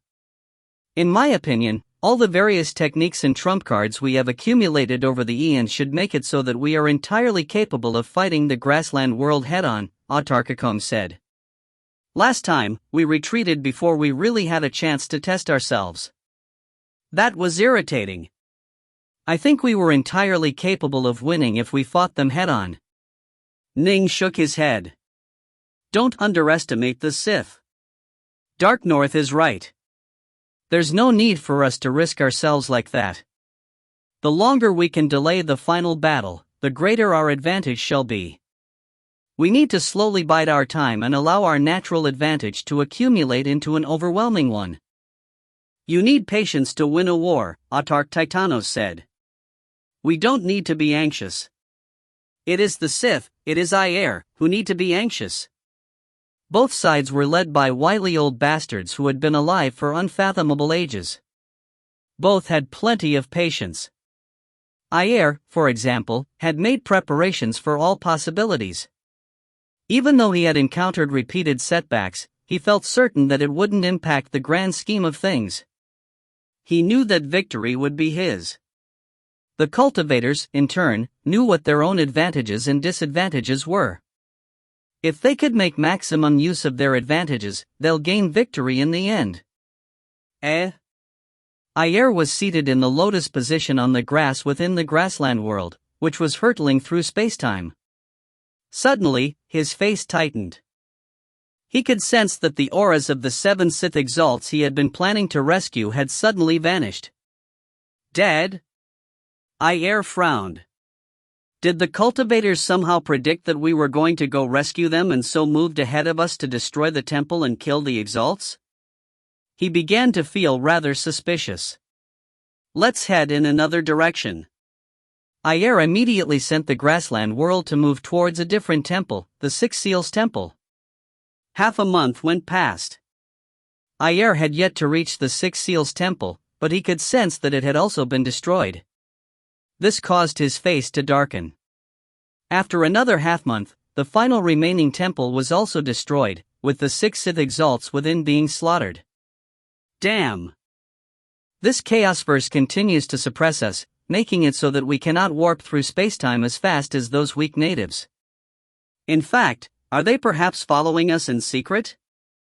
Ayer was quite irritated, but there was nothing he could do. He was at an environmental disadvantage here. Fine then. The exalts didn't make too much of a difference. We shall still win without them. Hear my orders. Ayer's voice suddenly echoed throughout the entire grassland world. His 3 colleagues, the Autar-class Void Dwellers, and the exalts including Bowenya all heard his voice. We are heading to the Annihilation Hive right away. The cultivators must fight us, which means they must engage us in battle. There's no way for them to avoid this. They'll have to battle us to the end, which means that this is the last battle. If we win, we'll have achieved victory and I, promise to give you everything you desire. If we lose, none of you will survive. Ayer's face was cold and calm, and his voice was very peaceful as well, but his subordinates all shivered when they heard it. Whoosh! The grassland world suddenly changed directions once more, moving towards the Annihilation Hive. It was possible that the cultivators were secretly following them from behind, but Ayer didn't care. He was going to head straight towards his target openly. The cultivators might know what he was doing, but it wouldn't matter. They would still have to come and fight him. The avatars of Autarch Skyfeeder and Autarch Mog were charged with following the grassland world. After following its new trajectory for over half a day, they were able to realize where the grassland world was now headed. The Annihilation Hive? The two avatars traded a glance in the darkness. Both of them understood what the Sith were planning, and they couldn't help but turn pale. If you find any errors, ads pop up, ads redirect, broken links, non-standard content, etc., please let us know. Report chapter so we can fix it as soon as possible. Book 45, Chapter 4, Within the Annihilation Hive. The Sith are heading for the Annihilation Hive? Ning, Titanos, Mog, Skyfeeder, Stonerule, Bolin, and Akong fell silent. They stood there within the great dark, staring at each other. Titanos said in a low voice, I imagine you all know what their plan is. They are going to go to the Annihilation Hive and destroy Dark North's avatar. That will allow the Annihilation Hive to continue devouring power from our Chaosverse. We have to fight them there. We can't let it just continue to weaken our Chaosverse unabated. Yes, we have no other options. We do have another option. Hard light flashed through Autarch Akon's eyes. We're faster than them. Let's get to the Annihilation Hive first and destroy its quintessence core. Destroy the sphere of annihilation? The others were all intrigued. Is it possible? Autarch Titanos looked at Ning. Ning knew more about it than anyone else present. The quintessence of the Annihilation Hive holds the mysteries of a type of destruction which I have named Oblivion within it. It is incomparably profound and also tremendously powerful. I'm not even close to being strong enough to destroy it, Ning said. However, when we work together, we are also tremendously powerful. Perhaps we might just manage to destroy it after all. We have to. Once we destroy the sphere of annihilation, they'll have nothing to threaten us with, Autarch Akon said eagerly. Destroy the sphere of annihilation. When we join forces, we are virtually unstoppable. We were able to crush entire temples in head-on attacks. I refuse to believe we can't crack that thing. Autarch Bolin's eyes were filled with malevolence as well. None of them wanted to be led around by the nose by their foes. However, they all knew that it was uncertain as to whether or not they would be able to damage the sphere of annihilation. It was a completely foreign object that they knew nothing about, but they had to make the attempt. If they succeeded, they'd celebrate. If they failed, then they would have to go stop the Sith. I hope this works. Ning looked at his 6 comrades, silently praying to himself as he did. His avatar had been analyzing the sphere of annihilation for many years, and the more he understood, the more nervous he felt. Come. Let us go to the Annihilation Hive. They immediately began to speed towards the Annihilation Hive at maximum speed. Roughly 1 month later, they finally reached the Annihilation Hive. Ayer's team was still far away. They'd probably need over half a month before they would arrive. The Annihilation Hive. The 7 of them stood shoulder to shoulder, staring at the great hive before them. It remained vast beyond measure, but the sucking power from it was now much weaker than when it was at full power. It was still able to destroy the raw darkness in the area around it, but the energies released by the destroyed darkness all returned to the prime essences of the Chaosverse. There was no way to steal them away at all. Let's try and see if we can destroy the entire thing first, Autarch Titanos said. If we can, we don't need to worry about destroying the sphere of annihilation. The sphere of annihilation, by itself, didn't have the power to forcibly take energy from an entire chaosverse. It was all thanks to the formation supporting it that made this possible. Dark North. Bolin looked at Ning. Let's try using the Skycleaver stance with full power, Ning said. The Skycleaver stance wasn't necessarily the best technique to use in actual combat, but it was definitely the best for causing destruction. Soon, the towering, loincloth-clad sword titan once more appeared within the emptiness of space. He strode towards the behemoth hive, glowing with pure sword intent. Every single movement he made radiated power and destruction, and he quickly reached the surface of the behemoth hive. He then drew an enormous sword with his right hand. Skycleaver stance. The sword titan held the sword in a two-handed grip, lifting it up high over his head. The 6 autarchs began to use their various techniques, allowing Ning to guide their different daos to merge together and unleash the Skycleaver stance. This was actually just one stance of an entire set of sword arts which Ning had created for them. Boom! The divine sword came crashing down, shattering spacetime and splintering the 5 elements. It destroyed all in its path as it came crashing down with absolutely terrifying power towards the surface of the annihilation hive. Boom! A massive explosion occurred, causing even the enormous behemoth hive to tremble. As for Ning's sword titan, a powerful counterforce pushed back against him, sending it stumbling a few steps backwards in space. It was simply too powerful. Not even Ning's sword Dao was able to completely deflect this counterforce, and so the sword titan had to endure much of it. How does it look? Any cracks? Did we cause any damage to it? Ning and the others carefully inspected the behemoth hive while asking each other the same question. They were all hoping that the thing had been at least slightly damaged. Even the tiniest of cracks would symbolize that if they continued to hammer away at it, they would be able to completely destroy it in time. Alas, none of them could discover any cracks at all, which was why they were all asking the others if they saw anything. Nothing. I can't find any. I don't see any damage at all. Their hearts all began to sink.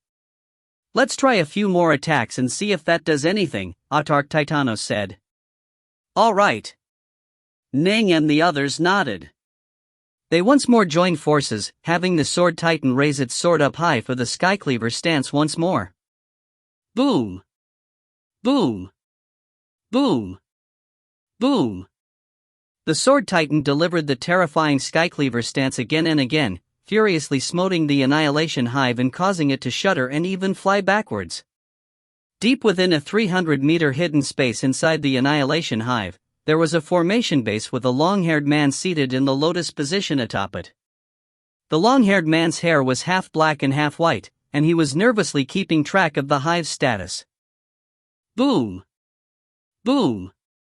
Boom! Every single explosion caused the entire annihilation hive to shudder. Who is attacking the annihilation hive from outside? Exaltanitya was rather startled and nervous. He was only able to see what was happening within the hive, he was unable to see the outside world. The entire annihilation hive is actually trembling. This level of power far surpasses what Emperor Dark North can accomplish. Can it be that the cultivator leaders have joined forces? Exaltanitya was rather nervous, but a short while later the attacks came to a halt. They dealt over 1,000 strikes, but they weren't able to even scratch the annihilation hive. Exaltanitya let out a sigh of relief. The annihilation hive was one of the most important Sith trump cards, and it had been just as expensive to create as the grassland world. It was far more powerful than the various temples. It wouldn't be easy to destroy it. Outsiders have just come inside. Exaltanitya stared at the images which appeared before him. They displayed a stream of power that flew inside the hive and towards its core hive. The light and power surrounding the figure was so blinding that Exaltanitya was unable to see who it was. I have to report this. Exaltanitya immediately contacted Ayer. The formation base below him slowly began to swivel as a pillar of light appeared. A figure appeared within the pillar of light, which solidified into the seated form of Ayer. Innate-level rose and bowed respectfully. Almighty Ayer, new invaders have entered the Annihilation Hive. They tried to assault the hive from outside, and they attacked over 1,000 times with shocking levels of power. However, they still weren't able to even scratch the Annihilation Hive. Ayer's eyes flashed coldly. Someone actually dared to assault the Annihilation Hive? It must have been those cultivator leaders working together. They are moving closer and closer towards the core. They'll reach the sphere of annihilation soon. Will they be able to destroy it? Innate-level was worried. Just keep watching. Don't take any other action, Ayer said. Alright, Innate-level said respectfully. Whoosh! The pillar of light vanished. Within the behemoth hive, Ning and the other autarchs had already reached the black pyramid located at the center of the vortex of astral clouds, reuniting with Ning's avatar. So this is the sphere of annihilation? Autarch stared at the nearby shadowy black orb, which continued to devour everything surrounding it. It was like an endless hole that swallowed and destroyed all things. It embodied the essence of oblivion, causing the autarchs to feel a sense of trepidation when they looked at it. What type of profound mysteries does this thing hold, for it to be able to destroy all things? It seems as though there is nothing whatsoever which surpasses it, Autarch Stonerule said softly. They had attuned to many different Daos before, but the mysteries embodied by the sphere of annihilation were more profound than any they had ever studied. It eclipsed all Daos they had seen. The so-called Omega Daos and Daobirth essences, they would all be devoured and destroyed by this power of oblivion. My avatar has been meditating here for many years and is able to replicate a bit of oblivion's power. Ning shook his head. But I still do not understand its true nature. My destruction Daobirth essence is shallow and crude in comparison, Autarch sighed. Ayer might be at the same level of insight as this oblivion Dao, Autarch Mog said. But maybe not. He's so far above us that we cannot judge him accurately either. Omega Autarchs had extremely profound levels of insight, perhaps as profound as the mysteries of oblivion. Both were far beyond the likes of these 7 to comprehend. In the end, it is simply a naturally occurring quintessence core. It's unable to fight back against us. The 7 of us, when working together, can summon the power of the Chaosverse itself. We should be able to destroy it, Autarch said. If you find any errors, ads pop-up, ads redirect, broken links, non-standard content, etc., please let us know. Report chapter so we can fix it as soon as possible. Book 45, Chapter 5, Laughter. Ning and the rest of the 7 stared at the shadowy black orb. There was utter stillness. Even their auras seemed to have frozen. All of them had experienced countless things as they had ascended the path of cultivation to reach their current heights, but they now felt a sense of tremendous pressure. This sphere of annihilation was an inimical threat to their entire Chaosverse. If they could destroy it, then things would be much simpler, but if they failed, they would have no choice to begin the final, deadly battle. The 7 of them exchanged a glance, nodding silently to each other. They were out of options. They had already tried to destroy both the Behemoth Hive and the Black Tower, but they were unable to do so. Now, their last chance lay in attacking this sphere of annihilation at the center of the tower. Rumble, an awesome amount of the Dao's power was being gathered here, with Ning and the rest of the 7 guiding it to form the towering, loincloth-clad Titan. They simply didn't have enough time to set up the full formation, as the Sith would be arriving in nearly half a month. Using the second mode of the Sword Titan was the best they could do. Destroy the sphere of annihilation. The Sword Titan strode through the air, a greatsword appearing within his hands. Attack! Ning ordered. Within the Sword Titan, the 6 autarchs immediately began to unleash their most powerful attacks. 6 massive streams of energy quickly began to course through the Sword Titan's body, then slowly began to coalesce into one. The Sword Titan lifted up its arms, double gripping a massive greatsword and then delivering a furious blow towards the shadowy orb before it. As the sword chopped out, it destroyed all the different types of energy that were in its path, reducing them to nothingness. This was the Skycleaver stance. It has to break. Ning and the rest of the 6 watched hopefully. Boom! The sword smote furiously upon the shadowy orb, which instantly began to twist and distort. The power of this sword was simply too great. The orb was distorted, transforming from being a perfectly round globe into an ovaloid shape. Some cracks actually began to appear at its edges as the sword slashed right through it. Did we succeed? When Ning and the others saw the black orb elongate and crack, they couldn't help but feel a sense of wild excitement. But then, their hearts turned cold. The shadowy black orb once more returned to its normal spherical shape, continuing to devour everything around it while the cracks went back to normal. Try again. Autarch Titanos commanded desperately. Again. Knight gritted his teeth. He truly didn't wish to admit defeat. Boom. Boom. Boom. The Sword Titan began to strike again and again against the shadowy black orb, each strike filled with such incredible power that the black orb repeatedly cracked apart, but each time, it quickly healed afterwards and then continued to devour away at its surroundings. It wasn't weakened in the slightest. After striking several thousand times, Ning and the others finally gave up. Their hearts were ice cold.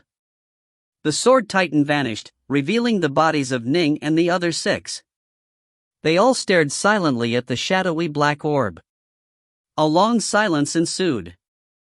Suddenly, Ning spoke out, "We haven't failed yet." Eh? The other 6 looked at Ning. They had already attacked with all their might. Could it be that Tao Lord Dark North had another suggestion? Bolin, ever since you mastered the Samsara Tao Birth Essence, I've been ruminating on creating a new sword art, Ning said. When we came together to form the Sword Titan, the Skycleaver stance we used was based off a sword art I created which was meant to use the Space Tao Birth Essence, Time Tao Birth Essence, Claw Tao Birth Essence, Illusion Tao Birth Essence, Destruction Tao Birth Essence, and Karma Tao Birth Essence. It employs 6 types of Tao Birth Essences, but now, Brother Bolin, you have also mastered the Samsara Tao Birth Essence. I think I can create an even more powerful set of sword arts which employs 7 different Tao Birth Essences, which would make our Sword Titan even more powerful. Titanos, Bolin, and the others were all delighted by this. Right. Their sword art was based off of using 6 Tao Birth Essences.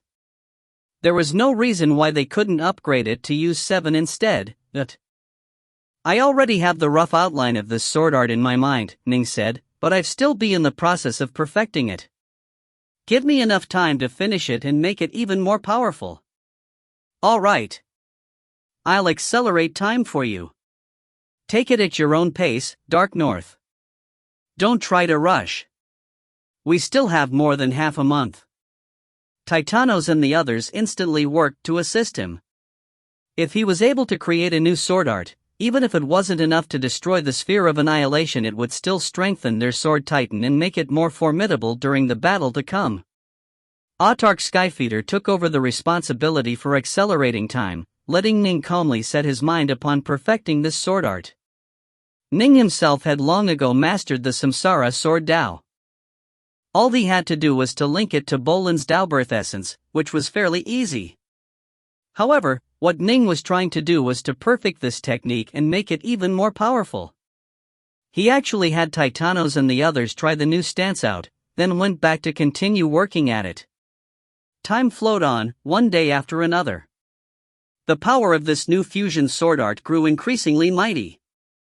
Meanwhile, the avatars of Mog and Skyfeeder continued to follow Ayer's grassland world, ready to report anything that needed reporting. You still have 2 more days before Ayer's world of grass arrives here, Mog said.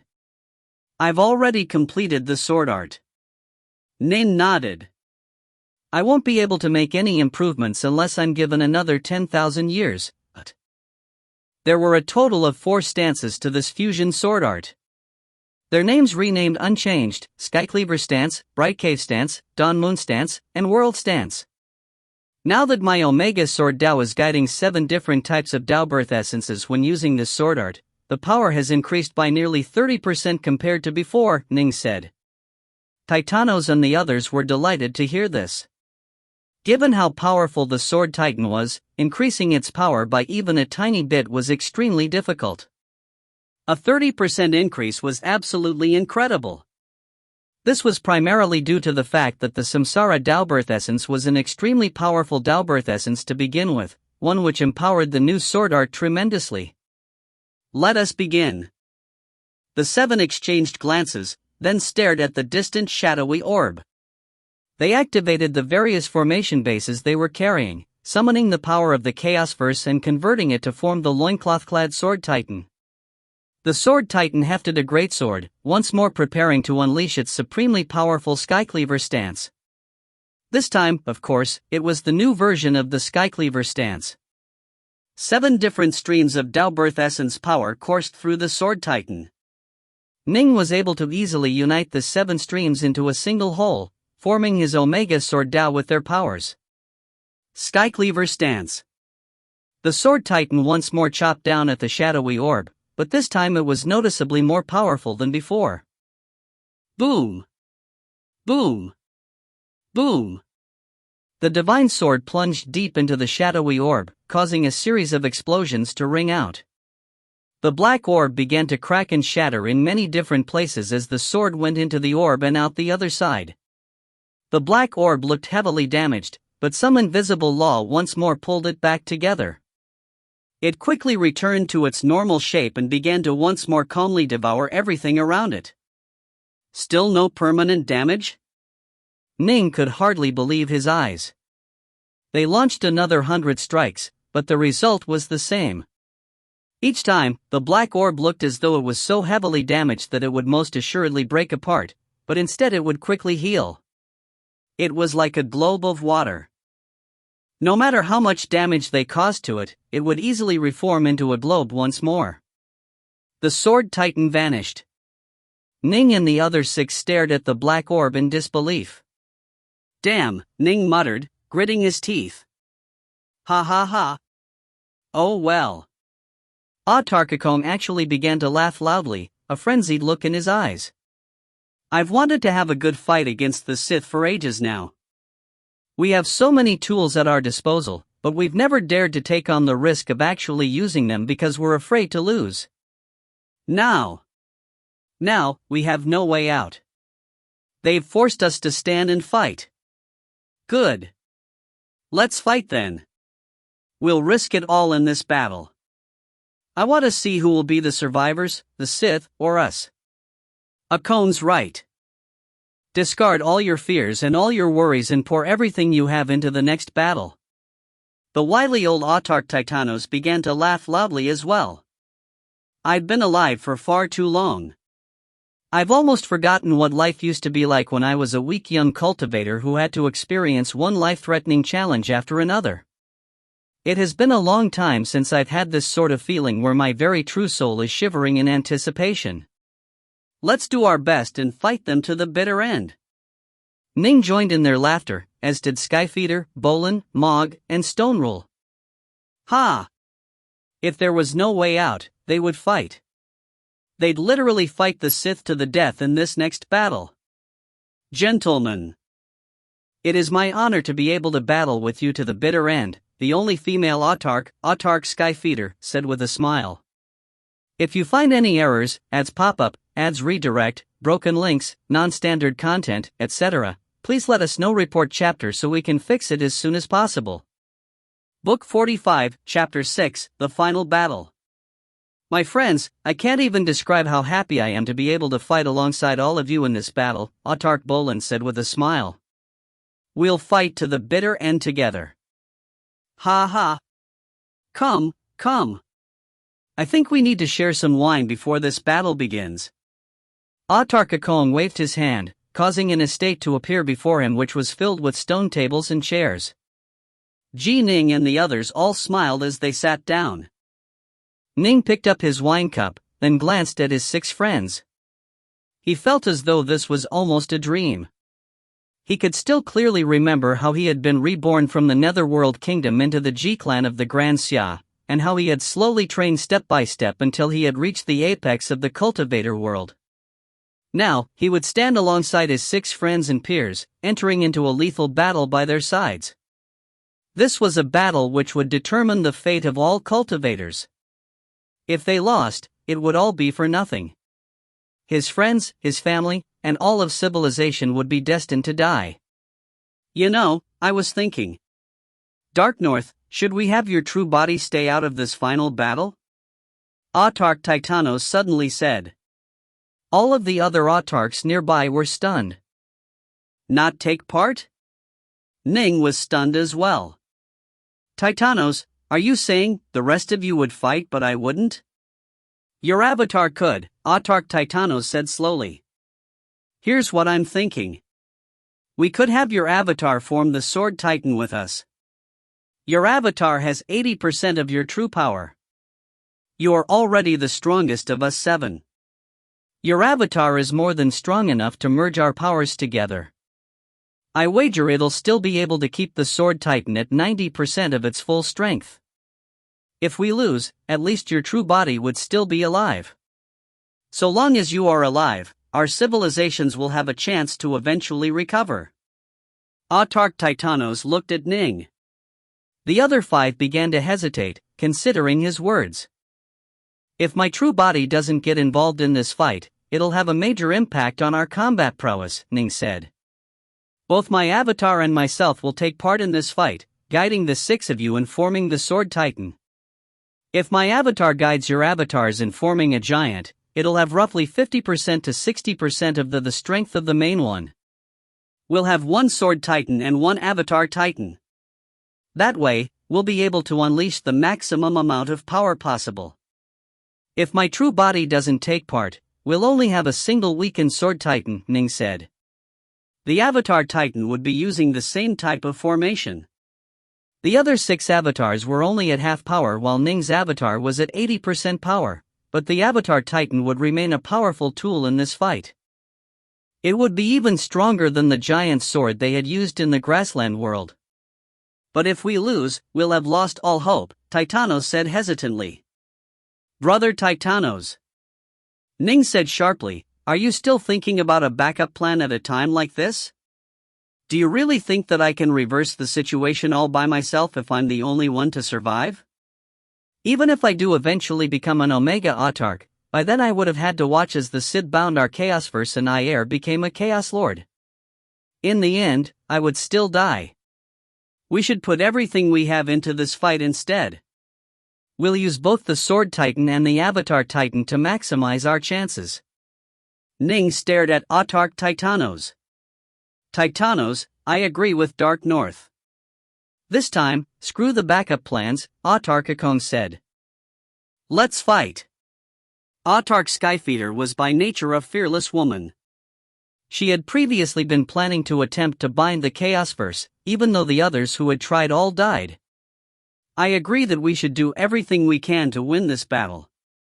Autarch Bolin, Autarch Mog, and Autarch Stonerule all turned to look at Titanos. At their level, life and death mattered very little.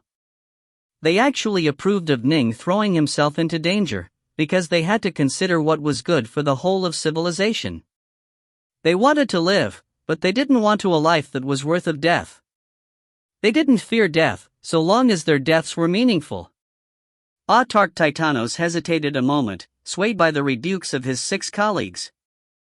He then let out a self-mocking chuckle. All my life, I've laid schemes upon schemes and have always had a backup plan ready. All of you are right. Even if Dark North survives by himself, the chance of him being able to reverse a defeat here is minuscule. Him leaving would lower the strength of our forces. It's better for us to fight them to the bitter end, That's more like it. How miserable would I feel, watching you all perish while I survived by myself. Ning lifted up his tankard of wine and poured a cup for Titanos. Come, Titanos, come. I'm going to punish you with some wine. I accept. Titanos immediately took the wine cup. The seven had already decided to do their utmost in this upcoming battle. They no longer felt any worries, and so they happily drank together while awaiting Ayer's arrival. Ayer will be arriving in 2 hours, Autarch Mog said suddenly. We still have 2 hours left? Ning and the others exchanged glances. Let's go out and get ready to welcome these outsiders. Titanos rose to his feet, as did Ning and the others. Whoosh! They all put away their respective estates and flew out together, blinking out of the black tower. This time, Ning brought his avatar out alongside him. The Annihilation Hive once more exploded with power and began to generate that incredible sucking pour, but the Sword Titan formed from the 7 Autarchs was able to easily pass out of it. Rumble, the Annihilation Hive began to furiously devour the energies of the outside world at its previous pace as a vortex once more appeared around it. Ning and the Autarchs, however, simply ignored it.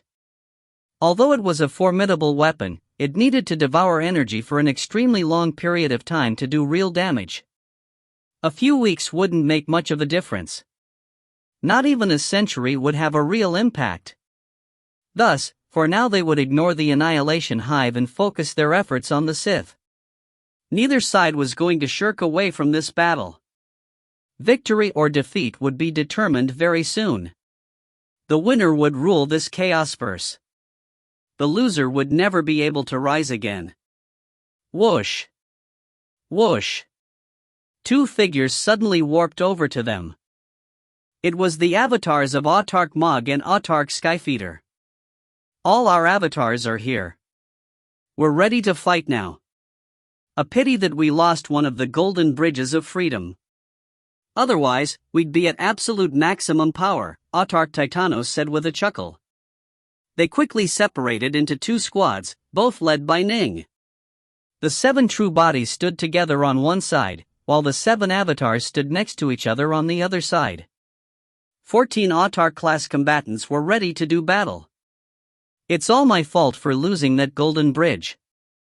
Autarch Bolin shook his head. You aren't to blame. Those things simply required far too many precious ingredients. I did everything I could but was only able to create 7 of them. Sometimes, I can't help but think to myself about what a coincidence it all was. We originally had an extra, but Dark North rose just in the nick of time to round out the 7th, Titanos said with a sigh. To be able to battle alongside my 6 predecessors is Dark North's honor, Ning said with a smile. The 7 of them stood in empty space, their hearts at peace. They had already cast aside all their worries. At a time like this, worrying wouldn't make any difference. They simply had to do everything they could to win. If they died, all of civilization would die with them, but there was nothing for that. The 7 of them had truly done all they could. The ovaloid sphere continued to warp through space. Atop its outermost layer of grayish clouds stood a tall, gray-robed man who was slightly balding. His eyes seemed to contain the cosmos within them as he calmly stared at the empty space before him. It is finally time for the last battle. Like the cultivators, Ayer knew that he had reached the most critical moment in his entire life. He would either soar to the heavens and become a lord of chaos, becoming the most invincible figure in all the infinite void aside from his master, or he would be defeated and never have this opportunity again, even if he managed to survive. He hadn't worried about the sphere of annihilation being destroyed, because he knew just how marvelous an object it was. There were only 2 ways by which it could be destroyed. The first way was to overpower it. As an Omega Autarch, outside of this foreign chaos-verse he himself would just barely be able to summon enough power to destroy it. The second way was to comprehend the apocalyptic mysteries it contained, at which point one would be able to easily deconstruct it. Neither Autarchs nor Omega Emperors would be capable of such a task. This realm truly is a mesmerizing one, Ayer murmured. This realm and all things within it should be mine to rule. These weaklings have continued to bar my path. Now, I shall sweep them all away. Whoosh! The grassland world warped through spacetime one final time. By the time it reappeared, Ayer could now see the enormous annihilation hive off in the distance, surrounded by that even larger vortex which was destroying and devouring all things around it. However, the 14 figures standing here were even more noticeable than the vortex of destruction. Ning and his peers stood side by side, while the 7 avatars did the same. The 14 calmly watched as that ovaloid object flew through space towards them.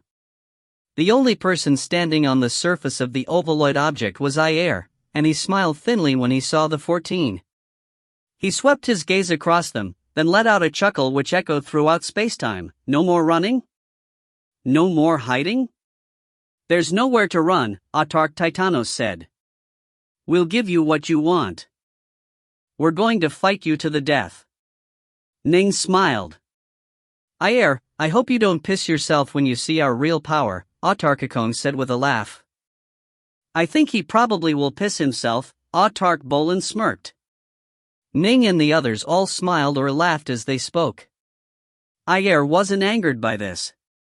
He simply smiled back and nodded. You natives are quite brave. If you find any errors, ads pop up, ads redirect, broken links, non-standard content, etc., please let us know. Report chapter so we can fix it as soon as possible. Book 45, Chapter 7 Doll. Chapter 7 Doll. The two sides stared at each other from far. They seemed relaxed, but the atmosphere was already beginning to tense up. Talking won't solve anything. Come and stop my grassland world, if you dare, Ayer said, then sank into the gray clouds and vanished. At the same time, the ovaloid object transformed into a streak of light and shot towards the vast behemoth hive. Ning and the others traded glances. Ayer vastly surpasses us in terms of insight. Now that he's personally in control of the grassland world, no formation we can use would be able to slow it down. Autarch Titanos smiled. The grassland world can enter the annihilation hive with ease, protecting it and allowing it to continue devouring our chaosverse energies. The only way to stop it is to go inside of it. Charge into the grassland world and break it apart. Autarch Bolin nodded slightly. That's the only option. Gentlemen, let's do this. Ning laughed. We'll have to trouble you to lead us in this fight, Dark North. We'll need your guidance for the Sword Titan and the Avatar Titan, Autarch Stonewall said. I can serve as the leader, but I'll need all of your support. Let's go. Let's do this. Ning and the others shared a few quick works, then began to make their moves. Boom. Boom. Boom. The 7 Autarchs and their 7 avatars began to simultaneously call upon the power of the Chaosverse, gathering it around them to form vortexes of energy that quickly transformed into a pair of towering titans. Both titans were nearly nude and clad only in fur loincloths, but one had a slightly more powerful aura than the other. The Sword Titan and the Avatar Titan advanced side by side towards the ovaloid object.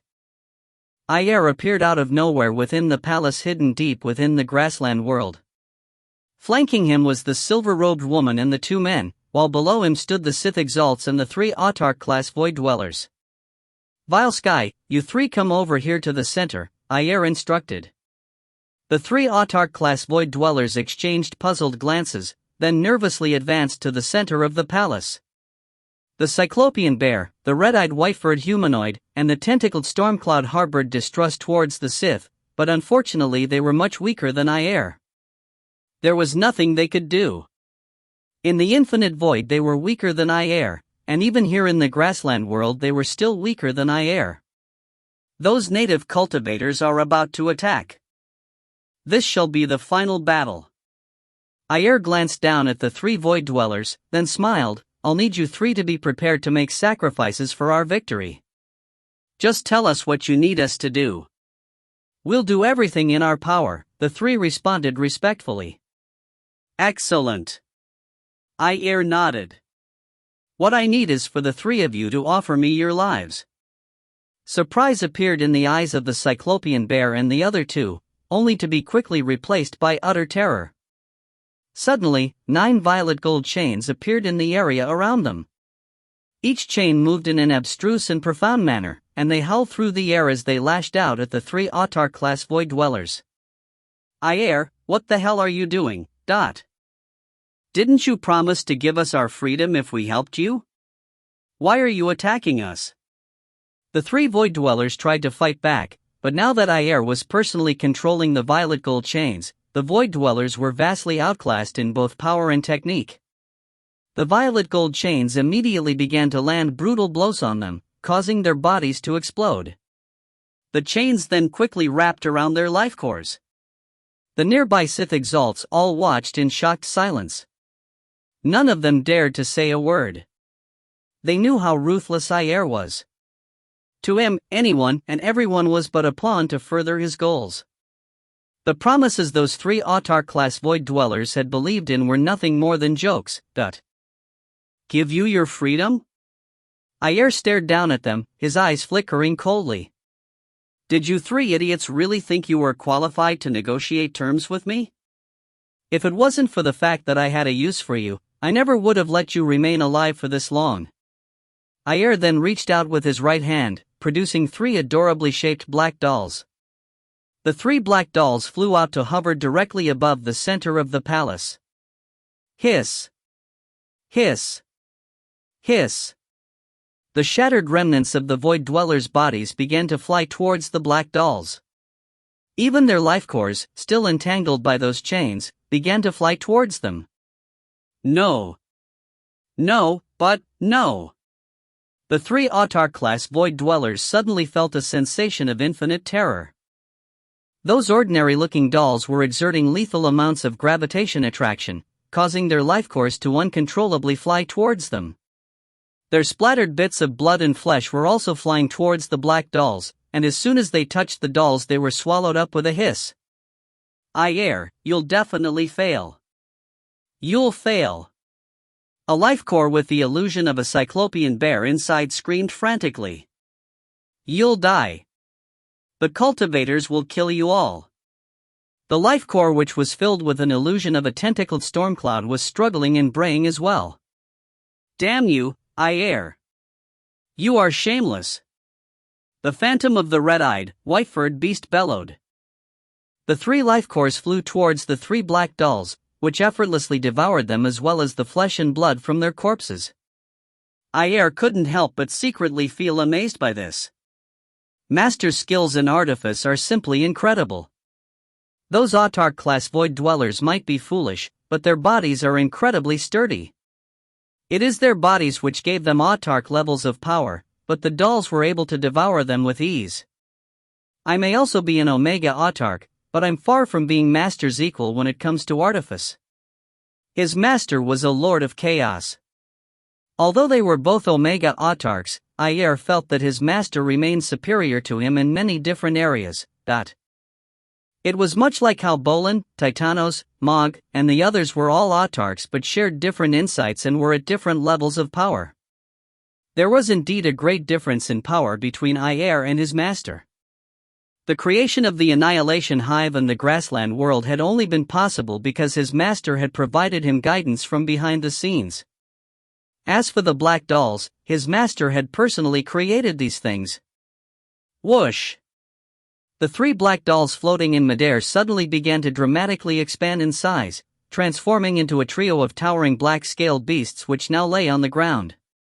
They pulsed with auras of power but didn't move in the slightest. Separate into 3 squads as I previously instructed. Ayer glanced at his other subordinates. The silver-robed woman, the black-robed man, and the red-robed man immediately acknowledged the order while the many Sith exalts quickly took up position behind them. From now on, each squad will be in charge of controlling one of these machine war beasts, Ayer said. Although each has devoured the full power of an Autarch-class void dweller, it will only be able to fight at peak power for roughly 1 hour. Thus, we must achieve victory as soon as possible. Understood, the silver-robed woman and the other 2 said. They had known all along that this was going to happen. Indeed, the reason why Ayer had invited them to take part in this invasion was for them to operate the machine war beasts.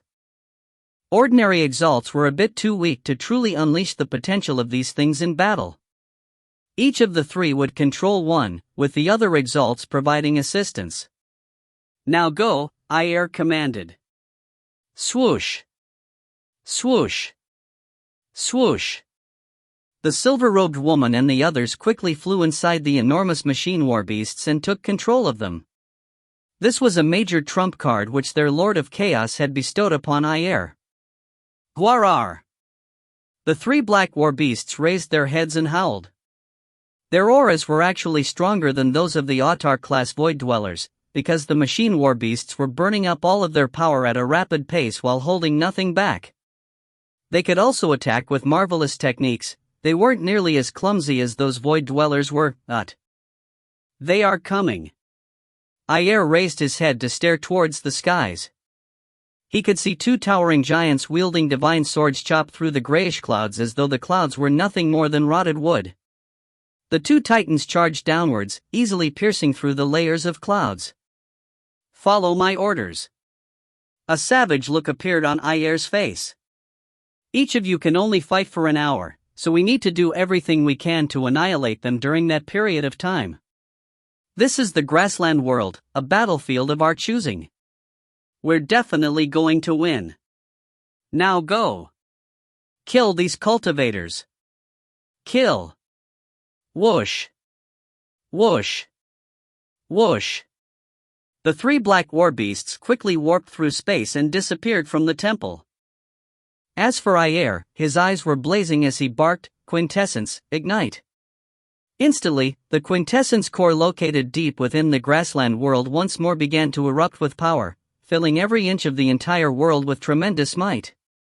The battle had just begun, but everyone was already preparing to fight like a madman. Ayer disappeared from the palace, going forth to face his foes. If you find any errors, ads pop up, ads redirect, broken links, non-standard content, etc., please let us know. Report chapter so we can fix it as soon as possible. Book 45, Chapter 8, World of Liberation. The Sword Titan and the Avatar Titan both continued to charge downwards. Whoosh! Whoosh!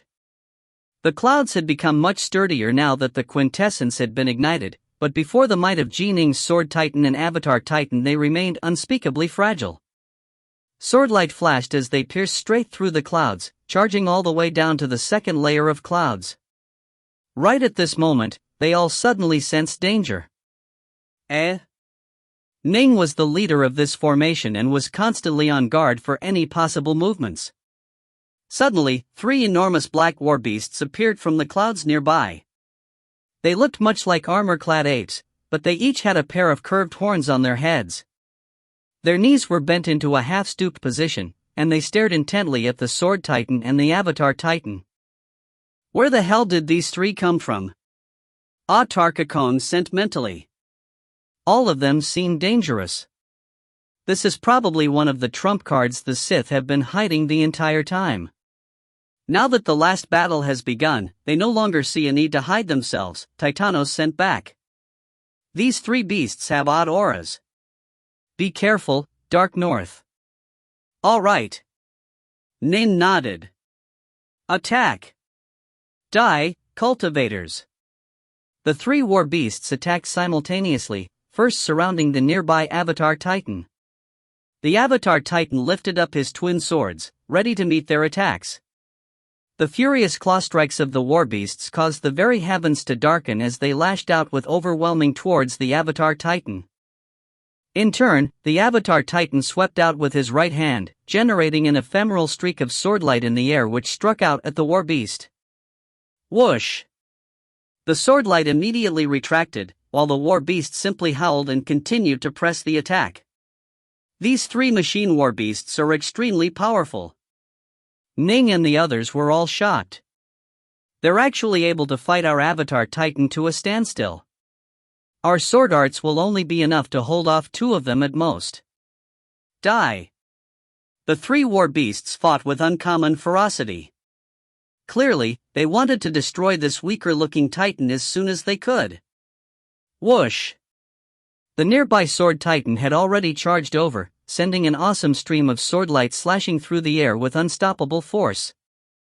One of the war beasts immediately used both of its paws to block this attack head-on. Both combatants had extremely marvelous techniques, but an explosion rang out as soon as the paws struck against the horizontal sword strike. The war beast was sent flying backwards, and it only managed to catch its footing after flying 1,000,000 kilometers backwards. Then, it once more charged over. It is extremely strong, and its scales are just as tough as the Black Tower which houses the Sphere of Annihilation. There's no way to injure it at all. Ning was secretly alarmed. Clang! Clang! Clang! A series of clanking sounds could be heard as one violet gold chain after another began to appear.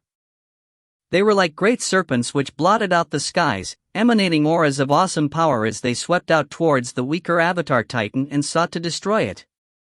The chains aren't that dangerous. Ning didn't worry too much about them at all. The 3 black war beasts and the 9 violet gold chains continued to furiously assault the Avatar Titan, but the Avatar Titan and the Sword Titan fought alongside each other.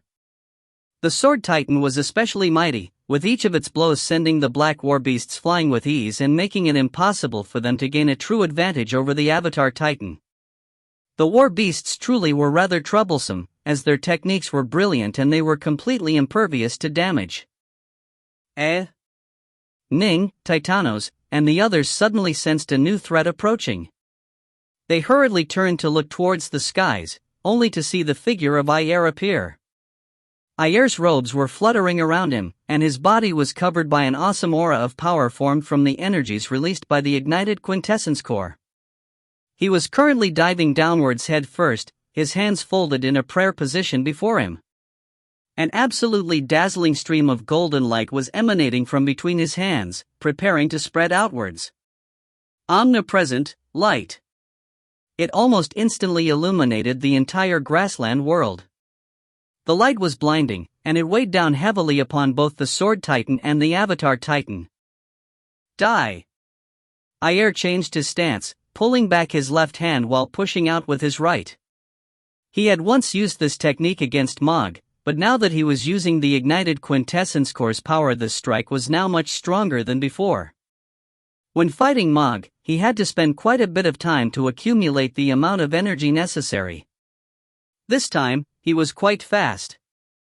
Ayer isn't all that powerful, but he's at such a high level of insight that he can employ his energies to terrifying effect. Ning immediately made the Sword Titan to slice upwards with a sword, blocking Ayer's downwards palm.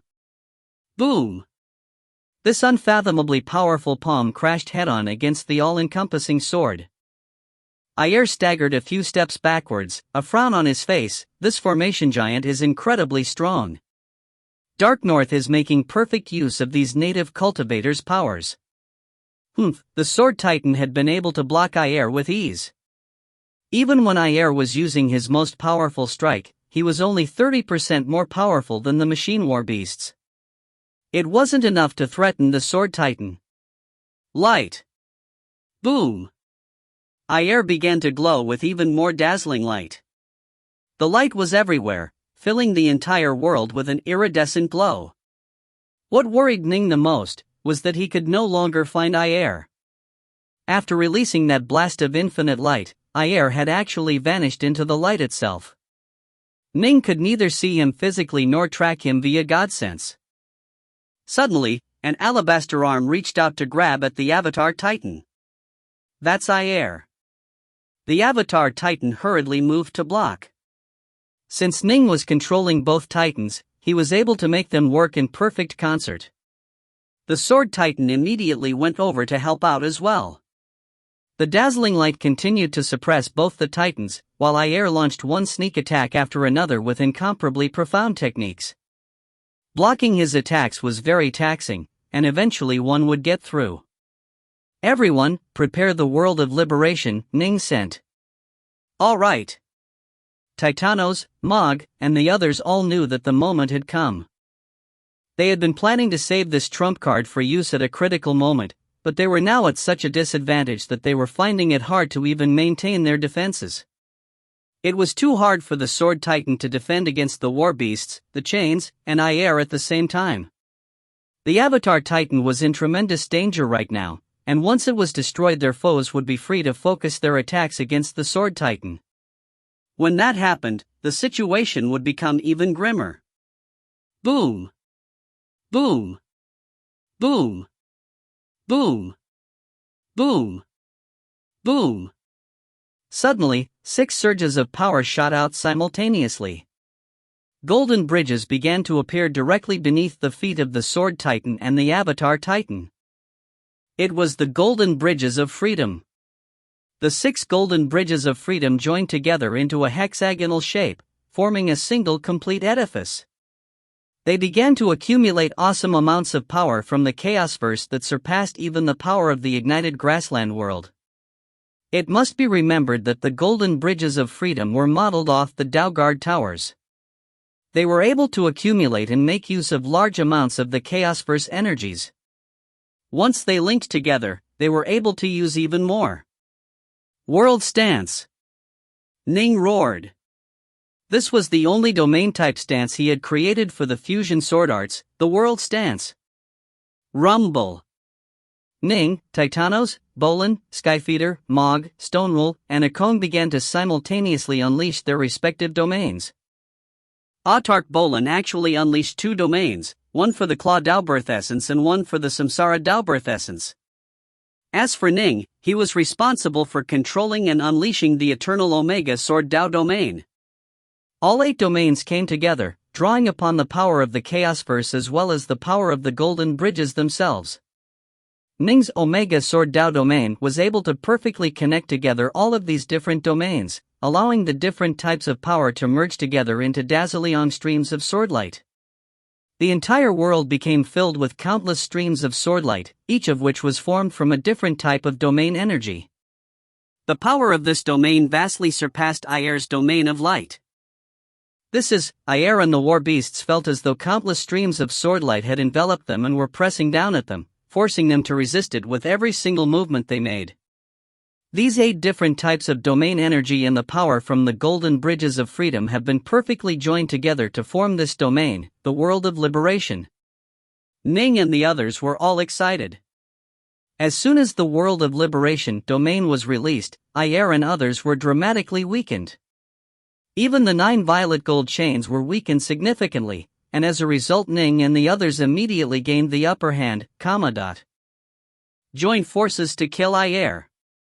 Once Ayer dies, those 3 indestructible war beasts will begin to fall apart on their own, Titanos sent mentally. Kill Ayer. Bolin barked. 0. Attack! Their eyes were filled with murder. The 3 war beasts had been suppressed by their domain, reducing them to 70% of their normal power. Even if all of them joined forces against the Avatar Titan, it would still be able to defend against them using the Cavebright stance. As for the powerful Sword Titan, it had only one target, Ayer. If you find any errors, ads pop-up, ads redirect, broken links, non-standard content, etc., please let us know. Report chapter so we can fix it as soon as possible. Book 45, Chapter 9, Death Battle. The Sword Titan charged incredibly fast towards Ayer, whose face tightened. Even before the World of Liberation domain had started to suppress him, he wouldn't have dared to fight the Sword Titan in soul combat. Now that he only had around 60% of his full power, he would probably be destroyed in just 10 strikes if he tried to fight the thing head-on. I can't believe these natives have actually forced me to do this. Ayer immediately took a step forwards, vanishing into thin air. Damn! The Sword Titan's greatsword chopped through where Ayer had just been, hitting nothing but air. Ning, Bolin, Titanos, and the others were secretly infuriated by this. However, even in the outside world Ayer was able to disengage from battle as he pleased. Here in the grassland world, it was even easier for him. Since he's fled, let's first capture those 3 war beasts, then destroy the grassland world's core. Without the grassland world and the 3 war beasts, Ayer won't be able to cause much trouble. Ning and the others all knew that Ayer wasn't able to summon much power due to the local Chaosverse suppressing him. He had to create and use powerful treasures in order to pose a threat to them. However, the more powerful the treasure, the greater the cost to make it. It had taken Iarians to construct the grassland world and the annihilation hive. If they managed to destroy the grassland world, it would be ages before Iar would be able to challenge them again. By then, the cultivators would have grown far more powerful than they were right now. Whoosh! The sword titan gripped the northbow sword in both hands as it charged towards one of the war beasts. Although they were indestructible, capturing them was still a possibility. Guarar! Guarar! Guarar! The three black war beasts separated, moving in three different directions. Suddenly, all of them raised their heads, causing a strange black-white glyph to appear from their foreheads. Eh? The sword titan and the avatar titan both turned to stare upwards at the figure which had just appeared above them. It was Iar, who had disappeared just moments ago. Iar's forehead also had a black-white glyph emanating from it. Countless strands of black and white light reached out, piercing through the air and connecting Iar to all three of the war beasts. Together, they formed an incredibly marvelous formation which transformed Iar and the three war beasts into one being. The energy leaking out from the ignited quintessence core was being sucked up into this enormous formation, while the energies of the three war beasts were also being rapidly consumed. Iar and the three black war beasts began to glow with blurry black-white light, and their auras increased dramatically in power. I can't believe these natives have actually forced me to use my last trump card. Iar gritted his teeth. In the end, this final battle had surpassed Iar's expectations. Iar had believed that with the battle being held within the grassland world, the combined forces of himself, the three war beasts, and the violet gold chains would be more than enough to gain victory. Alas, Ning had first created an even more powerful sword art with an extra Daubirth essence in it, then unleashed the suppressive power of the World of Liberation domain. All this had forced Iar to unveil his very last card. He had truly gone all out now, with nothing held back. His master had been the one to create the black war beasts. When they fought individually, they weren't all that powerful, but when merged together into a single whole they were able to unleash their true power. This was why his master had also bestowed the yin-yang formation upon him, allowing him to perfectly join together with those three beasts. However, this would cause the three war beasts to run out of power even more quickly. Die! Iar was above them while the three war beasts circled around them. The four all glowed with unearthly halos of black-white light, and countless strands linked them together as they charged towards the sword titan and the avatar titan. Boom! The sword titan and Iar exchanged blows. The result was that Iar was knocked flying backwards, but he quickly regrouped and charged forward once more. He's actually become so much more powerful. Ning, Titanos, and the others were all shocked. The World of Liberation was suppressing Iar, but he had still skyrocketed in power to reach 70% of the Sword Titan's might. Given his profound insights, he was now completely capable of sustained combat against the Sword Titan. If even he has become so powerful, then what of those three war beasts? Ning and the others knew that the situation had just taken a turn for the worse. Boom! Boom! Boom! The Avatar Titan was being surrounded and besieged. He used his sword arts to defend and exclusively focused on using the most defensive stance, the Cave Bright stance. He instantly used this stance 15 times in a row, but he was already in an extremely dangerous situation. The Sword Titan immediately brandished his sword, moving to reinforce the Avatar Titan. Ha ha! Native cultivators, you are doomed. All of you will die. None of you will escape. Iar went forth to help destroy the Avatar Titan as well. The situation had instantly turned extremely grim. Even though the World of Liberation weighed down upon the Sith had the unquestioned upper hand. Just 2 seconds later, the two Titans were in an extremely disadvantageous situation despite working together. We can't let this continue. If we just defend, we'll definitely lose. We probably won't be able to last for 10 more seconds before the Avatar Titan is torn asunder. Once that happens, the Sword Titan will be swarmed and destroyed as well. We'll lose this fight. They all understood this, which was why they were all extremely anxious. However, they had already used everything they had. It was incredible that they had reached this current level of power. There's nothing we can do. Let's go all in. Go all in. All in. Bolin, Mog, Stonerule, Akong, Skyfeeder, Titanos, and Ning all shared this exact same thought. Whoosh! Their bodies suddenly began to glow with light as a terrifying aura of power began to spread out. It must be remembered that their bodies were completely formed of mana. Consequently, their bodies contained absolutely astonishing stores of energy. Hegemons and emperors who were gripped by despair would choose to self-detonate, precisely because the sudden release of such an enormous amount of energy would generate an absolutely incredible explosion. Back during the end war of the Three Realms, many immortals and fiend gods had sacrificed themselves via self-detonation to deal Old Man Yuan a fatal blow. Ning was an Omega Emperor, while the other 6 were autarchs. They wouldn't choose to self-detonate, as self-detonation might not even be enough to kill someone like Ayer, who was extremely skilled at staying alive. If the 7 of them died while Ayer survived, they would have lost this war. Just as importantly, at their current level of insight, these 7 had exquisitely perfect control over their bodies. Self-detonation would simply result in the explosion scattering energy out haphazardly. It was a fairly foolish choice, and they had chosen something else, to transform a portion of their bodies into raw power, but Ning and the autarchs had chosen to sacrifice parts of their flesh and blood. Their bodies began to glow with light as a terrifying amount of power began to burst forth from them. In normal battle, it was easy for them to unleash 10,000 strikes because they were able to replenish as much energy as they used. Now, however, all of them suffered severe self-inflicted wounds because they had used up more than half of the energy which had been stored in their bodies. This was an absolute maximum.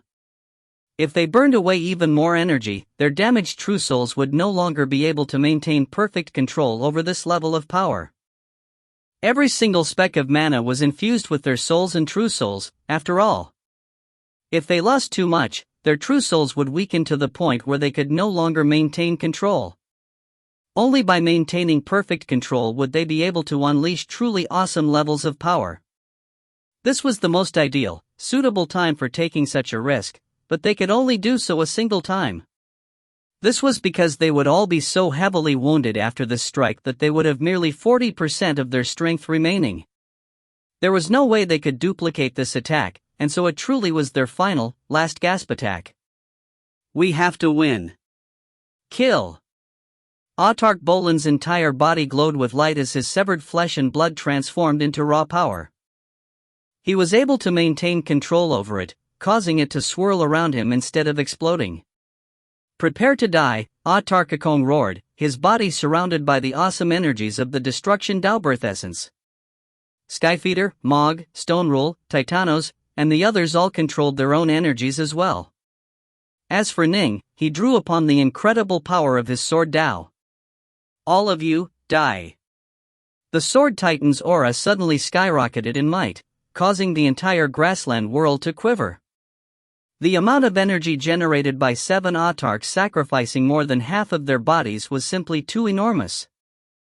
They only guided a tiny portion of it into the world of liberation, but the domain's power instantly skyrocketed. Boom! Boom! Boom! Countless rays of swordlight came pressing down, crushing the clouds below them into dust and even crushing the grasslands at the very bottom. Boom! The grassland world had been so completely suppressed by the swordlight, it was like a giant invisible hand had just caved it in by a layer. This was nothing more than a tiny, tiny amount of the energy the 7 had just unleashed. They were keeping control over the rest of the power and preparing to use it to unleash a truly terrifying blow. This was the absolute maximum amount of power their damaged true souls could control perfectly. Ayer could feel that death was coming for him.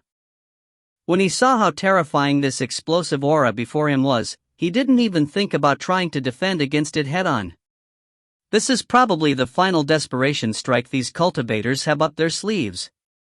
There's no way they would be able to launch a second such attack.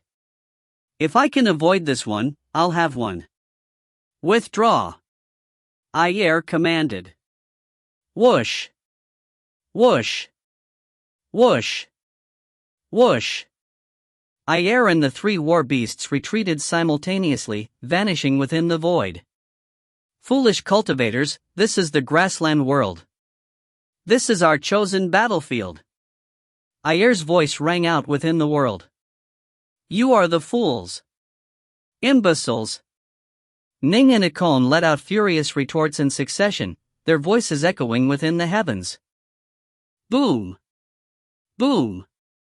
The Avatar Titan and the Sword Titan charged downward simultaneously, smashing into the grasslands. As soon as they did, they instantly blinked deep within its depths. If you find any errors, ads pop up, ads redirect, broken links, non-standard content, etc., please let us know. Report chapter so we can fix it as soon as possible.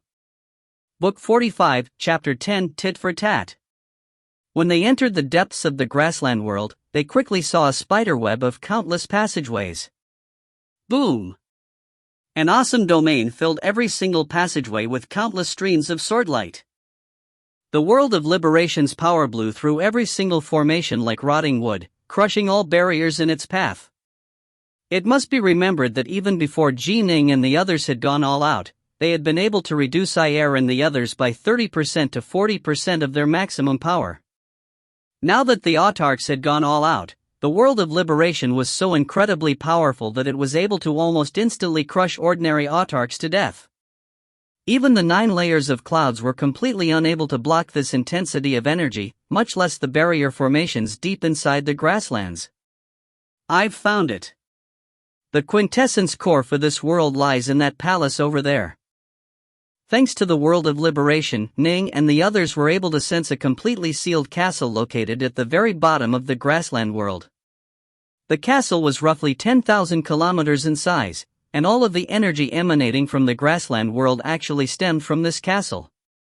They could clearly sense how the deep, dense azure aura covering the castle was constantly being dispersed in every direction. If we can destroy the quintessence core, Ayer and the others will be dramatically weakened. Those 3 war beasts won't be able to escape us. They immediately transformed into a streak of light, bursting through the chaotic passageways and moving closer and closer to the castle. Ayer was able to dodge with ease because of his high level of insight, but the 3 war beasts were only able to dodge because of the power of the grassland world. The Sith in charge of the Black War Beasts had insights which were merely on par with Ning's. In Ning's Chaosverse, their escape techniques were far inferior to Ning's. So long as the autarchs could destroy the grassland world, they would then be able to defeat and capture the 3 war beasts one by one. Once Ayer was the only one left, he'd be much easier to deal with. But of course, all this was only possible if they destroyed the grassland world. Damn it! When Ayer sensed the Sword Titan and the Avatar Titan moving at high speed towards the quintessence, he immediately grew anxious. How are they able to stay in control of all that power and prevent it from exploding? If someone was filled with too much power, there would be no way to maintain control of it. They would have to immediately release it in the form of an attack. However, Ning and the others had already thought of this problem. They only discarded 60% of their bodies, rather than 90% as they originally envisioned. The resulting levels of energy were just barely within the realms of what they could control. They could release it or retract it at will. Although it was much weaker than the pure destructive power which would be generated by sacrificing more in a one-shot attack, it allowed for an attack that they could aim and control. In the end, the latter was much more dangerous. Ayer, what should we do? Are we going to just watch as they destroy the grassland world's quintessence? Once they do, we probably won't be able to beat them, the red-robed man said mentally. They had a huge advantage right now, but this was in large part due to the strengthening effect of the ignited quintessence core. The formation they were using also required them to draw upon the energies of the ignited quintessence. Go go go go go! Go stop them! Ayer roared. Stop them at any cost. The core of the Annihilation Hive was the Sphere of Annihilation, which contained the mysteries of total destruction. It was extremely hard to destroy. The core of the grassland world, however, was just a normal quintessence which would be much easier to annihilate. Whoosh! Whoosh! Whoosh! Whoosh! Iyer and the three war beasts easily warped over to the outsides of the core castle. They are about to arrive. Iyer and the others stared at the dark passageways before them.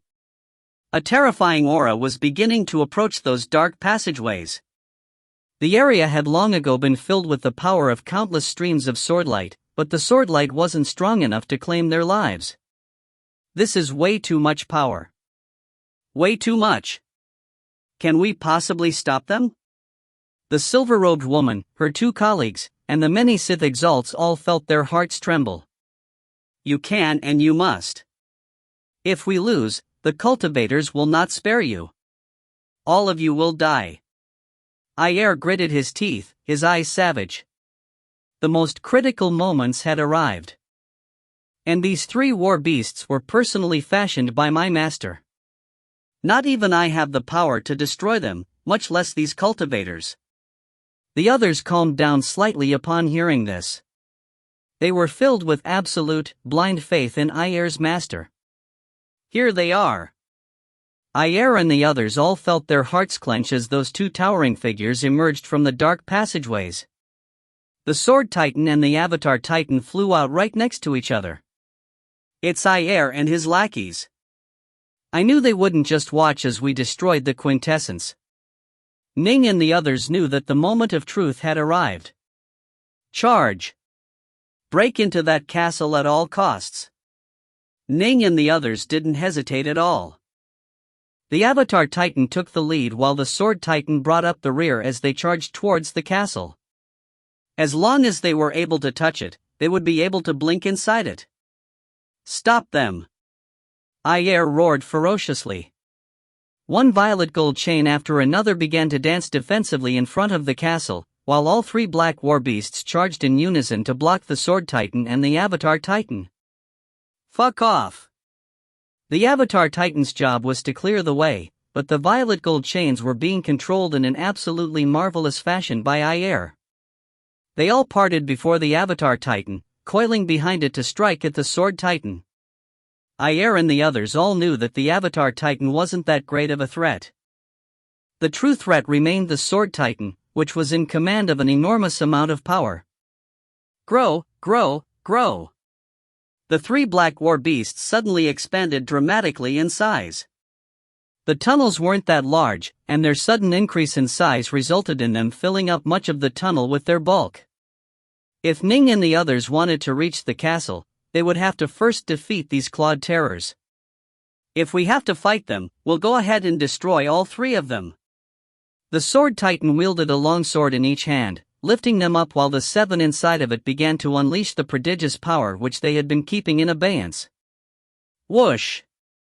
The right sword sliced out, chopping towards the three black war beasts which sought to bar the Titan's path. The power contained within this sword caused space-time itself to disintegrate. There was nothing which could impede this terrifying strike. All three war beasts were utterly terrified by the might of this blow, while Iyer gritted his teeth and prayed, they have to block them. Whoosh! When the divine sword slammed against the body of the first war beast, it suddenly transformed to become as soft as silk. It twisted, seeking to wrap itself over the black war beast and bind it. The black war beast, however, transformed to become a black liquid which the sword could not bind. You want to capture it? Do you think the most powerful machine war beasts my master created would be so easily captured by the likes of you? The distant Iyer laughed coldly.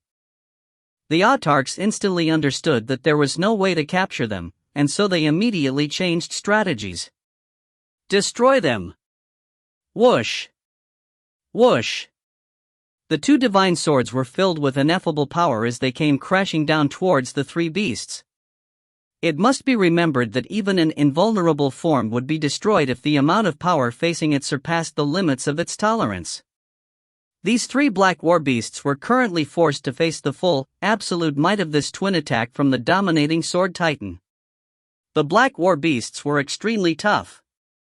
They weren't the slightest bit injured, and in fact they were able to deflect 99% of the concussive force, but that remaining 1% entered its body and reduced the Sith exalts it encountered to dust.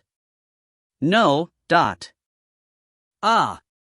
But Wenya and the others only felt an overwhelming amount of power pass through them, followed by their bodies completely disintegrating. Boom! Boom! Boom! The three black war beasts were sent flying backwards and smashed into the walls of the passageway. They were physically unharmed but filled with dead Sith. Thanks to the local formations, Ayer was able to clearly see what the situation was inside the three black war beasts. The three powerful allies he had half-coaxed, half-forced to come had been able to withstand that terrifying blast. However, all of the Sith exalts in the first and second war beasts, which had taken the brunt of the strikes, had been slain. 3 Sith exalts had died in the third war beast as well. Now, only his 3 allies and 5 Sith exalts were remaining. Boom! Crunch! Crunch! Crunch! The 9 violet gold chains had worked together with the black war beasts to defend against this attack. 2 of the chains actually blew apart. The sword titan shrank in size, seeking to fly through the gap, but the remaining chains flew over to block it once more. Ah ha ha ha! Ayer's loud laughter echoed throughout the passageway. Ning and the others were anxious, nervous, and resentful. You have lost. Lost? Ayer roared with laughter. That last gasp desperation attack was very powerful, but both the war beasts and the chains are completely fearless.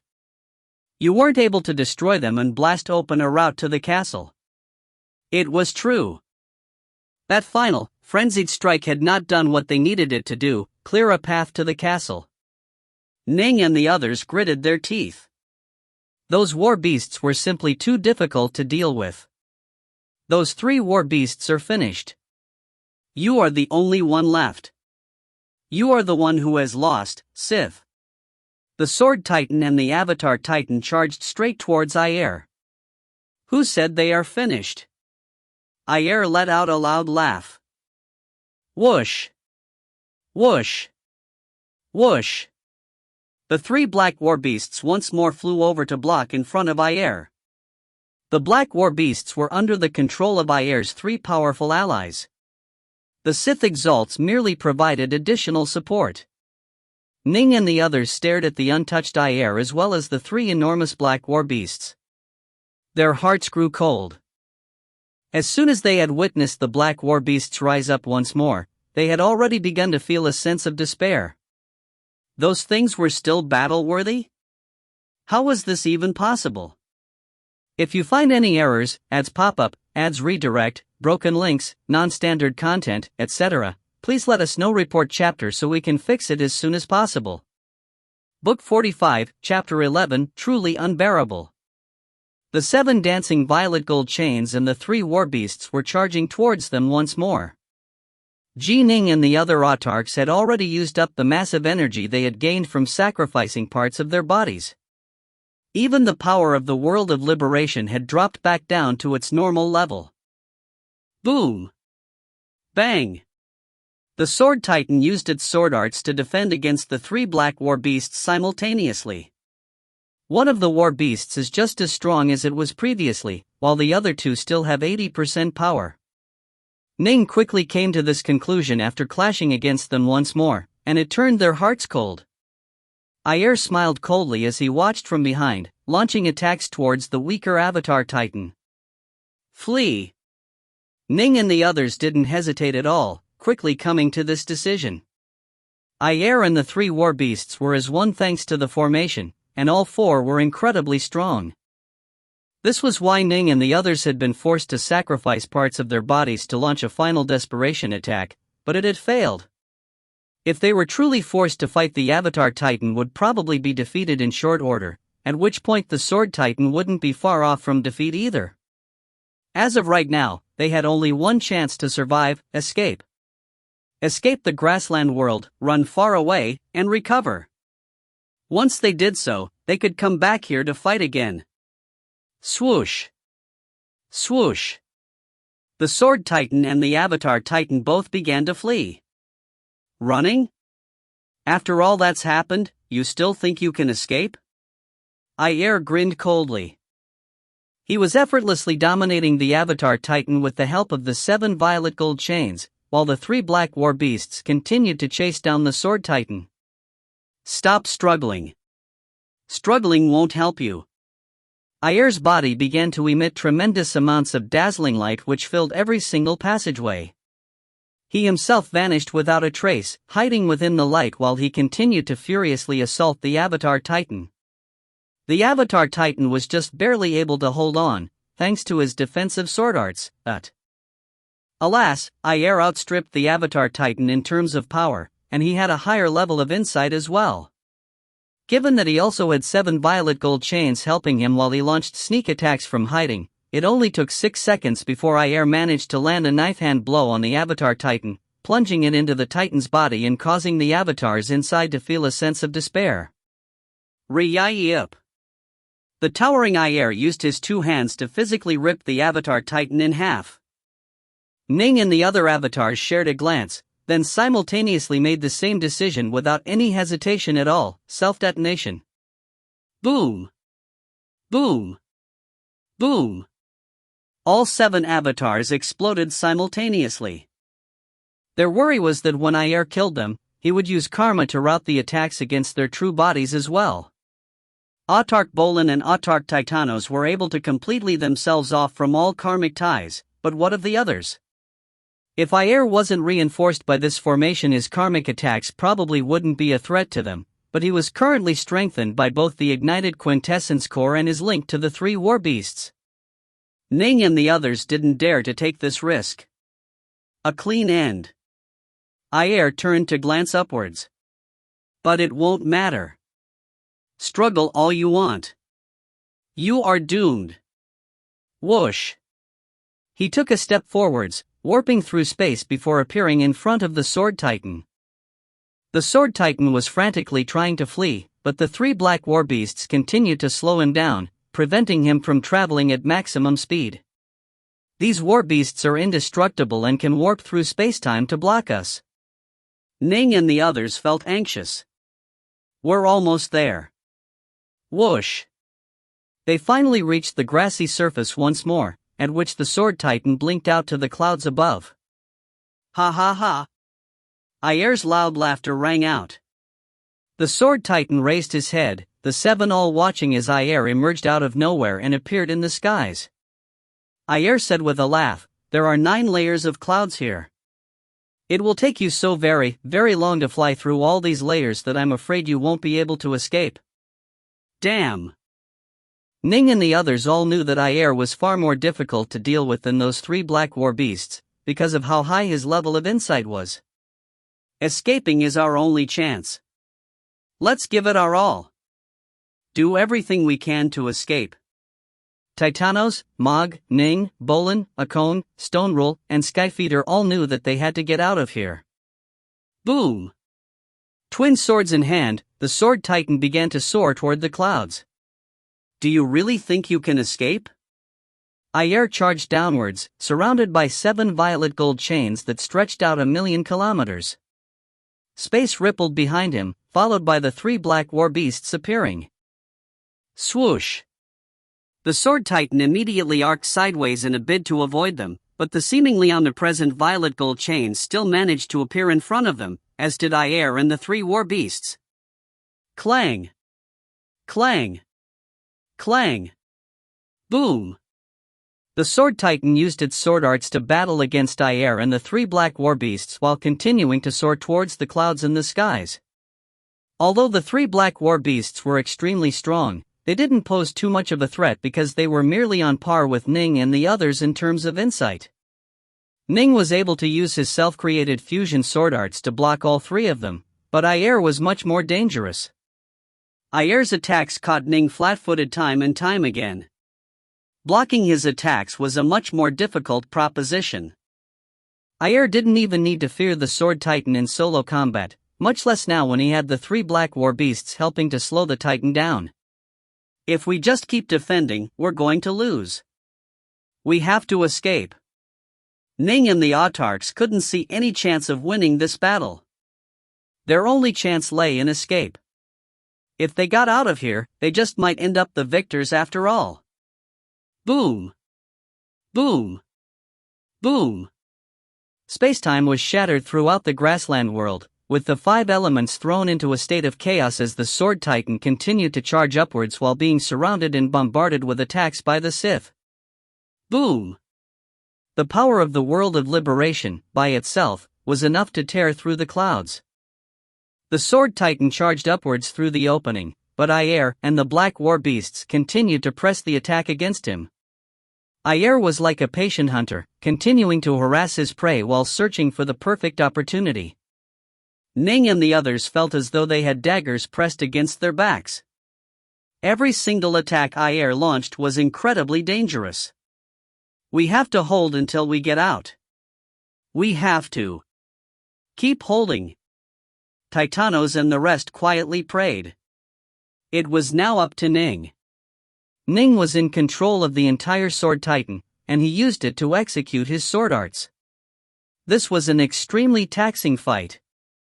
The 3 Black War Beasts had insights on par with his, while Ayer's insights were far more profound. It was already impressive for him to maintain an airtight defense, but they really couldn't afford to let themselves be beaten here. If they lost, it would all be over. Boom! The Sword Titan charged past the second layer of clouds, continuing its upwards ascent. Not good. Ning paled as Ayer managed to snake a palm past the Sword Titan's defensive sword stances. Ning didn't hesitate, immediately discarding the Northbow sword in his left hand and using his hand instead to launch a sword art. Boom! He managed to block Ayer's palm. He actually blocked it? Ayer had thought he was about to win. He couldn't help but feel slightly startled. As the Sword Titan was knocked flying backwards, yet another Northbow sword appeared in his left hand.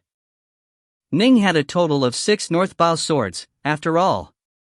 As for the one he had discarded, it had flown back to below the golden bridges of freedom. Boom! The Sword Titan burst through the 3rd layer of clouds. However, as it did so, a ghostly and gigantic palm once more burst past Ning's defenses. This time, Ning was completely unable to react. The palm slammed into the left side of the Sword Titan's waist, with the Sword Titan unable to block even with his hands. No! Ning, Titanos, Bolin, and the others all watched in shock. Time itself seemed to have slowed down. Bang!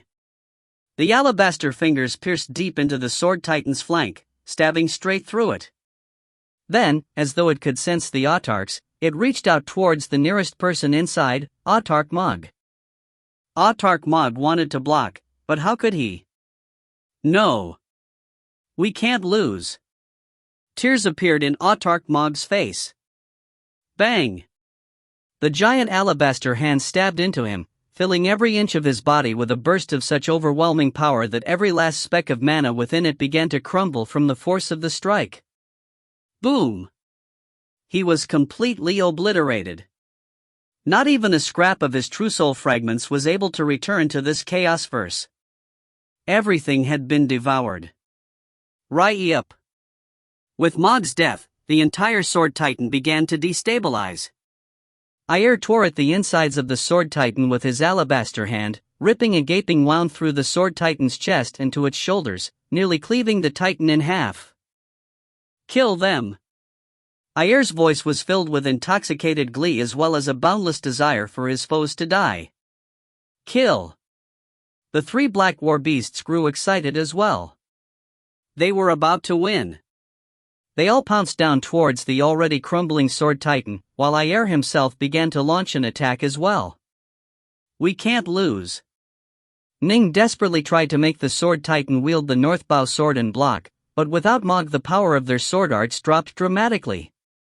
There was no way for him to stop Ayer, whose attack once more dug deep into the Sword Titan's body. This time, he managed to latch onto Autarch Skyfeeder. Light glowed around his palm, and Autarch Skyfeeder was similarly unable to defend against him. The end result was destruction. Damn it all! Autarch Skyfeeder stared into the skies, filled with despair and resentment.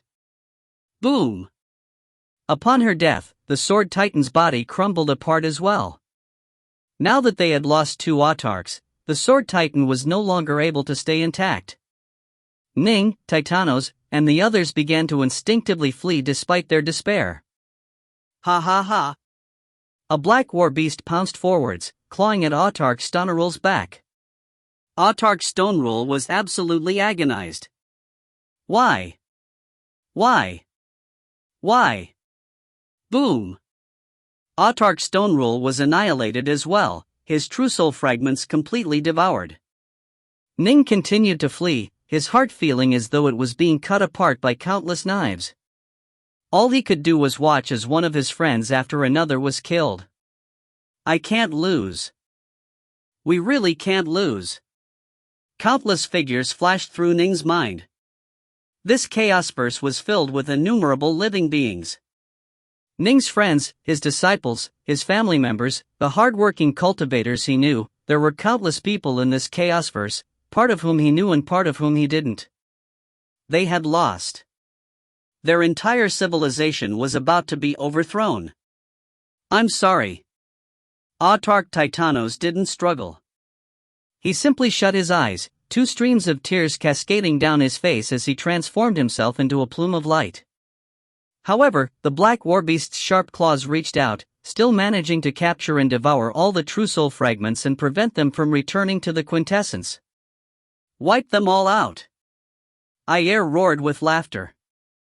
Kill them all! Drown their entire civilization with blood! This chaosverse is mine! Ayers! Ah ha ha ha! But then, the entire grassland world seemed to have fallen silent. All other auras were completely suppressed, while Ayer's laughter became frozen as well. He suddenly turned to stare at the sword-bearing white-robed youth. 2 streams of tears were cascading down the youth's face. A ripple of pure blackness swept out from Ning's body. That utterly black ripple contained an utterly terrifying will of destruction. This was true destruction, a will which would obliterate any and all things. Nothing and no one could withstand this type of oblivion. The white-robed youth opened his eyes, and within those eyes they could see the annihilation of an entire chaosverse. If you find any errors, ads pop up, ads redirect, broken links, non-standard content, etc., please let us know. Report chapter so we can fix it as soon as possible. Book 45, Chapter 12, Oblivion Sword Dao. Ning saw the Sword Titan shatter, then saw Autarch Mog, Autarch Stonerul, Autarch Skyfeeder, and Autarch Titanos all perish in battle. Even he himself was about to die. Ning's heart was filled with resentment and an unwillingness to accept this all. He was filled with remorse towards all the living beings of this chaosverse, filled with remorse towards his daughter. I'm really sorry, everyone. He felt resentment, pain, remorse, and boundless hate. When he saw maniacally laughing Ayer, Ning felt true hatred. To use a common saying from his first life in China on Earth, even after dying and becoming a ghost, he still wouldn't forgive or spare Ayer. However, in his heart he knew that once he died, his true soul fragments would be completely swallowed and devoured. All that hatred he felt was completely meaningless. It was precisely because he understood this that the hatred and agony in Ning's heart was only further heightened. Hatred. Hatred aimed at himself for being too weak. Hatred. Hatred aimed at himself for being unable to protect those he cared about. He truly did want to annihilate all of these invaders. Boundless hatred filled his heart. He didn't want to die. Titanos, Mog, they had felt the same way. They had died with their eyes open. Death held no release for them. This powerful will of hatred caused all of Ning's thoughts, his very consciousness itself, to become completely transformed into just one thing, an overwhelming desire to kill. An insatiable desire to destroy. As this completely unprecedented desire for destruction filled him, all of the questions and confusion Ning felt towards the Oblivion Sword Dao were completely wiped clean. Everything came to its logical conclusion. resulting in the Oblivion Sword Dao taking a complete and perfect form within Ning's mind. So this is what true destruction is. I always felt that I was lacking a little spark when it came to understanding it, preventing my version of it from being the real thing. So this is what I lacked. Finally, Ning completely understood. The power of pure darkness rippled out from Ning. It held the interlinked 5 elements, the transformations of yin and yang, both light and dark, and both space and time. They were all connected to each other by the binds of karma, and the karmic links that existed between them were formed by Ning's pure, destructive intent. All of them were being destroyed by Ning's will, resulting in a chain reaction that came together to form oblivion. I had actually built up enough insight long ago, and even my overall path was correct. The only reason why I hadn't been able to succeed was because I was missing a truly intense will to cause absolute destruction, a will which linked all other Daos together and then annihilated them. Now, all of my insights have come together to form true destruction, oblivion. This is bullshit. Bullshit. Autarkakon was filled with heart-rending grief and rage as the Black War Beast charged towards him. Life and death are in an endless cycle, but once this civilization comes to an end, the cycle shall be broken for us. Everything shall truly be destroyed. Autark Bolin was filled with boundless grief as well. Suddenly, they sensed the world around them turn completely still. Even the terrifyingly powerful aura of the Sith was quickly suppressed, followed by an even more horrifying aura of destruction sweep out. Both Autarkakon and Autark Bolin turned their heads to look, only to see a terrifying ripple of darkness emanating from that white-robed youth. Dark North. Despair vanished from the hearts of Autark Bolin and Autarkakon. Both felt as though color had come back to the world. They both grew excited. Ayer and the 3 Black War Beasts had simultaneously turned to stare at Ning, their hearts beginning to tremble. Is that true destruction? Ayer's face turned pale. He immediately barked, "Kill them! Keep killing them! Attack, dot! Attack!" The 2 Black War Beasts that had been charging towards Autark Bolin and Autarkakon hesitated slightly, then immediately obeyed the order and continued to press the attack. They knew that there was no way out. It didn't matter what breakthrough Emperor Darknorth had just made. They had to follow this path to the bitter end. The distant white-robed Ning opened his eyes. He was able to read the situation at a glance. Oblivion Sword Dao. Rumble, the countless streams of swordlight which permeated this entire region all became pitch black. The streaks of pitch black swordlight were absolutely terrifying to behold, and their power increased immeasurably. Although they didn't possess as much power as the Sword Titan had when the 7 Autarks had sacrificed parts of their bodies, the pitch-black swordlight was still far more powerful than the normal world of Liberation Domain. They also moved in much more marvelous and intricate ways than before. The 3 Black War Beasts and Ayer all felt their bodies sink down under the weight of this domain's pressure. Clang! Clang! Clang! Previously, the Sword Titan had been wielding 2 of the Northbow swords, with a 3rd Northbow sword beneath the golden bridge of freedom which it was standing on. Upon its destruction, all 3 swords had gone flying. Now, under Ning's control, the 3 Northbow swords began to shoot out towards those 3 Black War Beasts at a speed far greater than Ning's own flying speed. What's this? The Black War Beast who was charging towards Autarkakon and trying to kill him suddenly noticed a black streak of light shooting towards it at terrifying speed.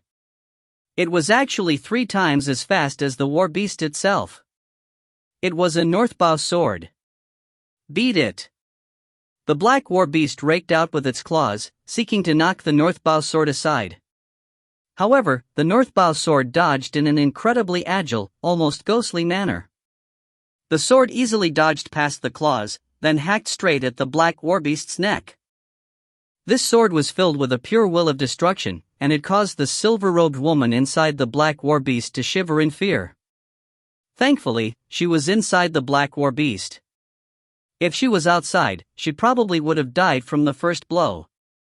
The Black War Beast stumbled backwards slightly from the blow, but it remained undamaged. Swish! The black war beast pursuing Autarch Bolin was also intercepted by a northbow sword.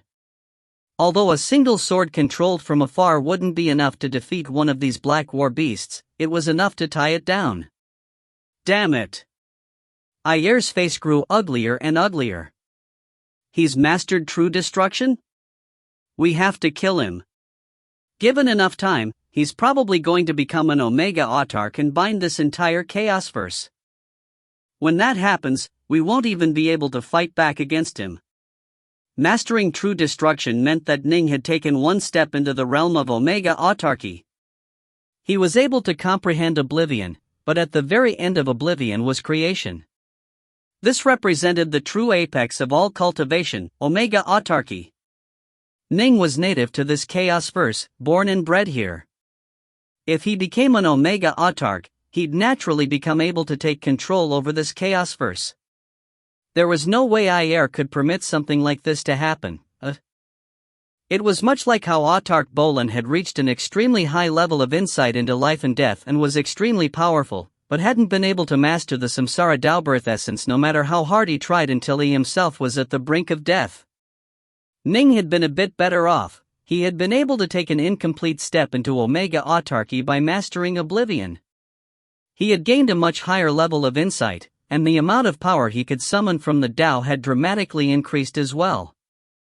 All by himself, he was now slightly more powerful than the Sword Titan which all 7 of them had to work together to create. Dark North. Autarch Bolin and Autarch Akon were both overjoyed. You've become an Omega Autarch? Autarch Akon asked. Not yet. Ning was radiating a will of destruction. But leave Ayer and the others to me. All right. Bolin and Akon both nodded. Ning immediately flew out. The 3 black war beasts and Ayer wished to first kill Akon and Bolin, but they were all stopped by Ning's swords. Given that the Oblivion Sword Tao was suppressing and weakening them, they could do nothing but simply watch as Ning drew Akon and Bolin into his estate world treasure. Titanos. Sky Feeder. Stone Rule. Mog. Don't worry, my friends. I'm going to kill them all. And no one shall ever be able to annihilate our civilization. Ning stared at the distant Ayer and those 3 black war beasts, then manifested his 3-headed, 6-armed form. 3 of his 6 hands reached out, grabbing the 3 northbow swords which flew to him from afar. Moments later he had all 6 northbow swords ready, and he emanated an aura of absolute murder. Mastering true destruction won't save you. Surround and kill him. Ayer roared as he, the 3 black war beasts, and the 7 violet gold chains attacked Ning simultaneously. Ning's eyes were as cold as ice, and he charged forwards to meet them with all 6 northbow swords at the ready. Whoosh! Whoosh! Whoosh! Ning was noticeably faster than before, and he transformed into a streak of black light as he shot outwards. His swords were now even more shockingly powerful than before, allowing him to instantly battle against all 3 black war beasts and Ayer at the same time. Swordlight flashed around him, each flash filled with an awesome amount of power. As far as close combat went, he was now much stronger and more effective than previously when he was only able to use a single sword. He had also reached a much higher level of insight into the Tao of the sword, allowing him to drill deep into the black warbeasts' bodies with each strike from his sword. Although his blows couldn't compete to the final desperation attack the Sword Titan had used, they were more intricate and caused agony to the Sith inside the war beasts. We can't hold on. We can't stop him for much longer. The 5 Sith exalts sent mentally. Alas, it was too late. Ning struck incredibly fast, and he was in his 3-headed, 6-armed form. He landed 3 consecutive strikes against one of the black war beasts, each strike transmitting the power of destruction inside of the war beast. The main controller had a body tough enough to endure these blows, but the 5 Sith exalts all perished after taking 3 such collisions. Even worse, the awesome power of Oblivion which washed over them resulted in even their true souls being devoured. It was much like how the sphere of annihilation was able to devour anything, even true soul fragments. Ning's own power was coursing with the will of Oblivion, allowing him to do the same thing. Their true soul fragments have been completely devoured. Ayer's 3 allies began to panic. The only surviving Sith were the 3 of them and Ayer himself. If you find any errors, ads pop up, ads redirect, broken links, non-standard content, etc., please let us know. Report chapter so we can fix it as soon as possible. Book 45, Chapter 13, Wiped Out. Ayer naturally knew just how deadly Dark North was now that the man had mastered Oblivion. He immediately sent consolingly, "Don't worry. Although I can't revive you if your true souls are destroyed, I'll ask my master to do so. Neither of us have any way out of this. We have to beat Dark North in battle.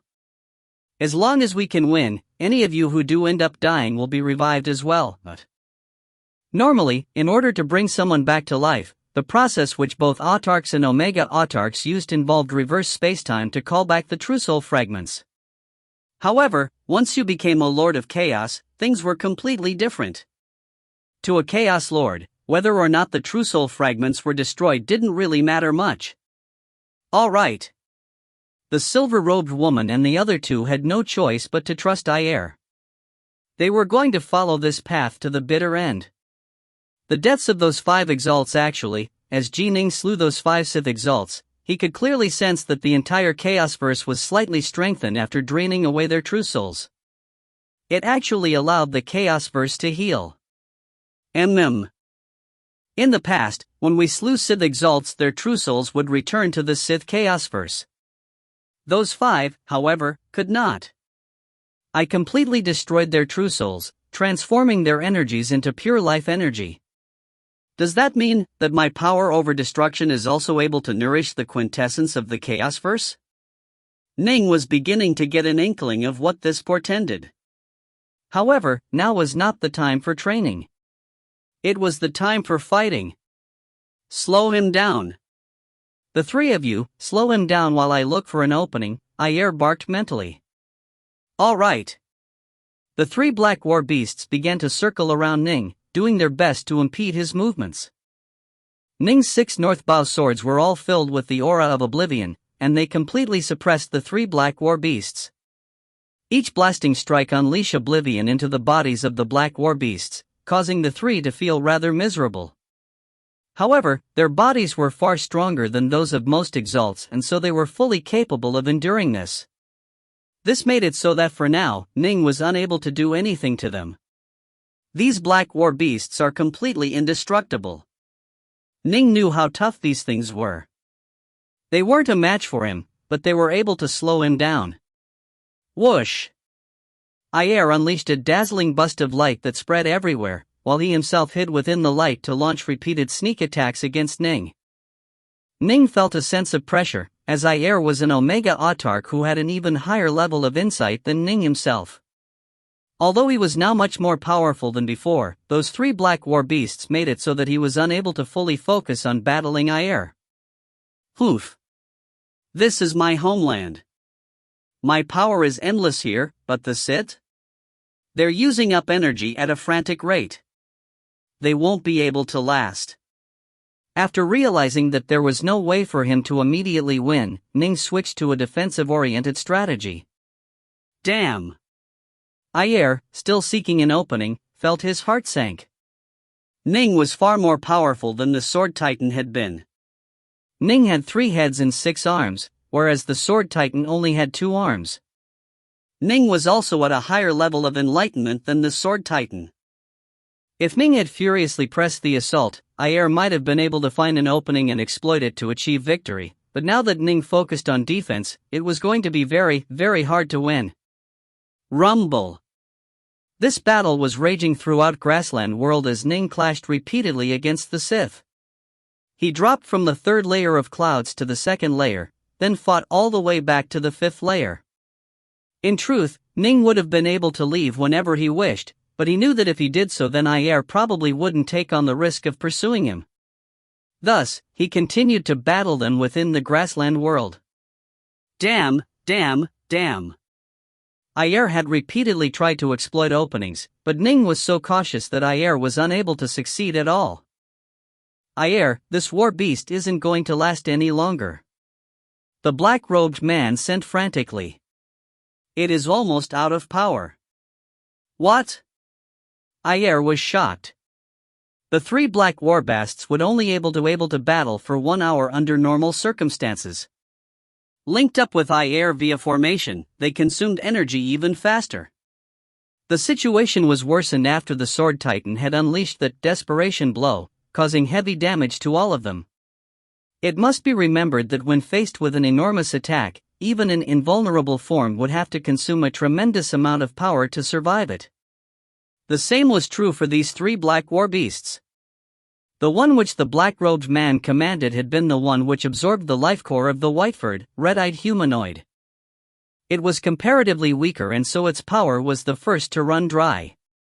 I'm out of power. Save me. The black-robed man sent frantically, his war beast beginning to flee. Boom! The formerly stable formation and the black-white light within it began to destabilize. Given his insight, Ning immediately realized what this portended. Die! Ning willed two northbow swords to fly out, moving far faster than Ning himself could. They instantly crashed onto that black war beast, and their blows were like the straws that broke the camel's back. The black war beast trembled and then began to rapidly dwindle in size, no longer able to stay in war mode. As it shrank, the black-robed man appeared outside of it, his face a mask of terror. I need to escape. The black-robed man wanted to flee through spacetime, but as soon as the spacetime rift appeared next to him, those two northbow swords sliced through both the dimensional tear and his own body. Whoosh! Both were wiped out. The black-robed man opened his mouth, his eyes filled with shock and resentment, but he was completely annihilated by the power of this terrifying oblivion sword Dao. His true soul fragments were completely devoured. Cold noon. The other two called out frantically. Ning could clearly sense that the prime essences of the Chaosverse had grown quite a bit more powerful after devouring the black-robed man's energies. The effect was actually superior to when it had drained those 5 Sith exalts. All by himself, he vastly surpassed 5 of those exalts? Where in the world did he come from? Many thoughts flitted through Ning's mind, but he cast them away and seized this chance to press the attack. He was going to make use of this opportunity to wipe all the Sith out, sparing no one. Flee! Let's flee! The silver-robed woman and the red-robed man no longer had any inclination towards continuing the fight. Now that one of them had died, their formation had been destroyed and they were dramatically weakened. To continue fighting would be suicide. Clang! Clang! The northbow swords in Ning's hands shot out once more. This time, all 6 of them flew out.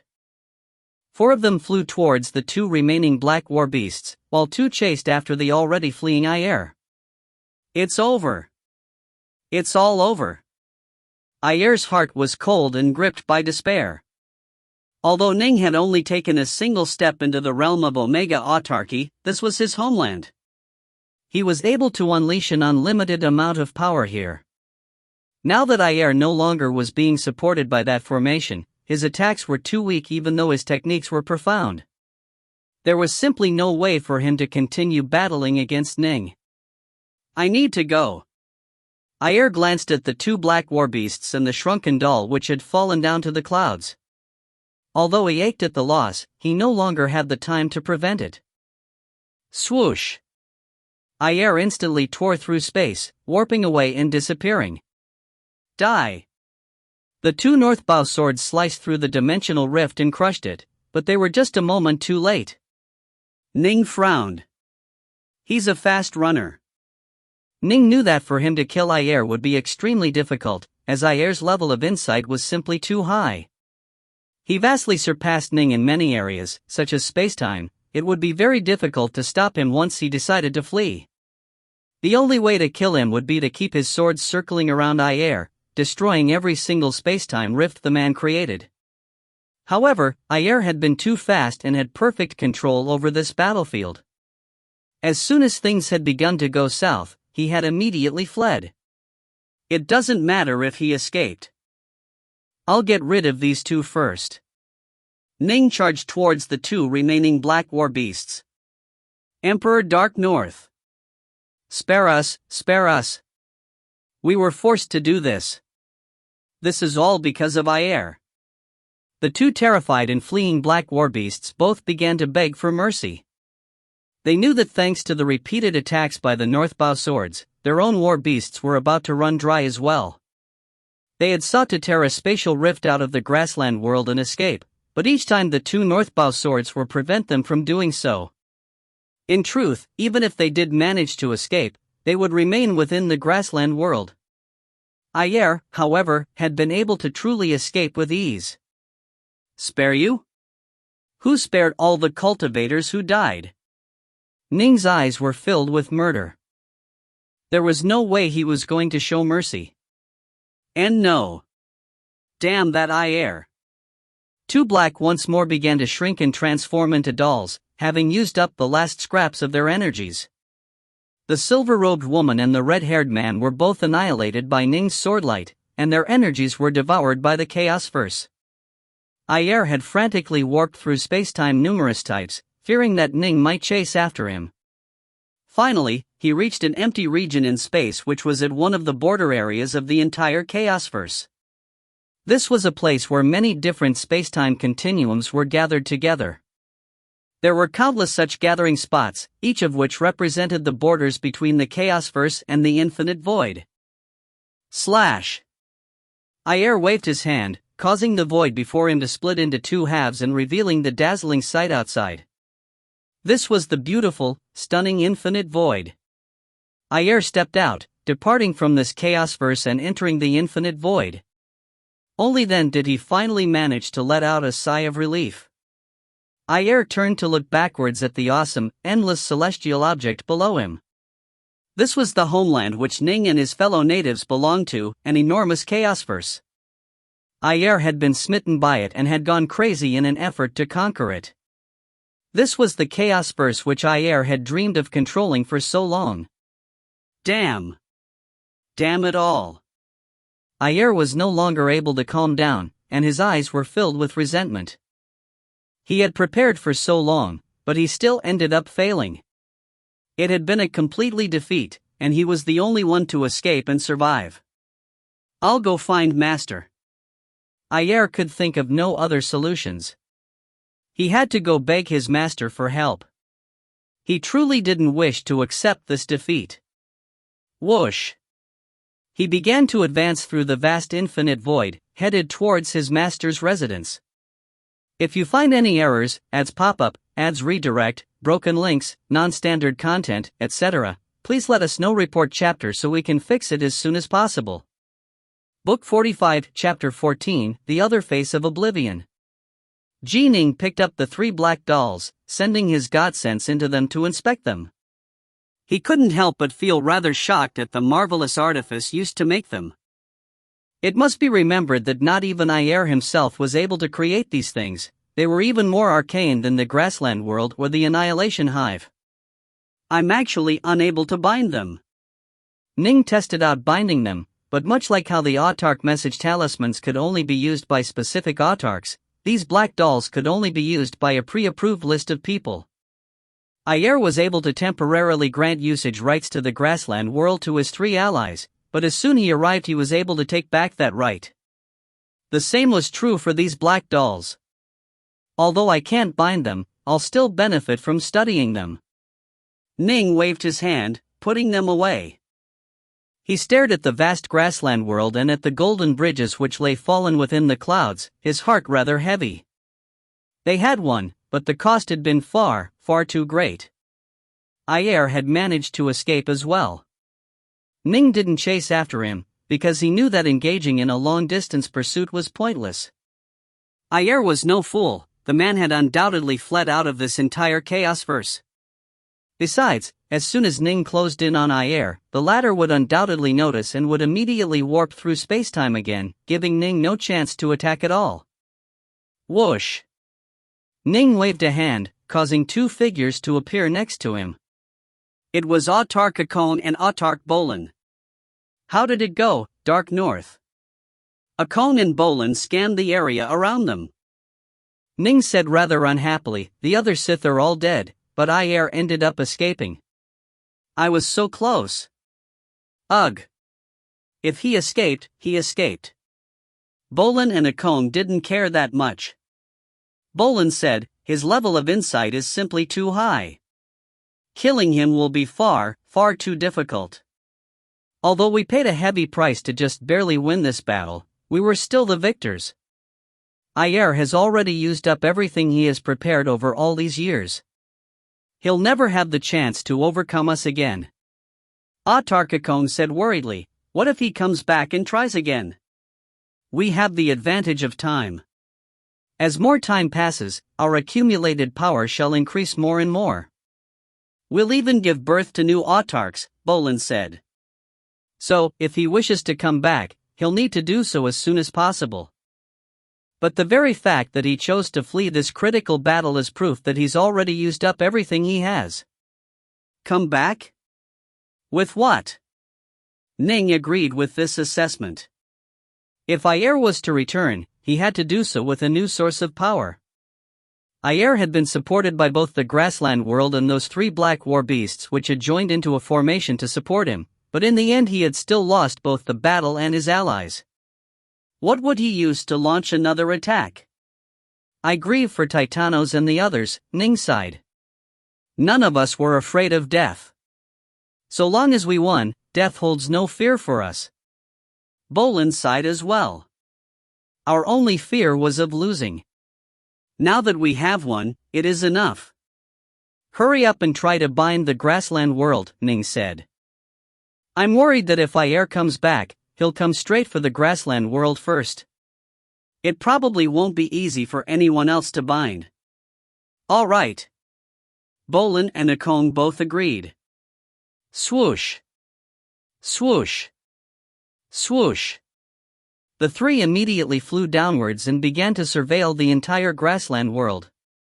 Just as Ning had predicted, it was impossible for them to bind the grassland world. If we cannot bind it, then let us destroy its quintessence core. Ning, Bolin, and Akon stood next to each other within that castle located deep within the depths of the grassland world, staring at an indigo globe before them. This indigo globe had returned to its normal state, now that nothing was trying to squeeze more power out of it. Although it was very small, all 3 could sense the enormous amount of power contained within it. This quintessence core was extremely important to the Sith, but it wasn't of much use to the 3 of them. In their own homeland, they had access to the unlimited power of the Chaosverse itself. There was no need for a puny quintessence core like this. Destroy it. Ning struck out with a northbow sword, sending black swordlight slicing through the air and chopping apart everything in its path. This severing swordlight sliced straight at the distant indigo globe. Although there was some resistance, the sword managed to hack through it. Once the sword reached the very core of that indigo globe, the oblivion-infused swordlight dramatically flared. The indigo globe first split in half, then suddenly exploded completely due to the power of the swordlight. Boom! Power swept out in every direction, but thanks to the suppressive effect of the Oblivion Sword Dao, by the time the shockwave reached Ning and the other 2 it had already weakened down to 1%. The enormous barrier of swordlight circling around them was able to defend against the shockwave with ASE. I can sense that the prime essences have become considerably stronger after absorbing this power, Akon said suddenly. In fact, the prime essences are stronger than ever before. Nin nodded. I previously slew 5 Sith Exalts and 3 incredibly strong Sith. The Chaosverse and the prime essences absorbed all of their energies, but although the deaths of Titanos and the others had weakened the Chaosverse, the 3 incredibly strong Sith killed by Ning had true souls which were equivalent in value to those of 10 autarks. Their gains had completely surpassed their losses. After they destroyed the quintessence core of the grassland world, they then headed off to do the same to the sphere of annihilation within the Annihilation Hive. Bolin and Akon were both worried that Ning might not be able to accomplish it, but Ning proved them wrong. A single sword infused with the Oblivion Sword Dao was all it took to tear the sphere of annihilation open, destroying all of the mysteries of oblivion contained within it. In the end, the entire sphere of annihilation collapsed. When it broke apart, it no longer looked like a shadowy orb. It revealed its true appearance, transforming into a tiny, solid-looking ball of light. The ball of light completely exploded, sending a limitless amount of energy blasting in every direction. When the shockwave spread out, it seemed to cause the 5 elements, spacetime, and more to transform, but in the end, it disappeared without a trace. Eh? Ning murmured softly. Everything in the sphere of annihilation actually collapsed into a singularity, then exploded, and then it gave birth to 1, which gave birth to 2, which gave birth to 3, which gave birth to all things. The next step to my sword Tao should be creation. The Omega Sword Tao. At first, Ning had fused multiple other Taos into his sword Tao, creating the many other so-called sword Taos such as the Spacetime Sword Tao, the Cycle Sword Tao, the Karma Sword Tao, etc. Later on, after he meditated on oblivion, Ning finally managed to bring the 5 elements, yin and yang, the cycle of light and dark, karma, and spacetime together, using his will of obliteration to fuse them into a single Tao known as the Oblivion Sword Tao. This was why the Oblivion Sword Tao was so incredibly powerful. When Ning had used the Oblivion Sword Tao to slay those Sith, he discovered that after killing them they would transform into pure energy which nourished the Chaosverse.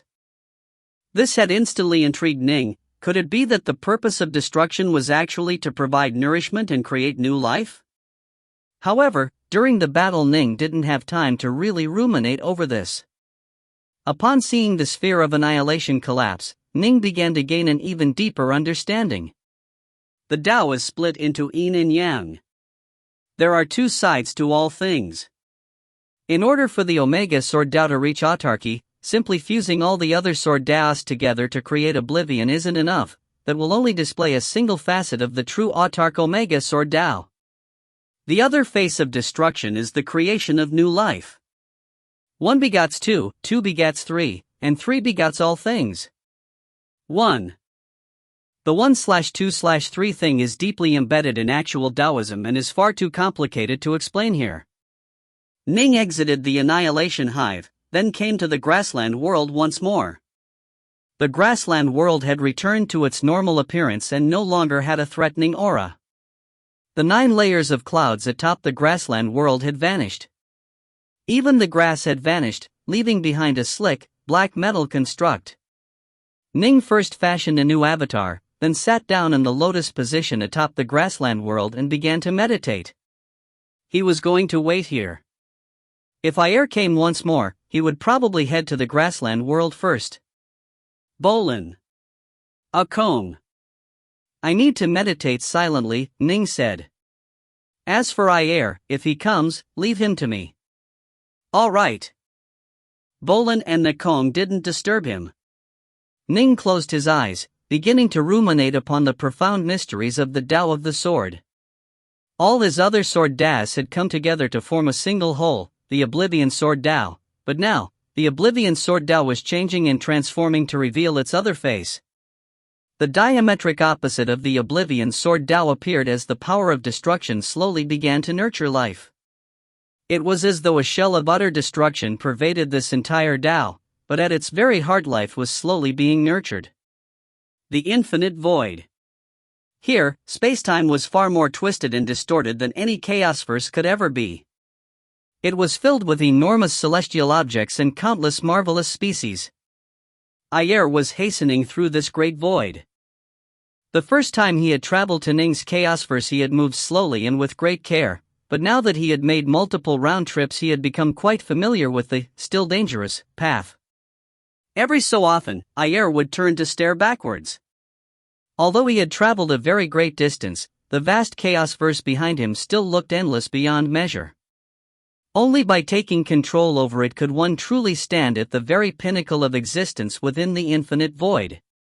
He had spent 9 days after exiting the grassland world before managing to escape that Chaosverse, then 2 full months before he finally reached the estate where his master's avatar resided.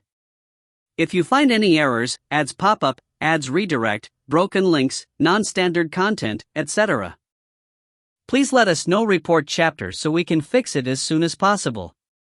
Book 45, Chapter 15, Lord of Chaos. Whoosh! Ayer warped through spacetime, arriving at a giant floating boulder which was many kilometers long. His facial expressions grew markedly more respectful. A small wooden courtyard had been built atop the stone boulder, and in the center was a log cabin. Through the seams in the log cabin, he was able to vaguely make out a skinny, azure-robed form seated in the lotus position within. The wood cabin and courtyard looked fragile, as though it could be destroyed with the flick of a finger. Ayer, however, would never dare to offend. Instead, he stood outside the courtyard and said respectfully, "Master." Inside was his master, a truly legendary figure. He was amongst the first Sith who rose to power, and he quickly outstripped all others by a wide margin. Countless Sith venerated his very existence, and he eventually came to control his entire Chaosverse. Ayer had been the very second Omega Autarch in his homeland, but he still felt that his master far surpassed in many regards. "You failed?" The voice was gentle and warm. "I failed. Completely failed." Ayer's mood was rather downcast. "The subordinates I brought with me were either killed or captured. It was a completely and total defeat. I'm the only one who managed to escape. A pity about those 3 source walkers. It wasn't easy for them to reach their level," the person instead sighed. "Each of them was formed from the concentrated essence of my Chaosverse. Reviving them won't be easy." Ayer didn't dare to say a word. Long ago, he and his master had come to an agreement. His master had carved out a large chunk of their entire Chaosverse and gave it to Ayer to rule as he saw fit. All of the Sith who rose to power within that part of the Chaosverse would be under his control, and he would be permitted to use them to invade other Chaosverses. However, there were 2 exceptions to this: Sourcewalker Autarchs and Omega Emperors. An Omega Emperor had the potential to become an Omega Autarch. His master would take all such figures away. Thus, not a single Omega Emperor had joined the war against Ning's Chaosverse. Sourcewalkers were the treasured darlings of the Chaosverses. The amount of energy they contained in their bodies vastly surpassed all their peers, and after reaching autarky they grew to be far more powerful. They completely surpassed all the other exalts.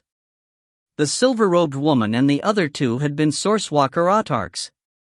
Ayer felt that he needed to strengthen his forces, and so he had summoned his courage and asked for his master to transfer them to his command. Even though Sourcewalker Autarchs were unable to summon the power of the Tao in Ning's Chaosverse, they were still on par with Titanos and Mog in power. This was why they were able to truly make use of the power of the Black War Beasts. Now, all of them were dead. Even their true souls had been devoured. His master, as the Lord of Chaos, had access to unbelievable abilities and would still be able to devour them, but this process would consume the energies of the Prime Essences. Their deaths had already caused the Prime Essences of the Sith Chaosverse to weaken. To bring them back would weaken the Prime Essences a second time. It was all due to my uselessness. Ayer lowered his head. "How did you lose?" the gentle, warm voice asked. "It was because of an Omega Emperor named Emperor Dark North," Ayer explained immediately. "I was at the verge of victory. I could see it right in front of me. But at that critical moment between life and death, perhaps because all of his civilization rested on his shoulders, Emperor Dark North went completely berserk and actually managed to upgrade his Omega Sword Dao to become the Oblivion Sword Dao. He probably reached the threshold long ago, but needed a little extra push. The pressure of his entire civilization about to collapse drove him across that final barrier, allowing him to take one step into Omega Autarky." The warm voice was rather surprised. "You can't be blamed for your defeat. Now that he has taken this step, becoming an Omega Autarch is nothing more than a matter of time. He'll eventually realize that Oblivion is just one face of his Autarch Omega Sword Dao. He'll come to understand what the other face is and then act accordingly." Finally, a second Chaos Lord has arisen within the 9 Chaos Verses. "Master, am I really supposed to just give up?" Ayer said desperately, "There are only 8 Chaos Verses aside from our own. Emperor Darknorthus was the weakest of the 8, and I know more about it than any of the others. If I have to give up on it, I'll have no chance at all. There were 9 Chaos Verses in total. The Sith had given birth to one Lord of Chaos, but the other 8 Chaos Verses had not. Ayer had chosen Ning's Chaos Verse as his target because it was weak. The other 7 were all stronger, and over the course of years they had only grown even more powerful. Yes, all of them are very powerful, that gentle voice said. The 7 remaining Chaos Verses, even the weakest has at least 12 autarchs, while the strongest has 39 autarchs and 5 Omega Emperors. Although Emperor Darknorth has taken one step into Omega Autarchy, it'll take some time for him to take the final step, Ayer said hurriedly. If he doesn't realize that there's another side to Oblivion, he'll be stuck there for even longer. I need to seize every moment and press the counterattack.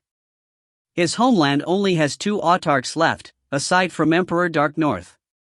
Emperor Darknorth is the only impediment. Once we destroy him, we'll have one. Ayer's gaze was filled with desperation. Win. The voice turned cold. And how do you think you will win? That's why I've come to ask you for help, Master. Ayer said hurriedly, if you concur, we'll still be able to win thanks to your many exalts, your Omega Emperors, and your treasures. He didn't dare to even ask for his master to risk invading Ning's Chaos Verse in person. No Lord of Chaos could possibly be foolish enough to risk his own life in another Chaos Verse. Humph. The voice inside turned rather angry.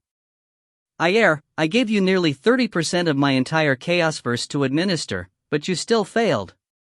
Now, you even wish for the children under my rule to risk their lives for you? I'll bring them back to life after they die, Ayer said hurriedly. Back to life? How will you make up for that enormous loss of energy? There's no way I will permit my Chaos Verse to be weakened that much. Ayer, you need to know when to stop. His master truly was becoming angry. Now that Ning had mastered the Oblivion Sword Dao, the true souls of the Sith he killed would be unable to return to the Sith Chaos Verse. As a result, the Sith Chaos Verse was being steadily weakened. Send more exalts over to Ning's Chaos Verse? It was entirely possible that if their Chaos Verse was weakened to a certain extent, Emperor Darknorth would lead an invasion after he became a Lord of Chaos. If 2 Chaos Verses were fairly close to each other power, neither would be able to do anything to the other. But if one side was much weaker than the other? It was possible for a Chaos Verse to be defeated. And that place remains Emperor Darknorth's home. You have probably already lost the Grassland World and the Annihilation Hive. Without them, sending in more exalts would be pointless. They would simply die, Ayer's master said. Ayer fell silent.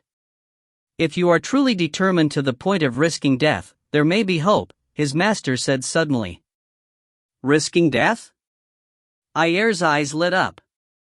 I have one treasure, a protective treasure which I created after countless eons of hard work.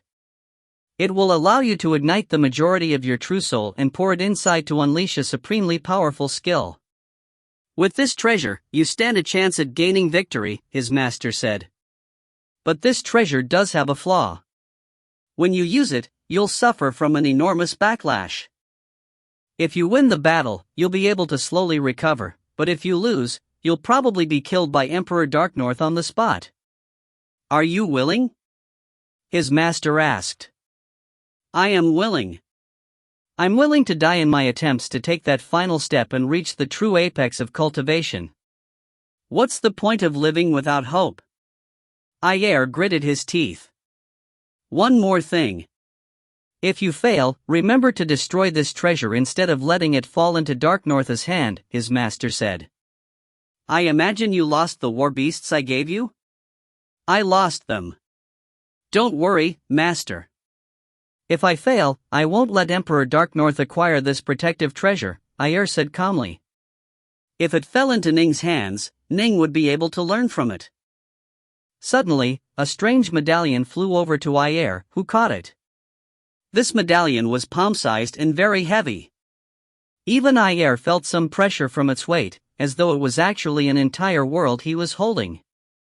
The medallion's surface was covered with black and white diagrams, with the two sides being black and the center being white. It was like there were two tall black mountains parted by a white gorge or a white river. It seemed almost sentient, and Ayer immediately bounded to him. Incredible!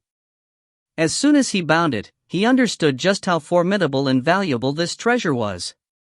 In terms of preciousness, it was actually superior to both the Annihilation Hive and the Grassland World. It lived up to its reputation as a treasure which his master had personally kept for protection. His master was now truly invincible, while he himself had been driven to utter despair.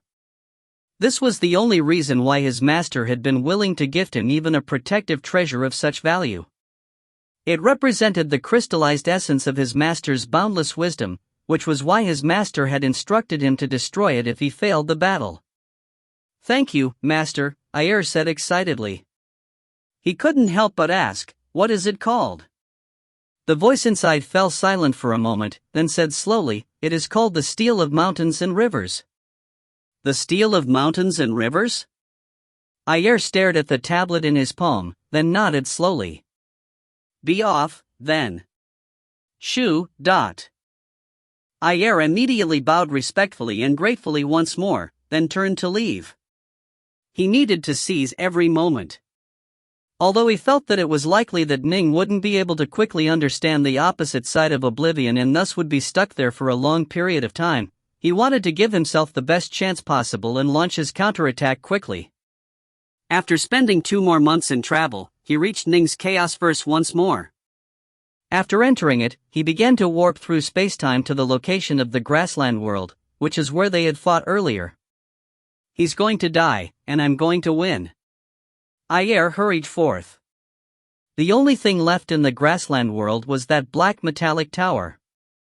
The white-robed Ning sat by himself next to that black tower, the flow of time around him markedly different from that of the outside world. Ning's mind was filled with the secrets of the Tao of the Sword, which continued to transform and multiply. It was the opposite of what Ayer had expected. As soon as Ning had mastered the Oblivion Sword Tao, he had immediately realized that there was another face to destruction and knew what path he had to take. His mind was filled with the boundless power of the Oblivion Sword Tao, and the new life which it nurtured. As time flowed on, the vital energy birthed by his Oblivion Sword Tao grew more and more powerful. Boom! One day, the boundless vitality at the core of his Oblivion Sword Tao reached such a level where it finally exploded. The darkness of oblivion instantly vanished, leaving behind nothing save for a dazzling, pure pulse of vital energy. Boundless amounts of vital energy swept out in every direction, resulting in space and time being born, things dividing into yin and yang, the 5 elements arising, and finally karma emerging to link them all together. Even the boundless vital energy was affected by karma, and so karma tied it together. The 5 elements came together while yin and yang tangled around each other, and all of them combined with that vital energy to give birth to one new creature after another. The stars were born. The emptiness of space was born. Planets were born with verdant life, flowers, and bugs. With but a thought, entire worlds were created. In the end, all Taos come together to form the singularity known as Omega, which I express through my Omega Sword Tao. Now that he fully understood the other face of oblivion, Ning's second foot stepped past the threshold of Omega autarky as well. Whoosh! The dazzling flower of eternity at the very peak of the towering Tao tree within Ning's Jindan Chaos region gradually began to wither, but as it did so, a fruit was growing from within it. As the fruit grew, it began to assume a humanoid shape. It was filled with boundless sword intent that only grew denser and denser, until finally, the fruit took full form. This fruit was humanoid in shape and looked exactly like Ning himself. It was seated in the lotus position, a smile on its face. The entire grassland world began to stir and shudder as a boundless amount of energy began to converge upon it. Ning's body was beginning to transform, while his consciousness expanded dramatically. It now filled every single inch of the entire Chaosverse, resonating with the prime essences of the Chaosverse. He could sense that the prime essences were crying out in joy and celebration. His will naturally became one with every part of the quintessence, not facing on you resistance at all. He was now able to bind it whenever he chose. So this is the true nature and appearance of the prime essences? Ning was intoxicated by it all. If you find any errors, ads pop up, ads redirect, broken links, non-standard content, etc., please let us know. Report chapter so we can fix it as soon as possible. Book 45, Chapter 16, The End, 1. Ning was now able to clearly see the true appearance of the entire quintessence for the first time. The quintessence was formed of countless eternal Omega Daos, with the eternal Omega Sword Dao merely being one of them.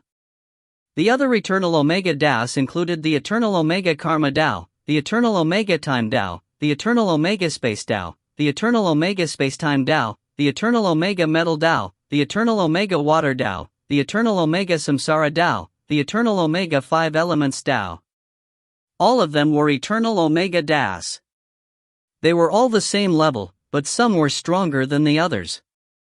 All of them were linked together and influenced each other, coming together to form an instinctive reaction which would cause the Chaosverse to function in accordance with certain rules. All things are linked, as are all Daos. After understanding the autark Omega Sword Dao, Ning had reached the stage of the so-called Dao birth. Ning was now in control of the eternal Omega Daos for all other Daos, including spacetime, life and death, and more. This was what had made Ayer so very powerful. His expertise lay in the Dao of Light, but he had reached the eternal Omega Dao level in all other Daos as well. This was why he had surpassed all of them in employing spacetime. However, there was fairness in all things. If you wished to become a Lord of Chaos, you generally had to be the very first Omega Autarch within a Chaosverse. The first one would have no guidance from anyone else and have to fight through a thorn-laden path in order to succeed. His path would be harder than anyone else's, and he was worthier than any others. As for the second Omega Autarch, now that a precursor had shown the way, the difficulty of becoming an Omega Autarch would drop tenfold or even more. If the second Omega Autarch wished to become a Chaos Lord, he would have to invade another Chaosverse, but in doing so, he would be suppressed and rejected, unable to use even a sliver of the Dao's power. This was an incredibly difficult task. The prime essences aren't truly sentient, nor are the various Daos truly merged together. Ning let out a sigh. The quintessence was formed from multiple independent eternal Omega Daos. As for Ning, not only did he control multiple eternal Omega Daos, he was also in control of a truly complete and perfect autark Omega Sword Dao. In terms of insight, he surpassed the entire quintessence. This was why he was qualified to bind it. The prime essences themselves were celebrating his rise. They didn't reject him at all. In fact, they were looking forward to Ning binding them. What a huge disturbance! What's going on? Autark Bolin and Autark Akon were off in the distance, training silently. Both turned to stare at the grassland world, then traded glances. They quickly warped through spacetime towards the grassland world. Rumble, a boundless amount of energy was gathering around the grassland world. The energy was transforming Ning's body, causing his heart world to expand. Bolin and Akon were unable to even see Ning, who was at the center of that absolute maelstrom of energy. I've never seen such an enormous flood of energy before. I feel as though the prime essences are pouring all of their power into this place. Bolin let out a sigh of joy. Dark North seems to have broken through into autarky. Ha, he must have become an Omega Autarch. Otherwise, why would there be such a huge disturbance? Akon was excited as well. This is wonderful. Our civilization has finally given birth to our own Lord of Chaos. It seems as though we'll never have to worry about being invaded again. They had been under the constant threat of invasion for countless eons. It had weighed upon them very, very heavily. Even though they had beaten back the Sith twice, if they didn't gain their own Lord of Chaos, they would probably suffer more invasions in the future. Only a Lord of Chaos would grant them true freedom. Finally, someone has succeeded. Brother Titanos, Brother Mog. Stone Rule and Sky Feeder, can you see this? Bolin murmured. Ning's mind gazed upon the entire quintessence. He had become one with it, and he could sense every single thing within the entire vast chaos verse. Thus, Ning was able to sense Ayer as soon as he entered the chaos verse and began to warp towards the grassland world. Ayer actually came back already? Judging from that look in his eyes and his posture, he looks like he's ready to battle to the death. He must have something which he thinks gives him a shot at it. Ning continued to watch carefully. Given his current power as an Omega Autarch, even if he didn't bind the Chaos Verse, he was still able to summon enough power from the Tao to kill Ayer with ease. I'll bind it first. Since Ayer had entered the Chaos Verse, he wouldn't be able to escape. Whoosh! Ning's mind entered the quintessence and began to bind it to himself. He didn't suffer any pushback at all. Everything happened smoothly. Rumble, the various Daos that had been functioning automatically within the quintessence suddenly began to transform.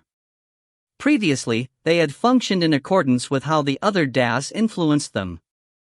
Now that Ning had bound them, they changed in accordance with Ning's will. All of the other eternal Omega Daos began to swirl around the newly emerged and towering Autarch Omega Sword Dao that had appeared within their midst. Rumble, the Autarch Omega Sword Dao became the new foundation of this entire Chaosverse, with all other Daos serving to support and reinforce it. In this instance, the Chaosverse gained a new soul. The white-robed Ning arose from his position within The Grassland World. He took a single step forwards, appearing within the center of the quintessence. Far away, atop an enormous boulder that hovered within the infinite void, a skinny figure suddenly pushed open the door to the wooden room atop the boulder, emerging from it. His skin was dark, he had a pair of horns on his head, and he was dressed in azure robes. His unfathomably deep eyes gazed towards the direction of Ning's Chaosverse, a stunned look on his face. He could clearly sense what had just happened. The vast aura of that incomparably massive Chaosverse had suddenly changed. Its previously expansive aura had suddenly condensed and stabilized, in the end transforming into a terrifying sword intent. This was the aura of an Autarch Omega Sword Dao. It was supremely venerable and peerlessly offensive. That Chaosverse was like an honest, amiable person who had turned into a terrifying killer swordsman. Autarch Omega Sword Dao. The Dao of the sword is a Dao meant for attacking. The azure-robed horned man frowned. I never would have thought that the second Lord of Chaos would be such a troublesome figure.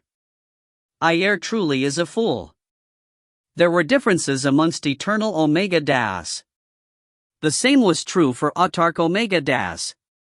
Ning's Dao of the sword was meant for combat.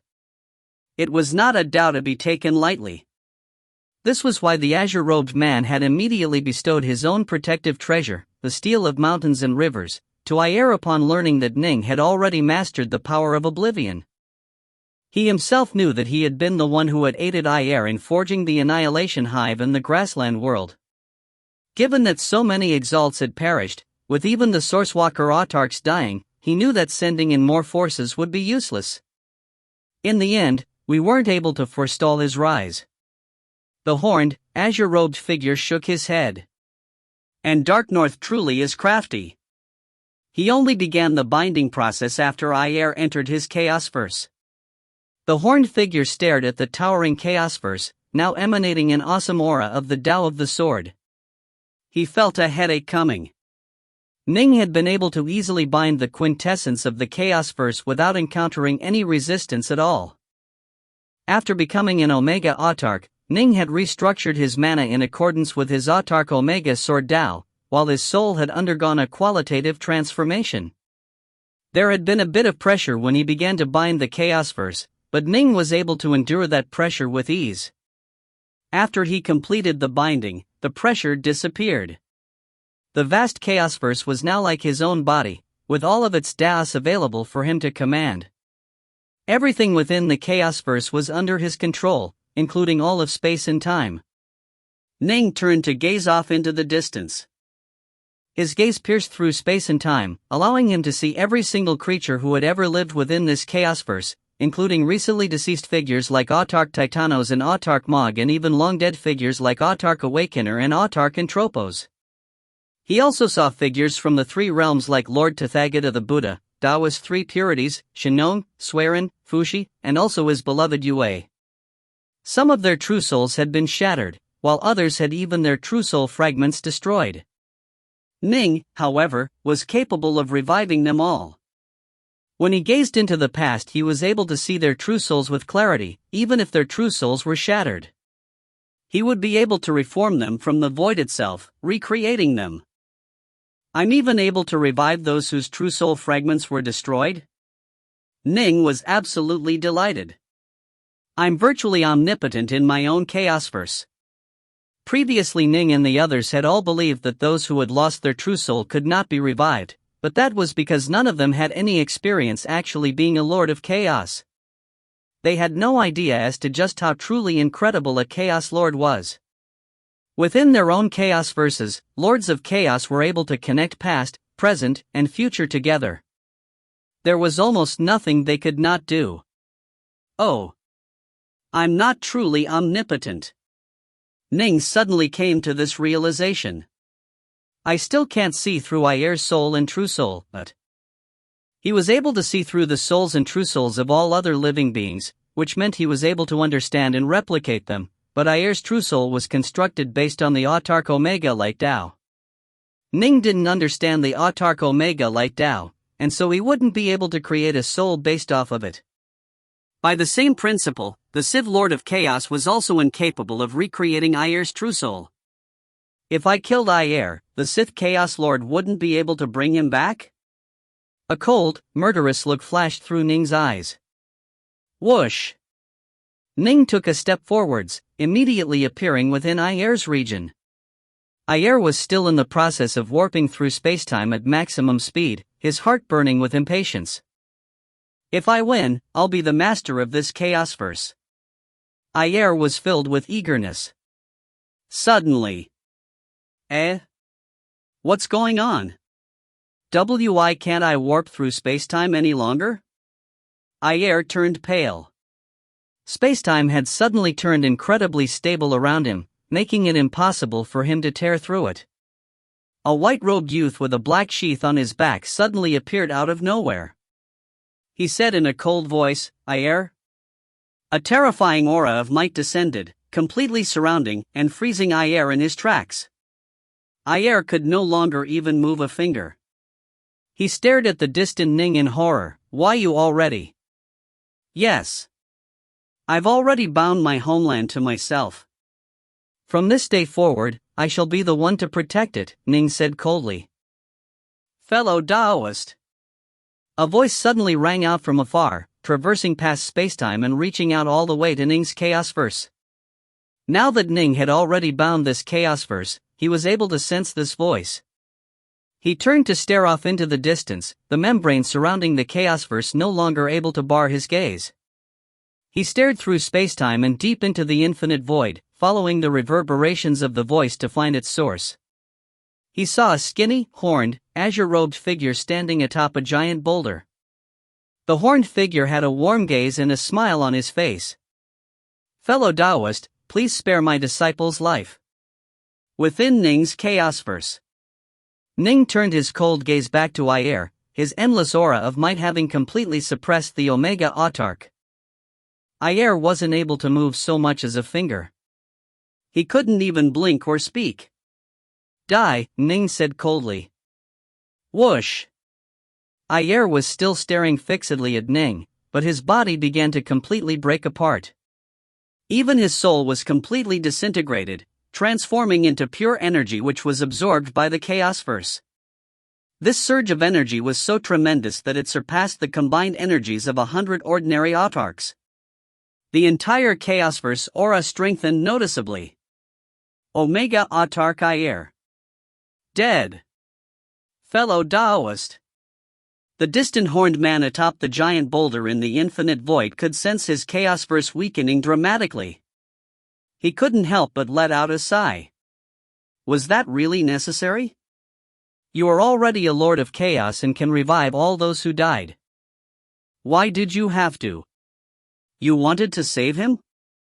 Ning remained within his Chaosverse, and his own voice echoed out into the infinite voice and into the ears of the Horned Man. The Horned Man could sense the icy hostility in Ning's voice. You wanted to save him? But if he had won, all living creatures in our entire civilization would have perished. Who would have come to save us? Ning's icy, hostile voice continued to echo within the Horned Man's ears. And, Sith Chaos Lord, are you going to tell me that you didn't help him with his schemes? Don't try to play innocent in front of me.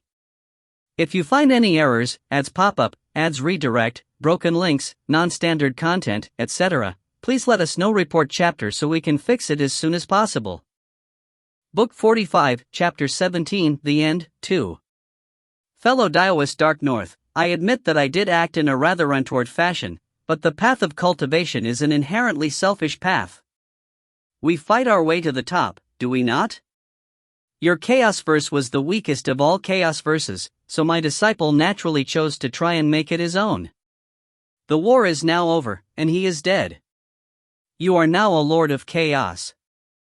Let us let bygones be bygones. What do you say? The horned, azure-robed man completely understood how Ning was feeling right now, and so he continued to speak in a gentle and friendly voice. You now stand at the very peak of civilization, after all. We each are in control of our respective Chaos Verses, and neither of us can do anything to the other. What's the point of holding grudges? Ning let out a cold snort, then retracted his gaze and broke the link. The Horned Man just chuckled, not angry in the slightest. The white-robed Ning stood within the emptiness of space, staring at the treasures which the deceased Ayer had left behind. He used his god sense to sweep through all of the treasures and inspect them. Given that Ayer dared to return, he probably had something he was counting on. Oh. Was it this tablet? Ning discovered the steel of mountains and rivers. It looked quite ordinary, but when Ning gave it a closer inspection he was rather startled. The internal intricacies made him sigh in amazement. This should have been created by the Sith Lord of Chaos. Otherwise, Ayer would have used it long ago. It truly is incredible. This Lord of Chaos is an absolute marvel when it comes to artificing, and this item is of some use to me. The black war beasts had little meaning for Ning, but the steel of mountains and rivers was of fairly significant use. This steel can allow me to instantly release an enormous amount of mana in a terrifying strike that vastly surpasses my normal maximums. Incredible. Although I cannot bind it, it'll still be of great use to me in improving my own artificing skills. Ning willed the 6 Northbow swords on his back to all enter his heart world. By now, his vast heart world was completely identical to the real world. Within the heart world, Ning could make anything real with but a thought. He could even manufacture 100 or more Northbow swords in the blink of an eye, but he would have to pay an enormous price in energy. Rumble. The Northbow swords began to transform within the heart world. Everything was as Ning willed it to be. He first transformed their quintessences into his autarch Omega Sword Dao, then remade the physical properties of the swords as well, infusing some of the insights he had gained from the steel of mountains and rivers into his Northbow swords. At critical moments, his swords would now be able to unleash incredible attacks that vastly surpassed their normal might. Although the difference wasn't as ridiculous as that granted by the steel of mountains and rivers, it still replicated 30% of the effect. In that same instant, his avatar began to remake the Northmoon swords within its own heart world. His avatar had been reinforced and nourished by the power of the entire Chaosverse and was thus at 80% of the true Ning's power. I'm a Lord of Chaos, but I have yet to really explore the outside world. I can only relax after fully understanding this universe. Ning was a bit nervous from the repeated invasions, and so he was filled with wariness and vigilance towards the outside world. He would send his avatar out, rather than his true body. The Sith Lord of Chaos only had an avatar in the outside world as well. Their avatars had roughly 80% of their full power, and once they died they could swiftly be remade. They were perfect for sending out exploring. Let's take a look and see what mysteries the infinite void holds within it. The sword-bearing golden-robed Ning exited his chaos verse. The golden-robed Ning began to wander through the endlessly dazzling infinite void. This place was filled with distorted spacetime and many enormous celestial objects, as well as countless strange beings. When they encountered the golden-robed Ning, they were filled with utter terror. This was merely Ning's avatar, but it carried with it the mighty aura of an entire chaos verse. This was why Lords of Chaos were so terrifying and why Ayer was so desperate to become one. A single glance from them was enough to suppress and kill an Omega Autarch.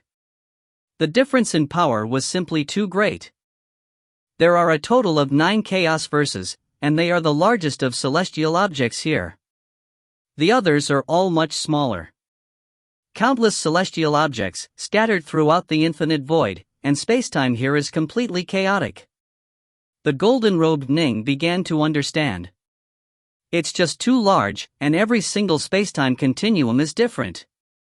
I could spend 10 million chaos cycles exploring without being able to fully investigate the entire infinite void. The infinite void is also changing constantly, there's no point in even trying. My homeland and the enormous chaos verses, where did they come from?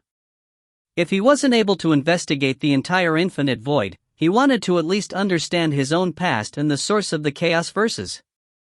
Whoosh! Ning stared off into the distance. The enormous chaos verse that was his home was within his field of vision, as was another vast chaos verse.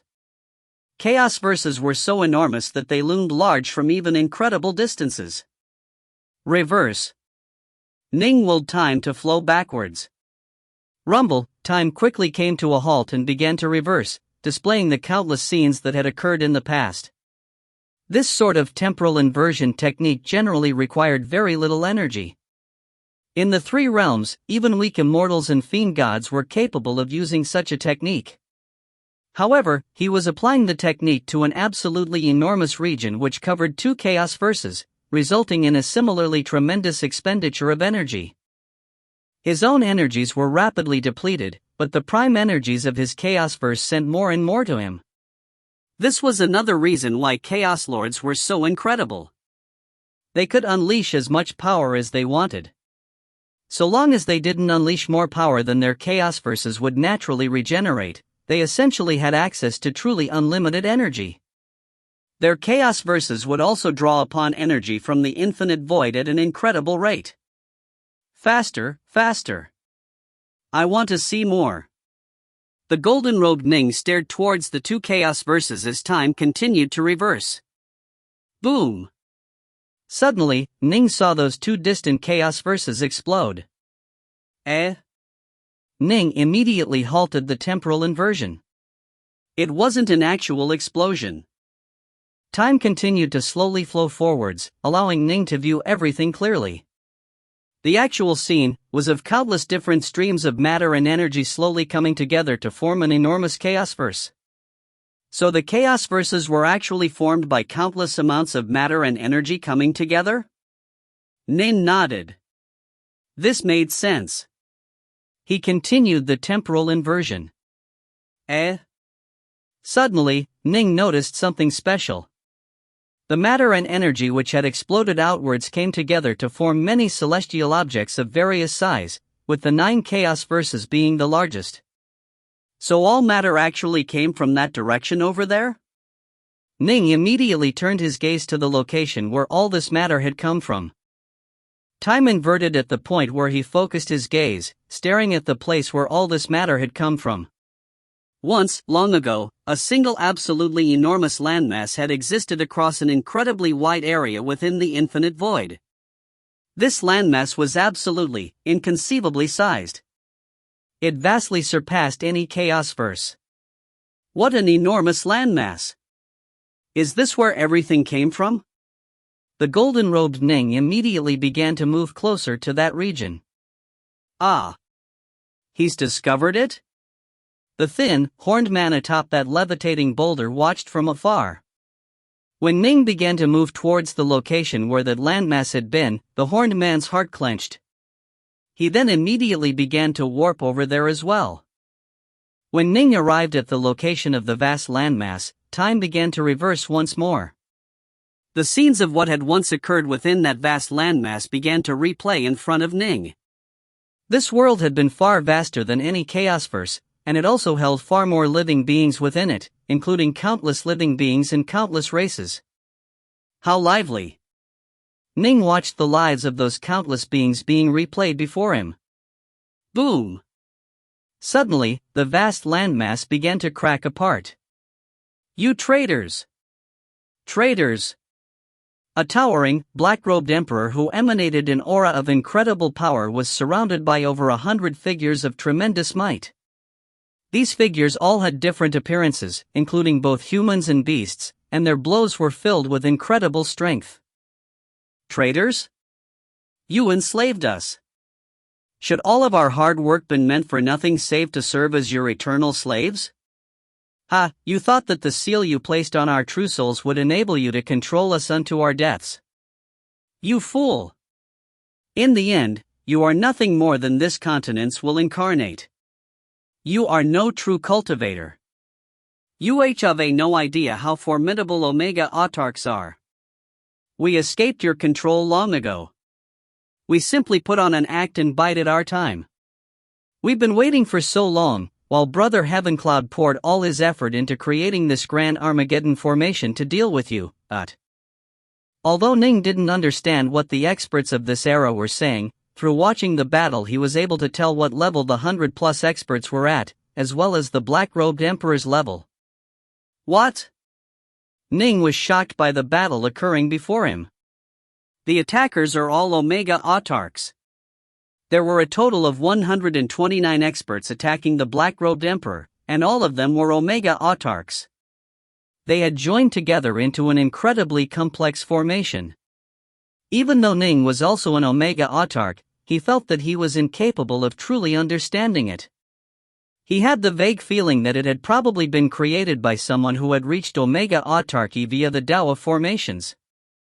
This was why the formation was able to allow over 100 Omega autarchs to fuse their energies together perfectly.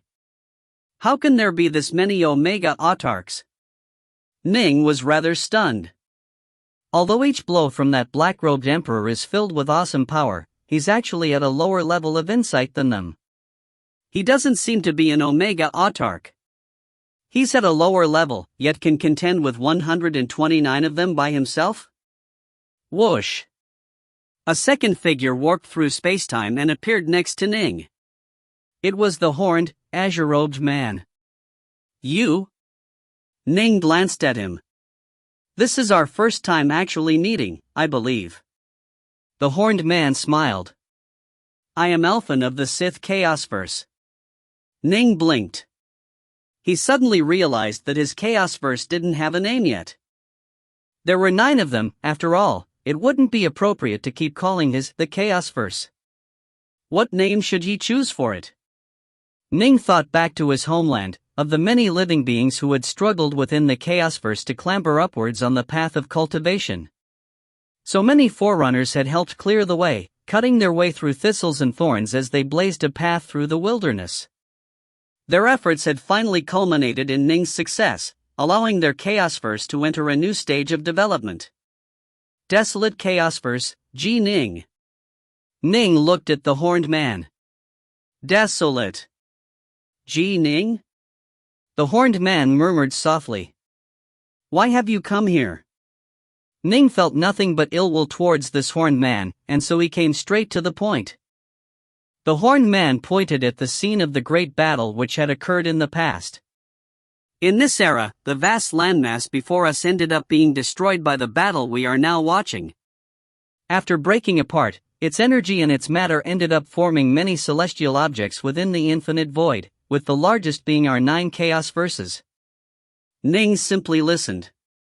That black-robed emperor was the continent's will incarnate.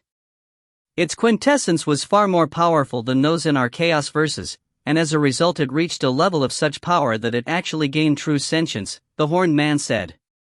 The will of the landmass governed itself and all of the living beings with it. Once a cultivator succeeded in the Tao merge and broke through to become an eternal emperor, it would set down a seal upon that cultivator's true soul, which allowed it to take full control over that cultivator's life and death. Since it was nothing more than a psychic being which arose from the prime essences, it only understood the various eternal Omega Taos. It didn't understand what an autark Omega Tao was. However, it had the power of the entire continent behind it, and so it remained invincible. More and more living beings arose within this continent. Omega autarks eventually began to rise, but even after reaching Omega autarky they were still unable to extricate themselves from that seal. 1, 2, 3, more and more Omega autarks began to appear. Finally, an incredibly powerful Omega autark managed to devise a method to solve the seal, and he secretly passed it over to the other Omega autarks. Ning continued to listen silently. Look. That's him over there. The horned man pointed towards a white-haired man who was amongst the attackers. His name was Grand Sovereign Crimson Wind, and he was one of 9 Grand Sovereigns under the command of that black-robed emperor who was responsible for helping the emperor manage the entire landmass. He was the one who solved the seal. Later, the Omega Autark of formations known as Heaven Cloud managed to develop an absolutely terrifying formation, the Grand Armageddon Formation. The horned man pointed at another man who was bald.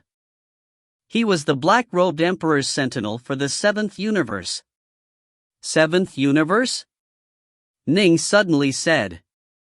You might not have noticed yet, but that landmass actually has a total of 32 universes circling around it. Each of them is roughly on par with our own chaos verses in size, the horned man said. Ning said, You know quite a lot. Ha, I've inverted time to watch the history of this era before us on many an occasion. I've even learned their language, the horned man chuckled. By now, I'm familiar with all of these Omega autarks and their backgrounds. I even know how they each rose to power and what they experienced. I can't help but sigh. The end result of that battle was the Madden Emperor destroying the entire landmass and causing all of the Omega autarks to die with him. Ning saw it as well. That final, great explosion, it had claimed the lives of that terrifying psychic being and all 129 Omega autarks.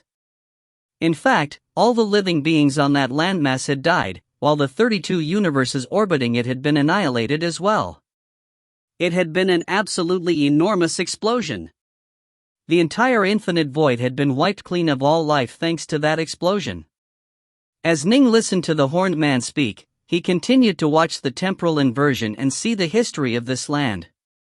The great landmass had been around for far too long. As Ning continued to watch backwards, he gradually began to learn and understand its language, and he also began to grow familiar with the deceased Omega autarks. For example, the black-robed Emperor's sentinel for the 19th universe had been named Autark Cloudsoar. He had also been an autark of the Omega Sword Tao. The black-robed Emperor's sentinel for the 3rd universe, Autark Yin-Yang, had been an incomparably muscular old bull whose body was completely black. The various experts all had their own areas of expertise. Thankfully, in my homeland the will of the quintessence simply acts on instinct, rather than gaining a sense of self and thus becoming a true living being. The more Ning saw, the more frightened he became. All living beings on that continent had been slaves to the black-robed emperor, unable to extricate themselves until the day of the final battle. Time continued to flow backwards to the earliest days before life had even arisen. There, the temporal inversion came to a halt. It was impossible to go backwards any farther. You've reached the end. Time can no longer move backwards, the horned man said. Ning nodded. All the images before him vanished, and the space in front of him went back to normal. Eh? Ning stared in front of him, only to see that a universe had appeared in the location where that vast landmass had been. The universe was slowly draining energy and matter from the surrounding area. Clearly, it was still in the growing phase and had yet to truly form. Swish! The golden-robed Ning took a step forwards, appearing before that universe. Ning. The horned man's heart clenched as he immediately followed from behind. Ning's god sense instantly swept out to enter the slowly forming universe. Inside, he saw nothing but raw chaos. There was no life within it at all. How odd. The old era ended long ago, while the other chaos verses have all been formed. This one, however, has not. Everything is possible within the infinite void, the horned man said. It is developing quite slowly, Ning said with a smile. Judging from what I saw when I inverted time, this place must have begun to accumulate matter ever since that great explosion had occurred. However, despite all that time having passed, it still can't even come close to comparing to our chaos verses. In my homeland, generally speaking, the slower something grows, the more terrifying it will become when it finally matures. The horned man's heart trembled, but his face remained calm. Oh? I'm not lying to you, Ning smiled. Indeed. The legends of Neza had him in his mother's womb for 3 years and 6 months before being born. Ning's own daughter, Brightmoon, had been in the womb for 5 years and 2 months before emerging. I have the feeling that this universe is taking shape far too slowly, and it is located exactly where the original landmass was. Ning chuckled. It might grow to become even more powerful than our chaos verses. Ning was connecting all the dots together. Impossible. That landmass completely blew apart. Most of its matter came to form our 9 chaos verses. The remaining amount of matter couldn't possibly form a stronger universe, the horned man said confidently. Makes sense. Ning glanced at the horned man, then drew a Northmoon sword from his back. Clink. The sword sliced through the infinite void, radiating a sharp light as it chopped down at the slowly growing universe. Stop that. The horned man immediately reached out, his arm expanding tremendously as he blocked Ning's sword light. The two attacks collided. The horned man's robes tore apart, revealing a skinny but incomparably tough right arm which was completely undamaged.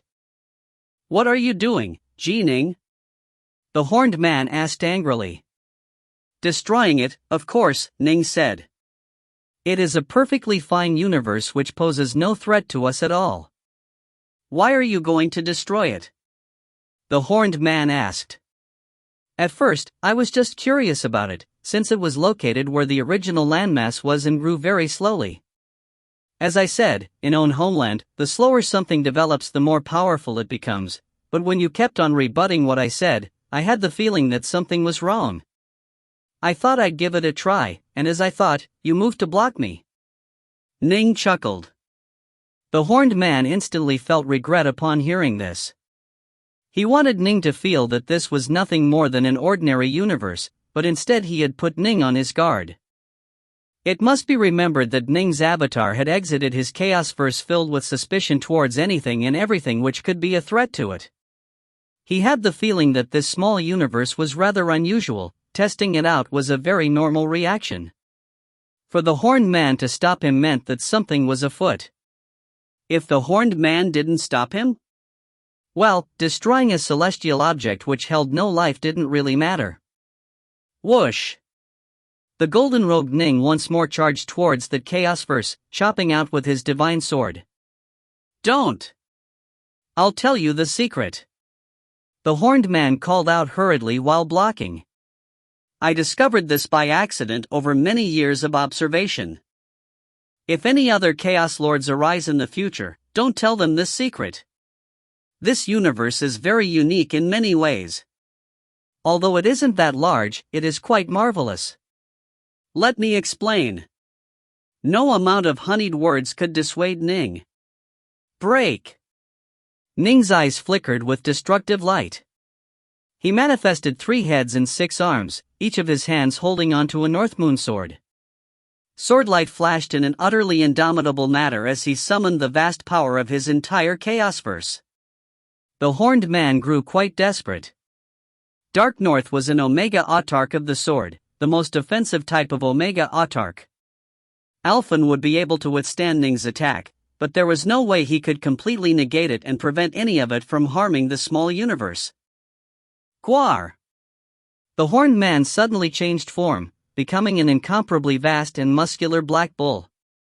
Beneath the bull's hooves appeared the enormous diagram of a yin-yang. It is you? The sentinel for the third universe, autark yin-yang? Ning recognized this form. So the horned man was actually one of the 129 Omega autarks who had surrounded and assaulted the black-robed emperor. You didn't die? The bull had clearly died in the images Ning had seen during the temporal inversion. Ning instantly realized that a grand secret had to be connected to this. Damn it! The old black bull grew even more panicked and angry. So long as I'm here, you can forget about destroying it. Boom! Boom! Boom! The golden-robed Ning began to battle against the old black bull next to that new universe. The shockwaves from this battle blasted out in every direction. The old black bull had been alive since the ancient era, and his body had been tempered and forged to become the most terrifying machine war beast possible. As for Ning, he was an Omega autark of the sword, well suited to combat and slaughter. More importantly, he wasn't trying to attack the black bull. He was trying to destroy the universe. The Sith Chaos Lord had been willing to reveal his identity in order to protect that universe, which made Ning all the more aware of its importance. Don't destroy it. It will bring many benefits. The black bull tried to dissuade Ning. Break for me. Ning continued to launch berserk attacks. He poured an enormous amount of energy into his North Moon swords. Now that they had been reforged, they had a function akin to the steel of mountains and rivers, allowing him to unleash desperation attacks of tremendous power.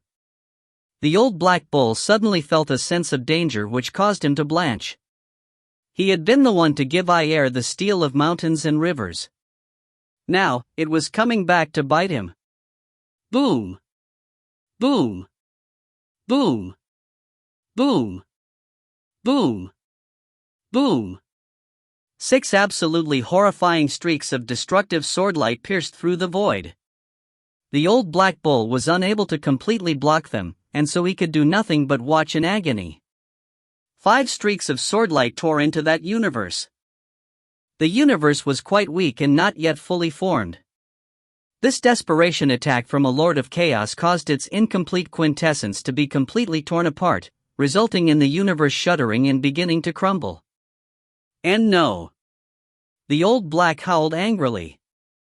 He returned to his first, azure-robed form and stared the scene before him in despair. Why? Why did you have to destroy it? The horned man stared at Ning.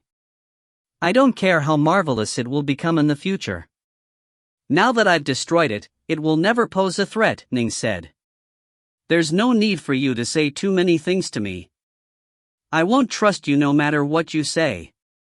Who knows if you are telling the truth or not? The only thing I know is that I will destroy any and all threats to my home. That way, there won't be another senseless war in the future. I'm satisfied with being a Lord of Chaos. I don't have any ambition of invading other Chaos verses and conquering them.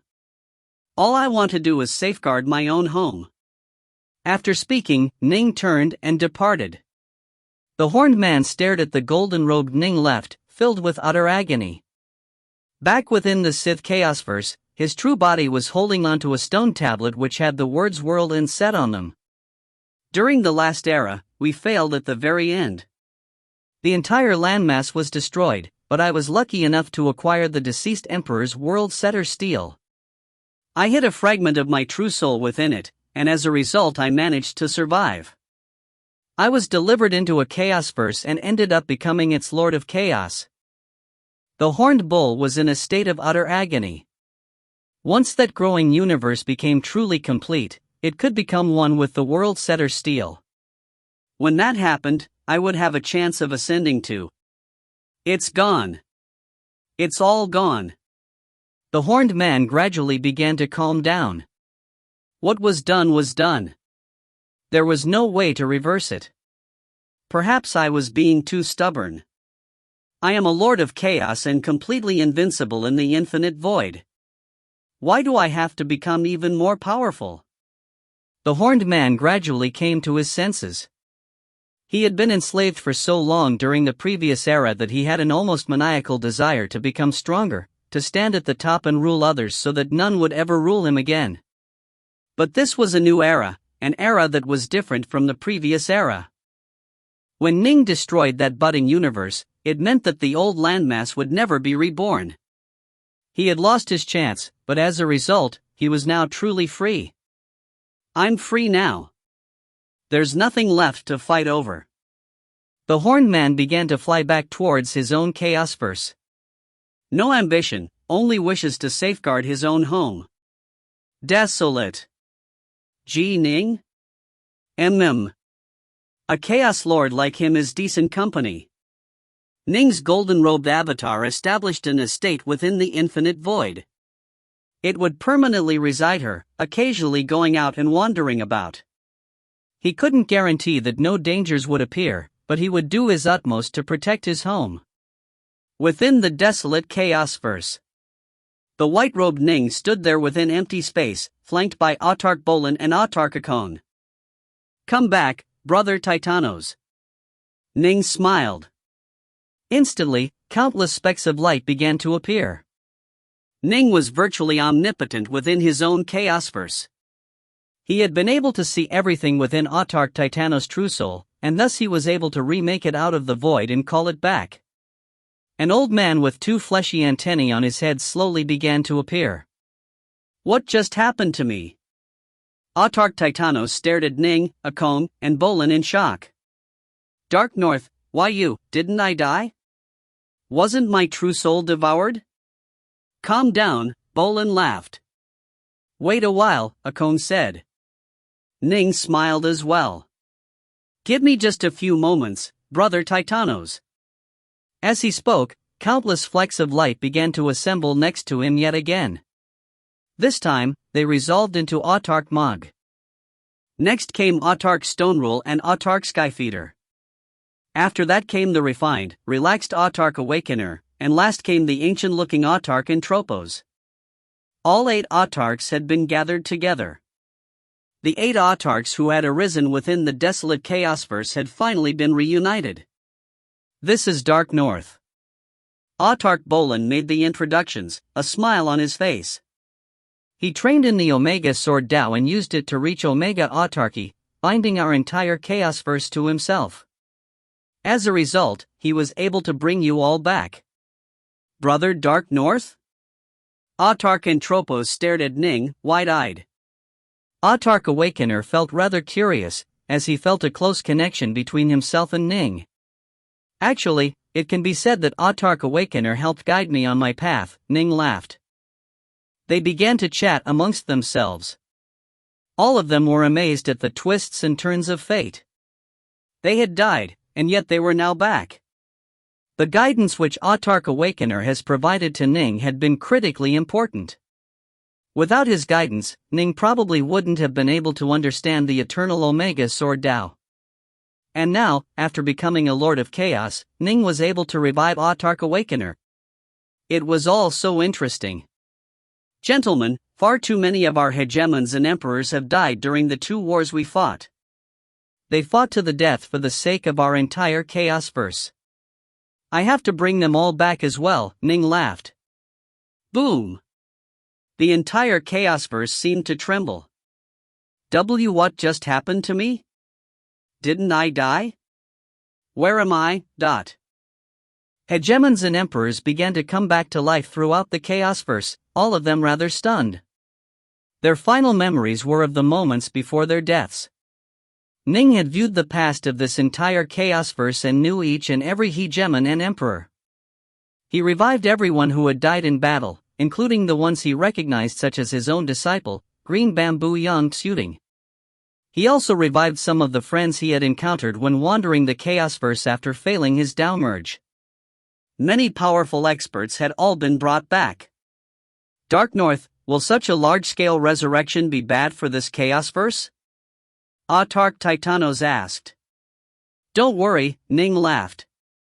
Even after being revived, they remain a part of the chaosverse.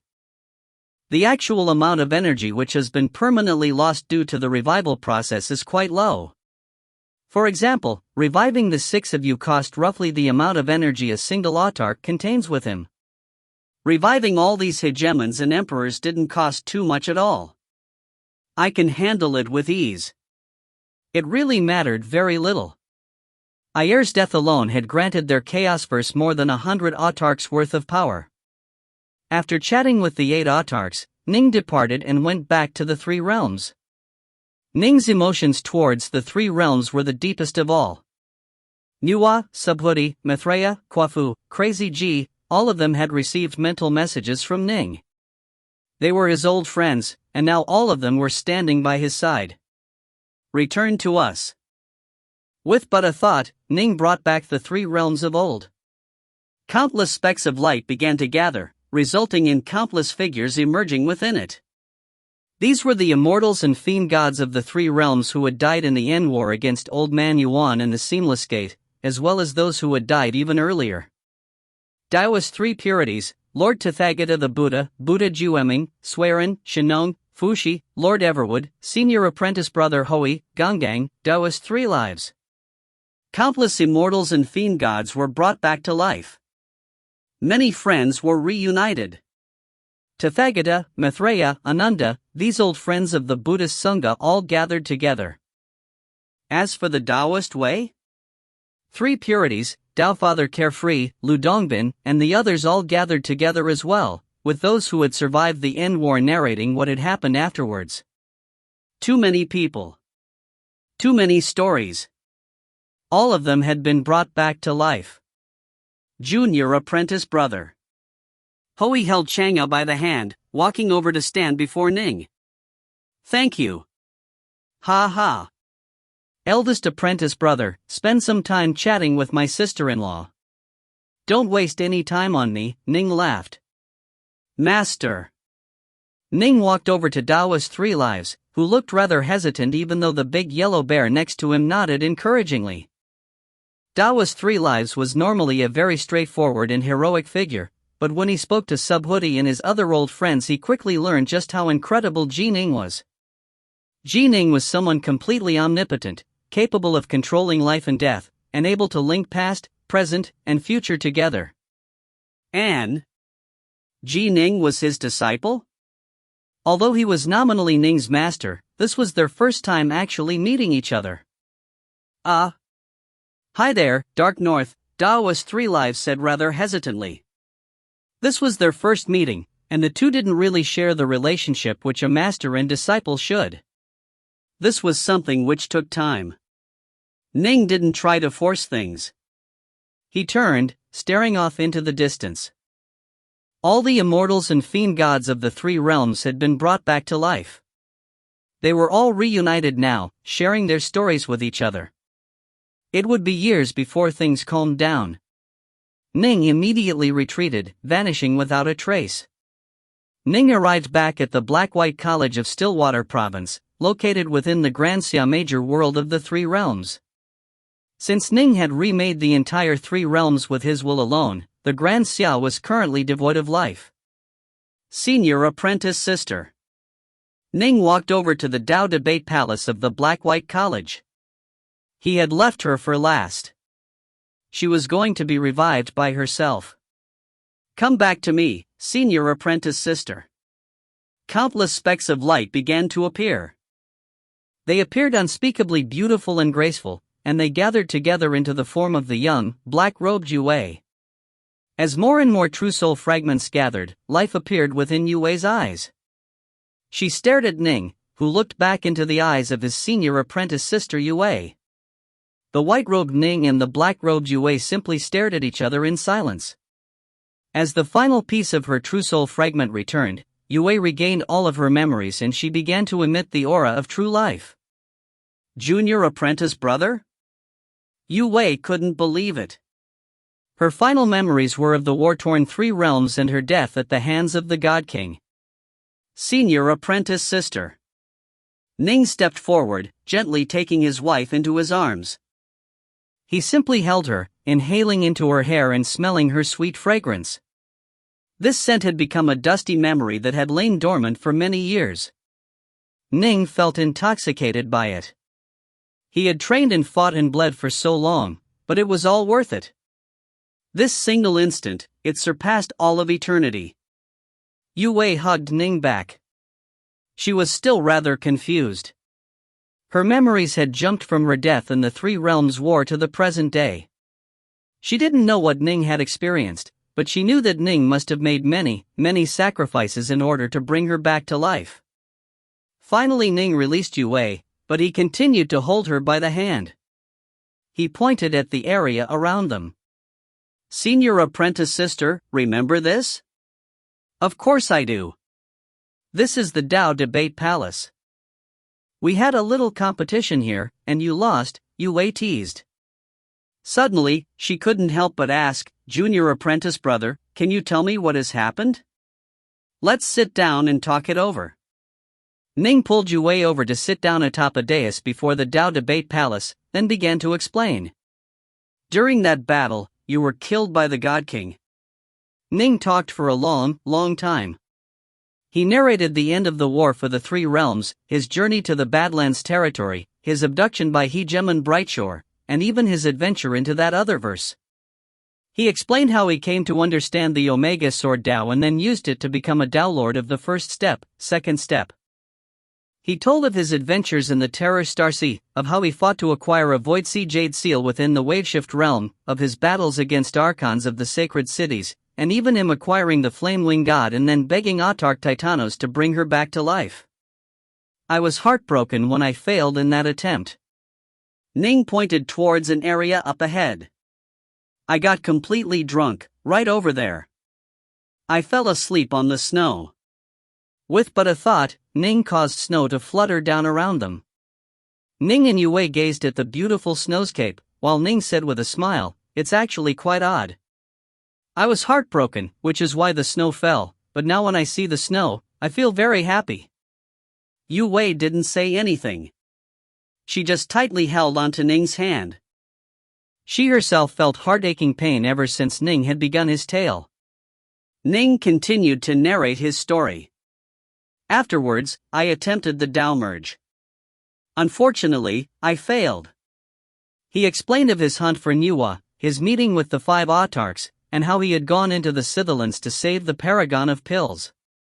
He told of how he had found the 5 truncheon chapters within that hidden world, and in the end managed to complete the Ye Void Everlasting technique which gave him an imperishable true soul. He told her of how he had become an Omega Emperor, and of the war which the Sith had unleashed. "We won that final battle. I broke through and took the final step on my path." Ning smiled as he looked at Yue Wei. "We won, and so everything I wanted became real. All my old friends came back to life, and of course, so did you." Yue Wei looked at Ning. She truly couldn't imagine how Ning could have experienced so many things since her death in the Three Realms. It had been just a blink of an eye for her. She felt pained at all he had suffered. "Look." Ning pointed forwards. In front of the Dao Debate Palace, a plum blossom suddenly emerged from the fallen snow, releasing its sweet fragrance as it bloomed. "In my past life on Earth, there was a saying in my homeland, only after enduring the bone-chilling cold shall you smell the fragrance of the plum blossom." Ning laughed loudly. "I've endured the bone-chilling cold. Now, I finally can smell the fragrance of the plum blossom." As he spoke, he pressed his nose against Yue Wei's face and gave her a sniff, then said in an absolutely shameless manner, "Plum blossom. It smells so good." The plum blossoms continued to emerge from the snow before the Dao Debate Palace. As for Ning and Yue Wei, they continued to sit there atop the dais. They had so many stories to share with each other, including stories of their daughter. Ning had many things he wanted to tell her, and Yue Wei wanted to hear them all. The Three Realms. A great banquet, the likes of which had never been seen before, was being hosted here on this day. Lord of Chaos Ji Ning, also known as Autarch Dark North, was personally hosting this banquet. The 8 autarchs and countless hegemons and emperors who had fought in the war had all been teleported here by Ning to take part in this feast. This was also a victory feast for them, after having won the war. Ning was seated at the highest position, while his wife Yue was next to him. To each side of them were the 8 autarchs. Below them, there was no further division of rank. It was a veritable sea of hegemons and emperors. As for Subhuti, Nuwa, Brightmoon, and the other leaders of the 3 realms, they had a section all their own. Many major powers used this banquet to discuss the Tao with each other, and there was much merrymaking and rejoicing. Many of the cultivators brought painters, musicians, and other talented entertainers to spread joy amongst each other. I never imagined that this day would come, Buddhik Siddhagarbha said with a smile. And I never would have thought that I'd have a disciple like Autarch Darknorth. I never even taught him. Daoist 3 Lives roared happily while drinking some wine. Okay, now you are just blatantly showing off, Crimson Bright remarked. So what if I am? Daoist 3 Lives mock glared at him. Hui and Chang'e were seated together. Hui no longer looked like the quiet, forlorn woodcutter of old. His spirit and bravado had been aroused once more. On the other side were Azure Bamboo Yang Suiting and Hegemon Danclear, who were together again. The first pair belonged to the 3 Realms Alliance, while the second pair included Ning's personal disciple. They were all seated close to each other, and both duos smiled and nodded at each other. So you are Brightshore? I heard you actually abducted Autarch Darknorth long ago? I know, Hegemon Brightshore was a famous man. There were many hegemons and emperors who wished to befriend him. He chortled, yes. I have to say, I was lucky. Who would have thought that when I swallowed that batch of cultivators, I would end up abducting the man who would become Autarch Darknorth? It was luck. Luck. I'm telling you guys, me and Darknorth are like brothers. I could tell from the very first moment I saw him that he was something special. Nine Dust was busy bragging to the other hegemons and emperors. The paragon of pills and her big brother were together, beaming happily as they took part in the feast. When their gazes met with Ning's, both sides raised their goblets and toasts. It was a truly grand celebration with oceans of food and drink. The Immortals and Fiend gods all made merry in this truly unprecedented gathering, while the major powers who put on performances did their utmost to please. Ning and Yue sat up high, staring down at the many cultivators below them. Ning saw his father Ji Ichuan, his mother Yuchi Snow, his daughter Ji Brightmoon, and her Dao companion Stonepool. He saw Uncle White, Autumn Leaf, Little Ching, and many other friends from his earliest days. He saw all the Immortals and Fiend gods of the 3 realms, and the countless major powers he had encountered on his path. Alphan. Sith, Ning silently shook his head. What's the point of fighting? Being strong enough to protect those we care about is enough. Ning turned, his gaze intersecting with Yue's. I want to kiss you, Ning said. There's too many people here. Yue was shocked. No way. No way.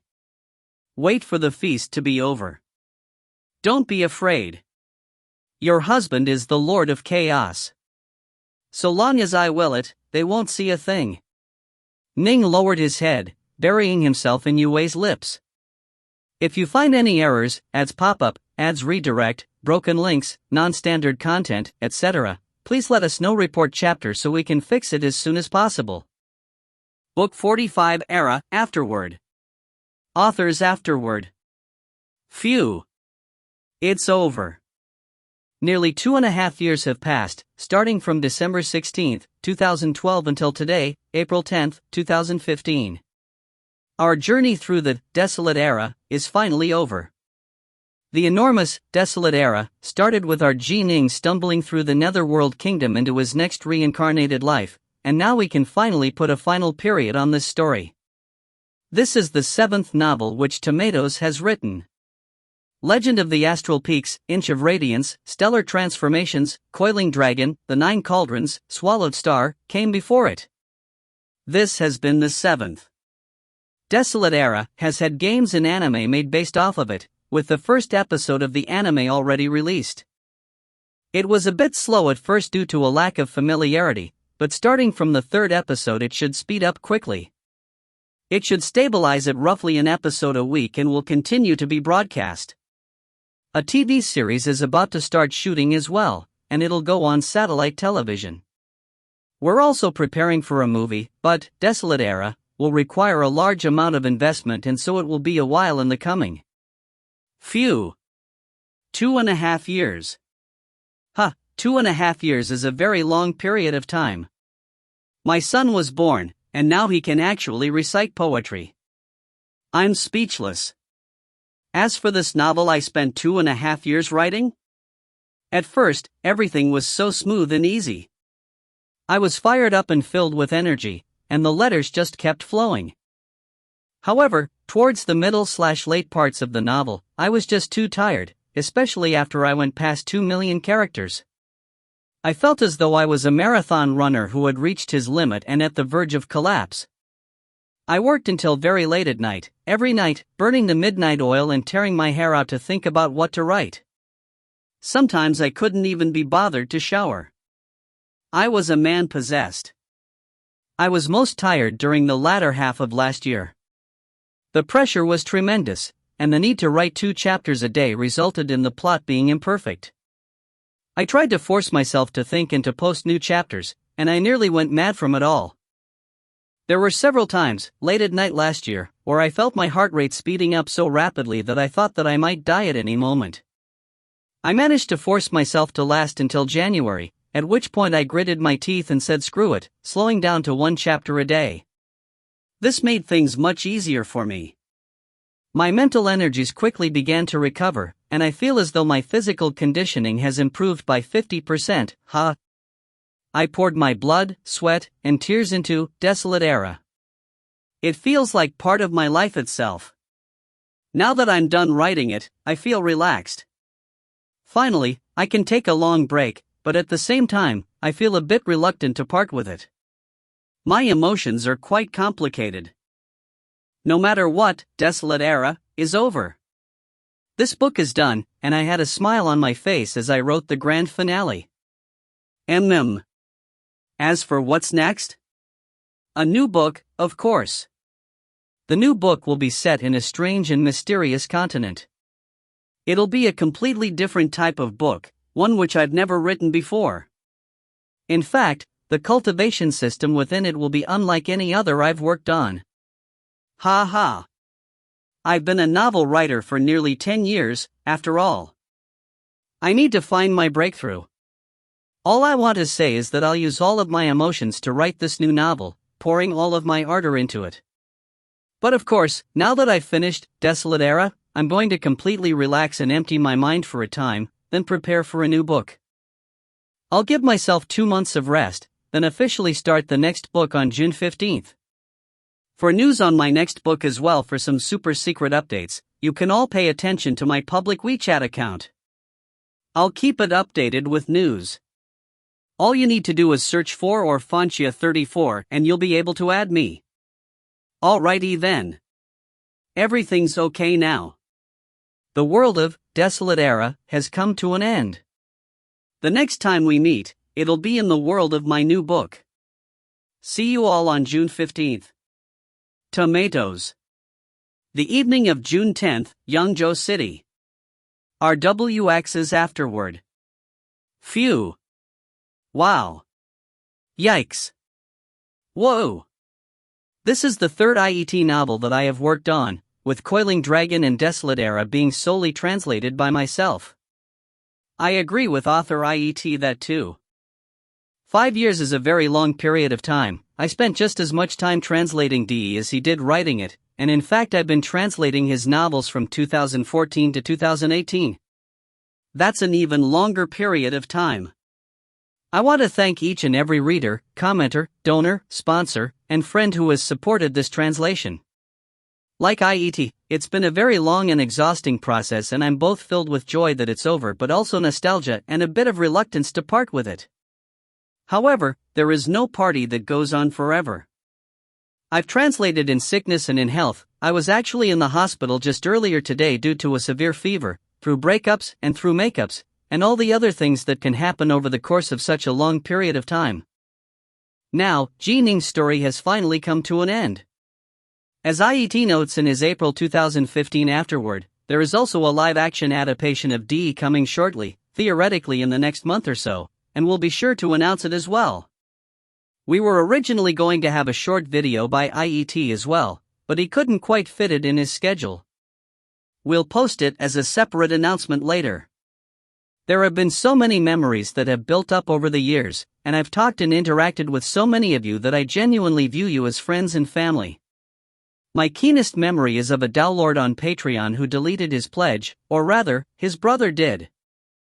When his brother deleted the pledge, he added a note, "Thanks for translating, but my big bro just passed away and I'm cutting his pledges, sad face. Thanks for understanding, he failed his downmerge, I damn near broke down on the spot. I hope that all of you and your loved ones are as hale and hearty as you were when you first started Desolate Era, and that you will continue to be so many, many years in the future." So what will I be doing next? Well, 5 years translating one specific author is more than enough, even one that I cherish as much as IET. For newcomers, it was my translation of Coiling Dragon which inaugurated the launch of Wuxia World. In addition to maintaining the site and handling company matters like licenses, copyright, etc. I'll be doing two things in specific. I'll be announcing tomorrow the relaunch of God's Fall Chronicles working with Xiao Lai. We have 10 chapters ready, and when I have a sufficient stockpile I'll launch Dragon Talisman on Wuxia World. I said before that I viewed God's Fall Chronicles as one of the most novel quality web novels out there, and I stand by that belief. As for Dragon Talisman, it has a very refreshingly kind-hearted main character and a world which is steeped deep in Chinese lore and history, which I will endeavor to make as accessible as possible. These are two spectacular novels, and I hope to gain the same support and love as I've had from you in the past. Laughing face. 1:08 a.m., April 21st of 2018, Chengdu City. If you find any errors, ads pop up, ads redirect, broken links, non-standard content, etc., please let us know. Report chapter so we can fix it as soon as possible.